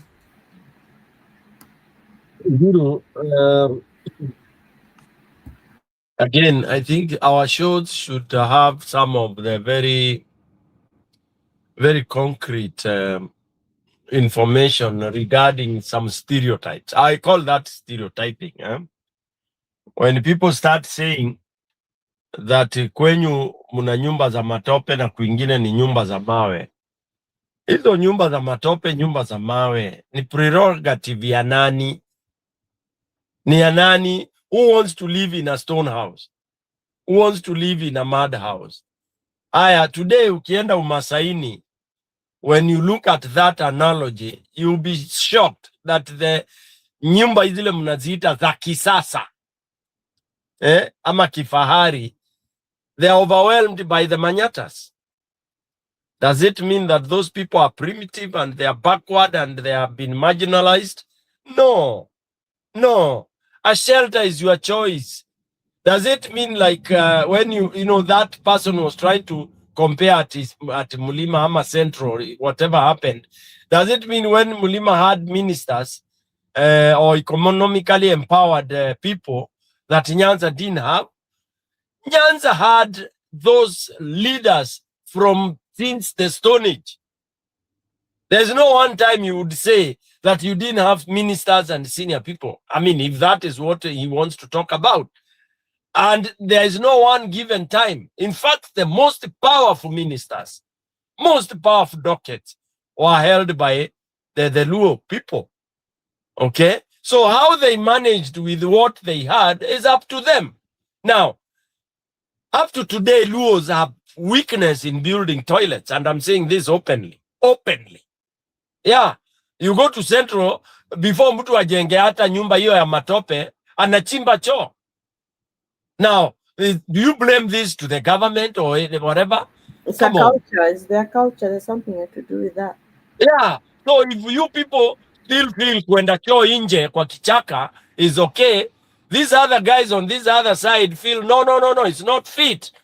Kabla nijenge nyumba yangu, Can you imagine? This is what I really love. I mean, ninaenjoyingi sana. Unaona mtu ameenda amejenga choo, amechimba choo kwa site hata Nairobi. Mtu amenunua plot huko kunaitwaje Kayole, si Kayole. Huko watu wana Malaa na huko.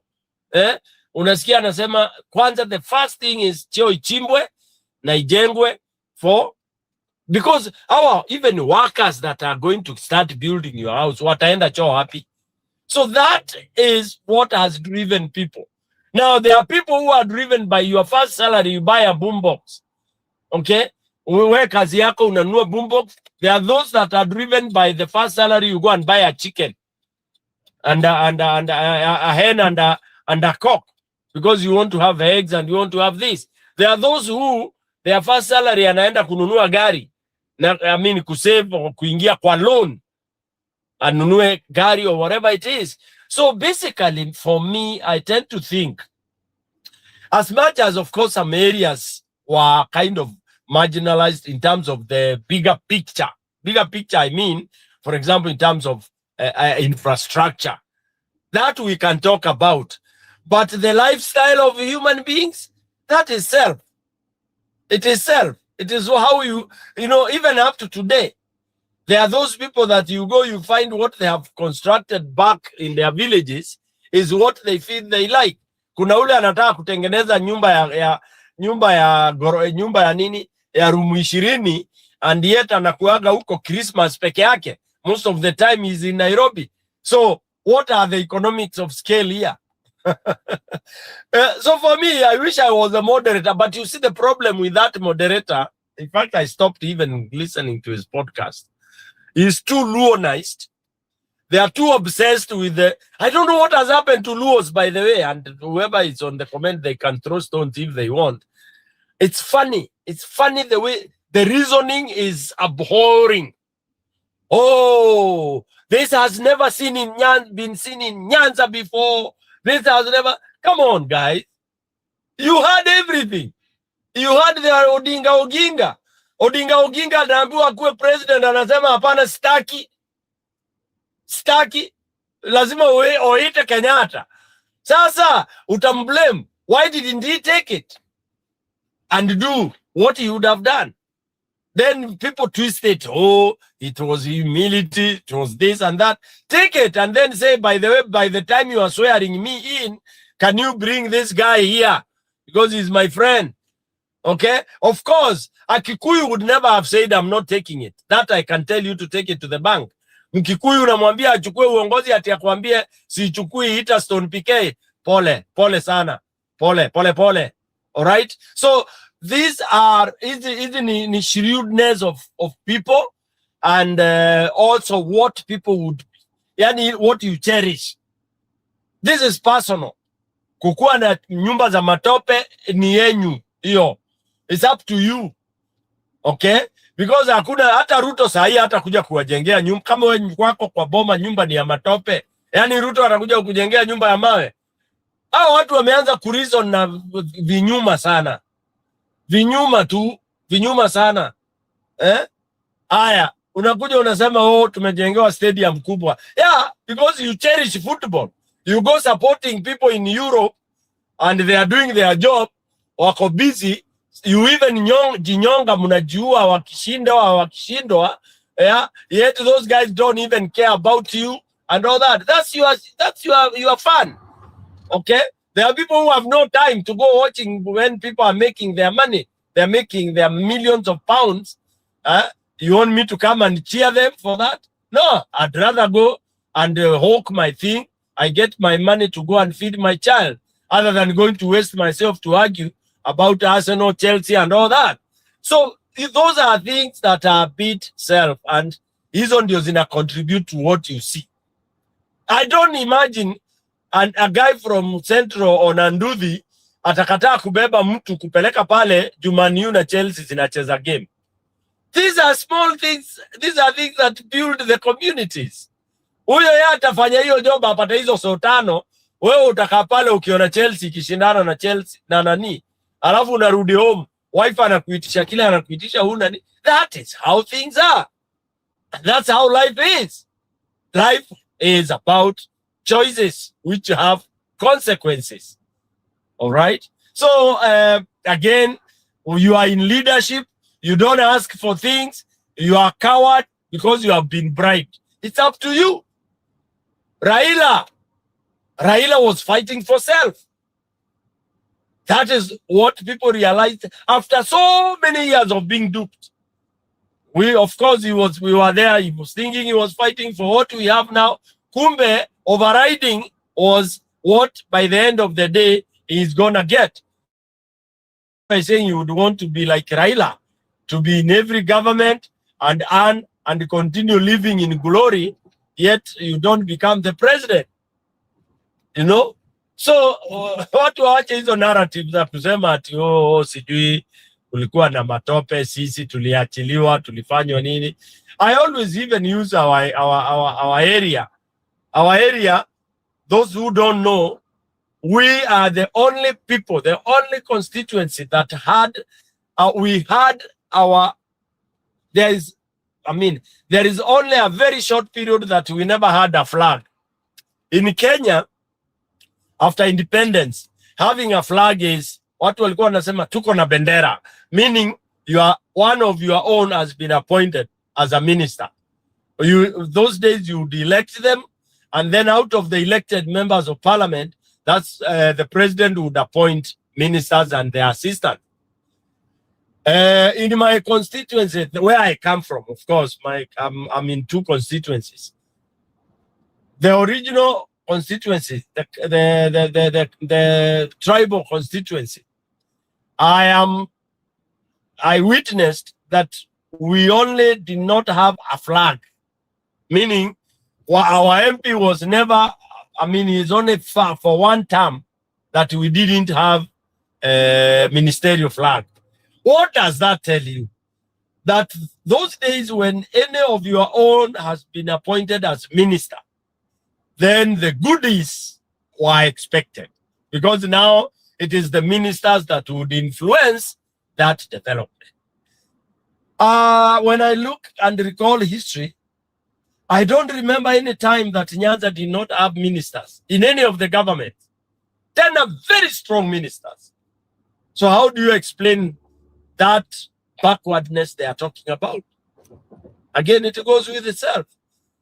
My constituency, the one I'm talking about, we had the longest serving minister for water, JJ Jeremiah Mwanikinyaga. The longest serving minister in Kenya for water and also for after water agriculture. Yet, there is no one single borehole that he sank in his very, it used to be called Gachoka constituency. No single borehole. Not even kwake nyumbani.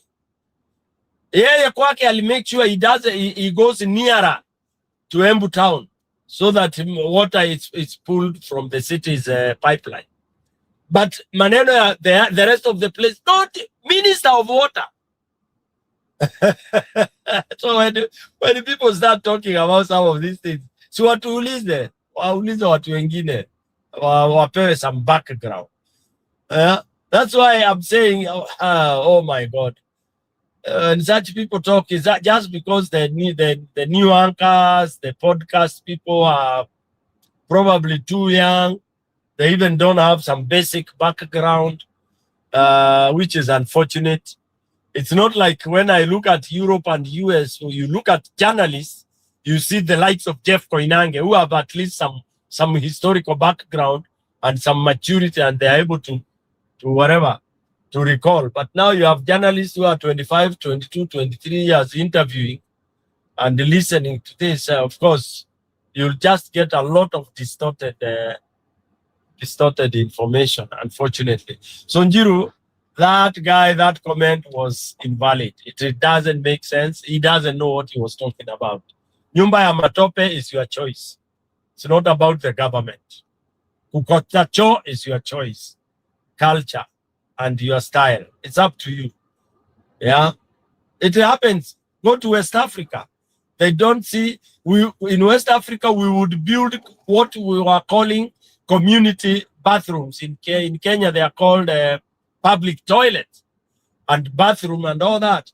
Do you know people would go and poo behind those buildings instead of inside? What does that tell you?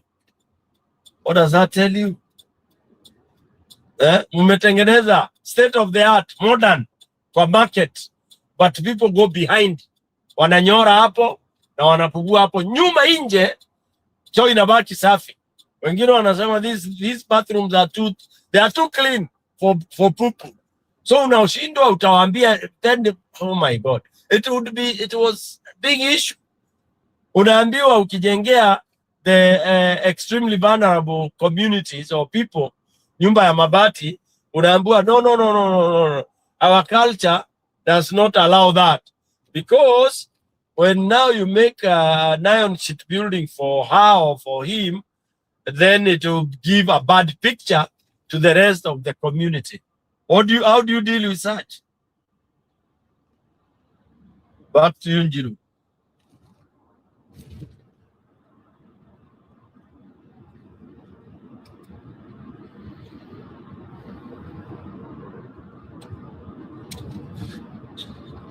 Ashley, do you have something? Kabla nicheze video yetu ya mwisho siku ya leo. Yeah, I wanted to say that if an area has not developed, they should blame their leaders, the leaders that they elect, because their representatives are supposed to be the ones putting forth whatever development is needed in their areas. A president cannot know all the way in national office each and every area in the country and what it needs. So that's why we have different representatives. We are represented all the way to the grassroots, for the basic fact that our representatives are supposed to bring our needs up. And if those needs are not being met, they should sound the alarm to the constituents, who should call for protests. Because we are all taxpayers, we expect service delivery. So since we have not seen any one region going to the streets to protest that they are paying taxes and they are not being given the development owed to them, then their leaders are eating their money. And instead of blaming the government, they should look into their leader and ask them where their development is. Their grassroots leaders are the ones they should address that issue with, starting with Wanga. On the issue of marginalization, these leaders are complicit, because how are you marginalized and you have a leader? What is that leader doing when you're being marginalized? Have we had any leader coming forward and saying that my area has been marginalized? When you say marginalization, are you telling us specifically what is not there, what you have done to get it there, and what the government has failed to do specifically? And after they have refused, what action have you taken as the leader who is being paid each month to make sure or to address that issue? We haven't had. So other than go to all the way to national government to start blaming the president, who is all the way up there, you need to start with your leaders and you need to get answers from your leaders and not shift blame. When it comes to Mount Kenya, remember that Central is very proximity to the city. Any place that has a proximity to the city will benefit. The suburbs do better than the rural areas because the suburbs are near the city, the urban areas. So one of the reasons that the Central is more advanced maybe than other areas is because they are very close to the city. So they gain from that business coming into the city. Because some people even go to live in Kiambu, some people live in Thika and they work in Nairobi. On that note, there is also, and that also gives us a reason why Nairobi is mostly ODM, because during election time, it is very expensive for someone from Luo to travel up country to go and vote. But it is very easy from a person from Central to go and vote. It is very easy from a person from Kiambu to work in Nairobi. It's very easy for a person from Thika to work in Nairobi.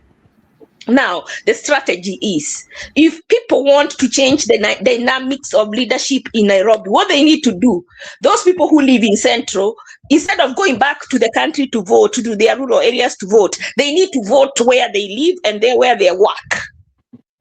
So instead of, during 2017, I remember people were given two days off to go and vote. You see, that person from Nyanza will not go. Someone from Coast in Nairobi will not go. They will vote in Nairobi. And that is why you see Nairobi is mostly ODM. But that can change if the people from Central that live in Kiambu, that live in and in Thika and work in Nairobi can vote where they work, and the people that live in Nairobi and they are from Kiambu do not go back to vote in the village and vote in the city. That, I think, is a strategy to change that dynamic right there.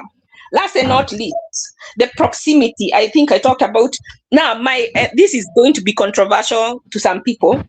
If I'm thinking, if the flag is what influences development, then a rotating presidency would be the most suitable to ensure fairness and bring about sense of brotherhood in national building.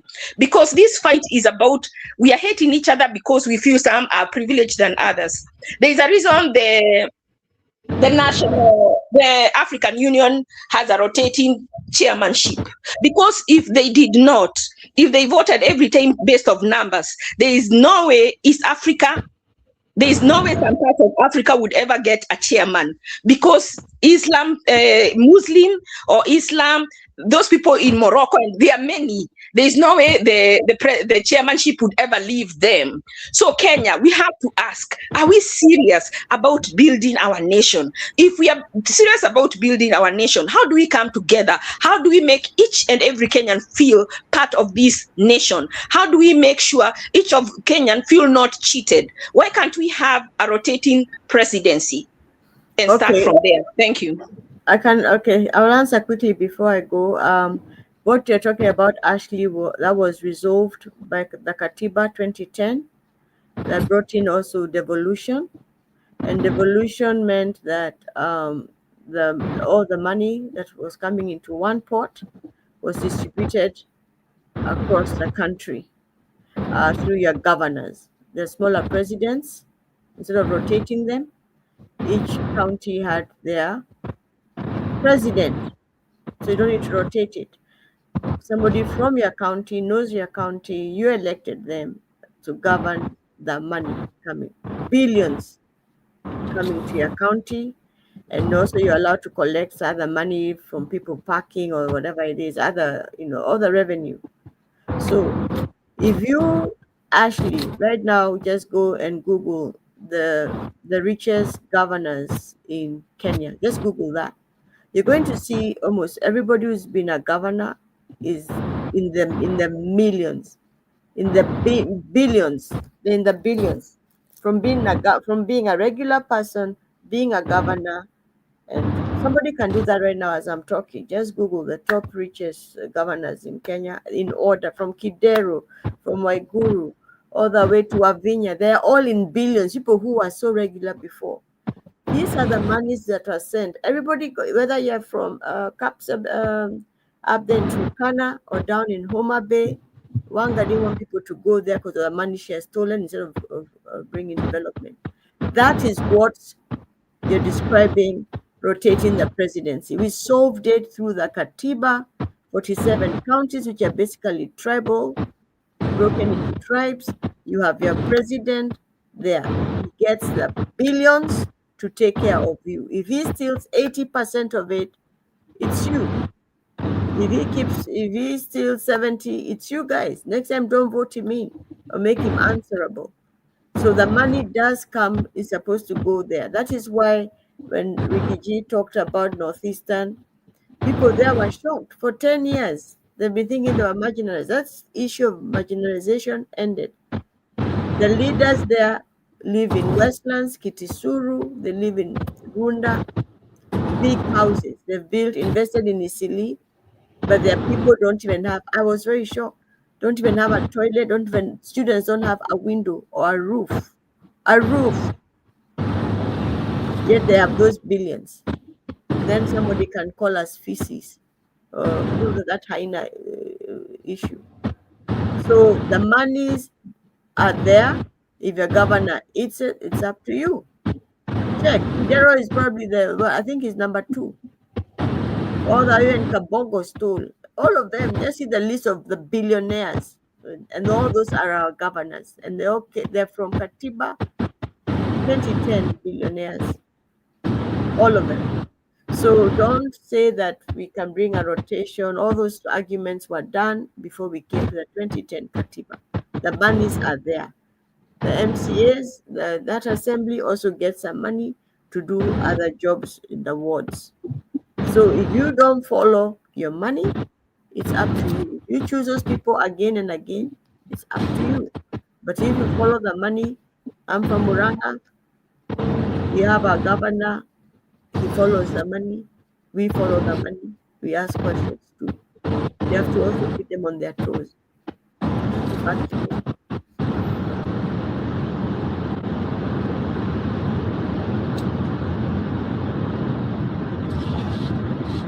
So ni kama sikupati vizuri, wacha tucheze hii video ya Babu Owino and then we can conclude. Babu Owino, just put the richest governors in Kenya just for entertainment and see all of them, the list. But I'll see you guys next time. Kwa ndugu yangu Sifuna, nimepokea. Mimi nataka mtushikilie mikono, shikilie Sifuna kama my brother, mshikilie Babu Owino pia. Raundi hii tukipeleka mambo mbele, tusukume ndugu yetu, tuone jinsi ambavyo huyo ndugu yetu pia atashikana na wale wakina Rigiji, washikane na mama yetu Mwangaza, washikane na Kalonzo, washikane na Matiang'i, washikane hata na Uhuru, washikane na viongozi wote. Orengo pia ako hapo, na nani tena na Babu na Babu pia, si ndio? So tunataka tusukumane tu, kwa sababu sisi wote kama Wakenya tuko na shida moja, na hiyo shida ni hii serikali ambayo haifanyi kazi. Sasa jamani, hii maisha, nyinyi wenyewe ambao mko hapa, mnataka tubadilishaje hii maisha kama hatujaungana? Ndio maana mimi nasema vizuri sana, ili tutoe hii serikali, opposition lazima iwe united. Si ni kweli? Lazima Sifuna ashikane na Kalonzo, Kalonzo ashikane na Rigiji, Rigiji ashikane na Orengo, Orengo ashikane na Matiang'i, Matiang'i ashikane na Babu, Babu ashikane na Mwananchi, na Martha Karua ashikane pia na Sifuna na Orengo na Kalonzo na kila mtu. Tukishikana hivyo tuko na solution. Lakini tukiwa divided, hakuna penye tunaenda. Mimi nawaambia venye mmeketi hapa, ukiwa na division hakuna penye tunaenda, na hii serikali inafanya juu chini ili opposition iwe divided. Babu akienda kule Homa Bay ameongea juu ya Kalonzo pia na Sifuna. Sasa Babu anasema hataki Sifuna, sasa anataka Kalonzo. Hao watu wawili wakiseparate, Ruto amerudi asubuhi mapema. Tunaelewana vizuri? Because the only way kutoa hii serikali ni kukua united. Sasa ndugu yangu mwenye nimeanza na yeye, tumekuja na yeye huku juu, hautamtaka tena aje? At what point hautamtaka? Kama ungemtaka tungeanza huko chini, atungeshikana kuanzia kule chini. So lazima tuwe united for us to deal na such government. But government haitalala, kwa sababu wata-unleash mabloggers online. Kuna online goons wanakuattack huko kwa mtandao. Ukikuja kwa ground, kuna ground goons wanakuattack hapa. So mahali popote ukiingia kwa maji, pia goons pia wanatumwa huko. So wana attack from all directions. Spiritual goons. But sisi tunasema they will come against us na magoons, rungus, pangas, mamishale, but we will go against them in the name of the Almighty. Sisi vita yetu yote ni Mwenyezi Mungu ndiye atatupigania. This is what would crawl out of you if you drank 2 tablespoons of this disgusting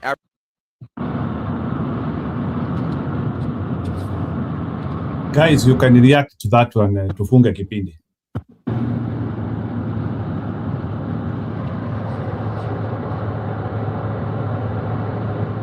So kuna vile sauti ni kama itoki bana.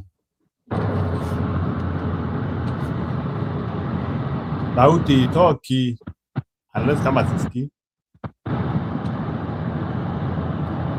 Actually, as we wait for Stone PK to be okay, you can react to it. Me, I'm going to say something very unfavorable, but the more I listen to people, I listen to other people who are not from Central or from Rift Valley. I hear the majority of the people have a discontent with the fact that of the 5 presidents we would have, 3 have been Kikuyu and 2 have been Kalenjin. And if you're in a relationship, which we have a relationship as Kenyans, we have to hear people.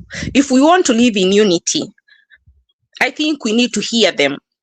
And I think it wouldn't take much, because we are all Kenyans, if we would have a rotating, like we have, the way we used to have the 8 provinces. We have had somebody from 2 from Rift Valley. We've had 3 from Central. Then if we have say Sifuna from Western, let us do what is fair.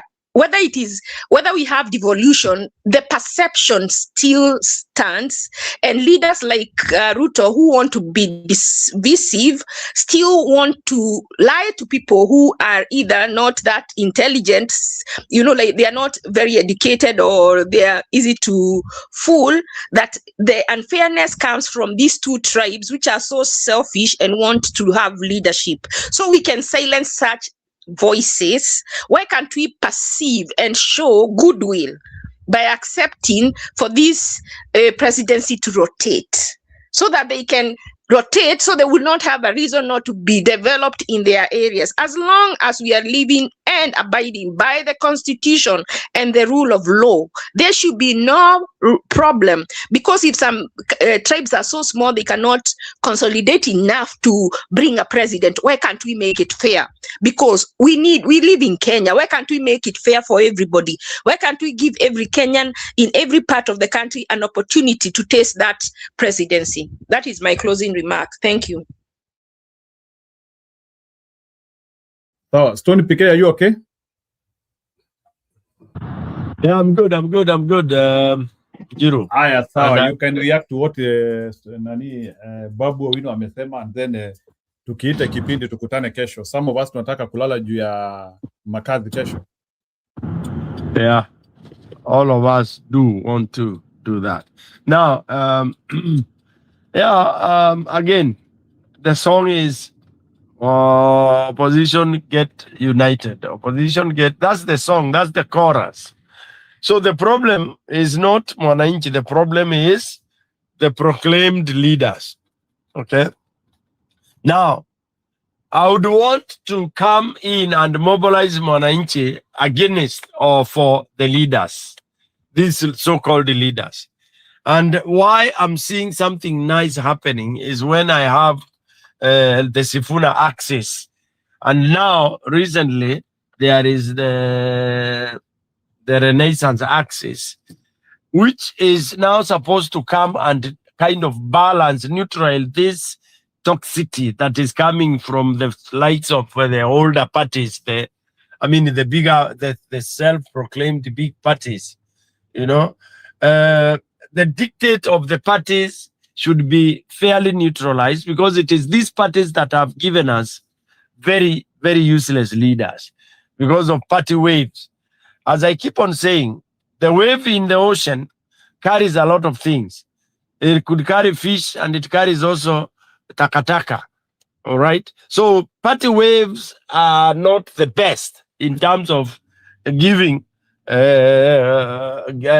of birthing out leaders. And that's my fear when now we start mobilizing, that we say everywhere the party is X, and that anybody who is not in that party X, then XYZ. Yeah, because we get camouflaged and forget to scrutinize the characteristics of these leaders. Okay, so let's make sure that we are not eclipsed in a party panelos. We should now focus on the leaders, and we should try to tell the leaders what they are supposed to look at. That is what I tend to think should be the case. Otherwise, when we get drunk about party, we might have a problem. So for me, I think, yeah, Mwananchi is already mobilized, as I keep on saying. We know who the problem is, and Babu has talked very well that if Mwananchi is all mobilized, and unfortunately we must have one candidate, then Babu has put it very well, that it is, people will have to swallow their ego. People will have to swallow some of the prearranged presumptions that you have to, you have this, you have that. We want to go by the integrity, as Ashley said. For the first time, let's say, even if this guy comes from El Moros, who are only 500, but by the way, there were 500 in something like 20 years ago. Right now, they might have disappeared. Then we now say we feel integrity is this, the values are this and this, without looking at the populist and those other whatever. Those should come second. But the one that should be allocated very high marks is integrity. What do people think about you? And if worse comes to the worst, let them look for sponsors to sponsor an election, to do the nomination, so that we have an election, nomination, whatever, popularly done before the election. Why not? Because if they sit in those boardrooms and they bring out what Mwananchi has not already indicated, because Mwananchi anajua. In fact, Mwananchi amepatia watu alternative kama 3, huyu na huyu. Wananchi wamecombine huyu na huyu, huyu na huyu, huyu na huyu. Those 3 choices is what you are supposed to present to Mwananchi, or present to the people. Now you meet, you say inaonekana hapa na hapa na hapa na hapa. If you disagree, then bring it to Mwananchi. You'll be sorted out very quickly. Back to you, Njiro.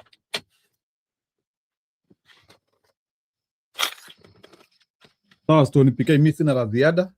Wacha tufunge show siku ya leo because it is quite late for me, and we need to sleep so that we can start our days early. Thank you for those people who have participated. Shalom. Stone PK, thank you for sacrificing your time, and everybody who came in the comment section and they sacrificed their time. Tunasema ni asanti. Usiku mwema, tupatane kesho. Thank you and good night. Alamsiki, good night.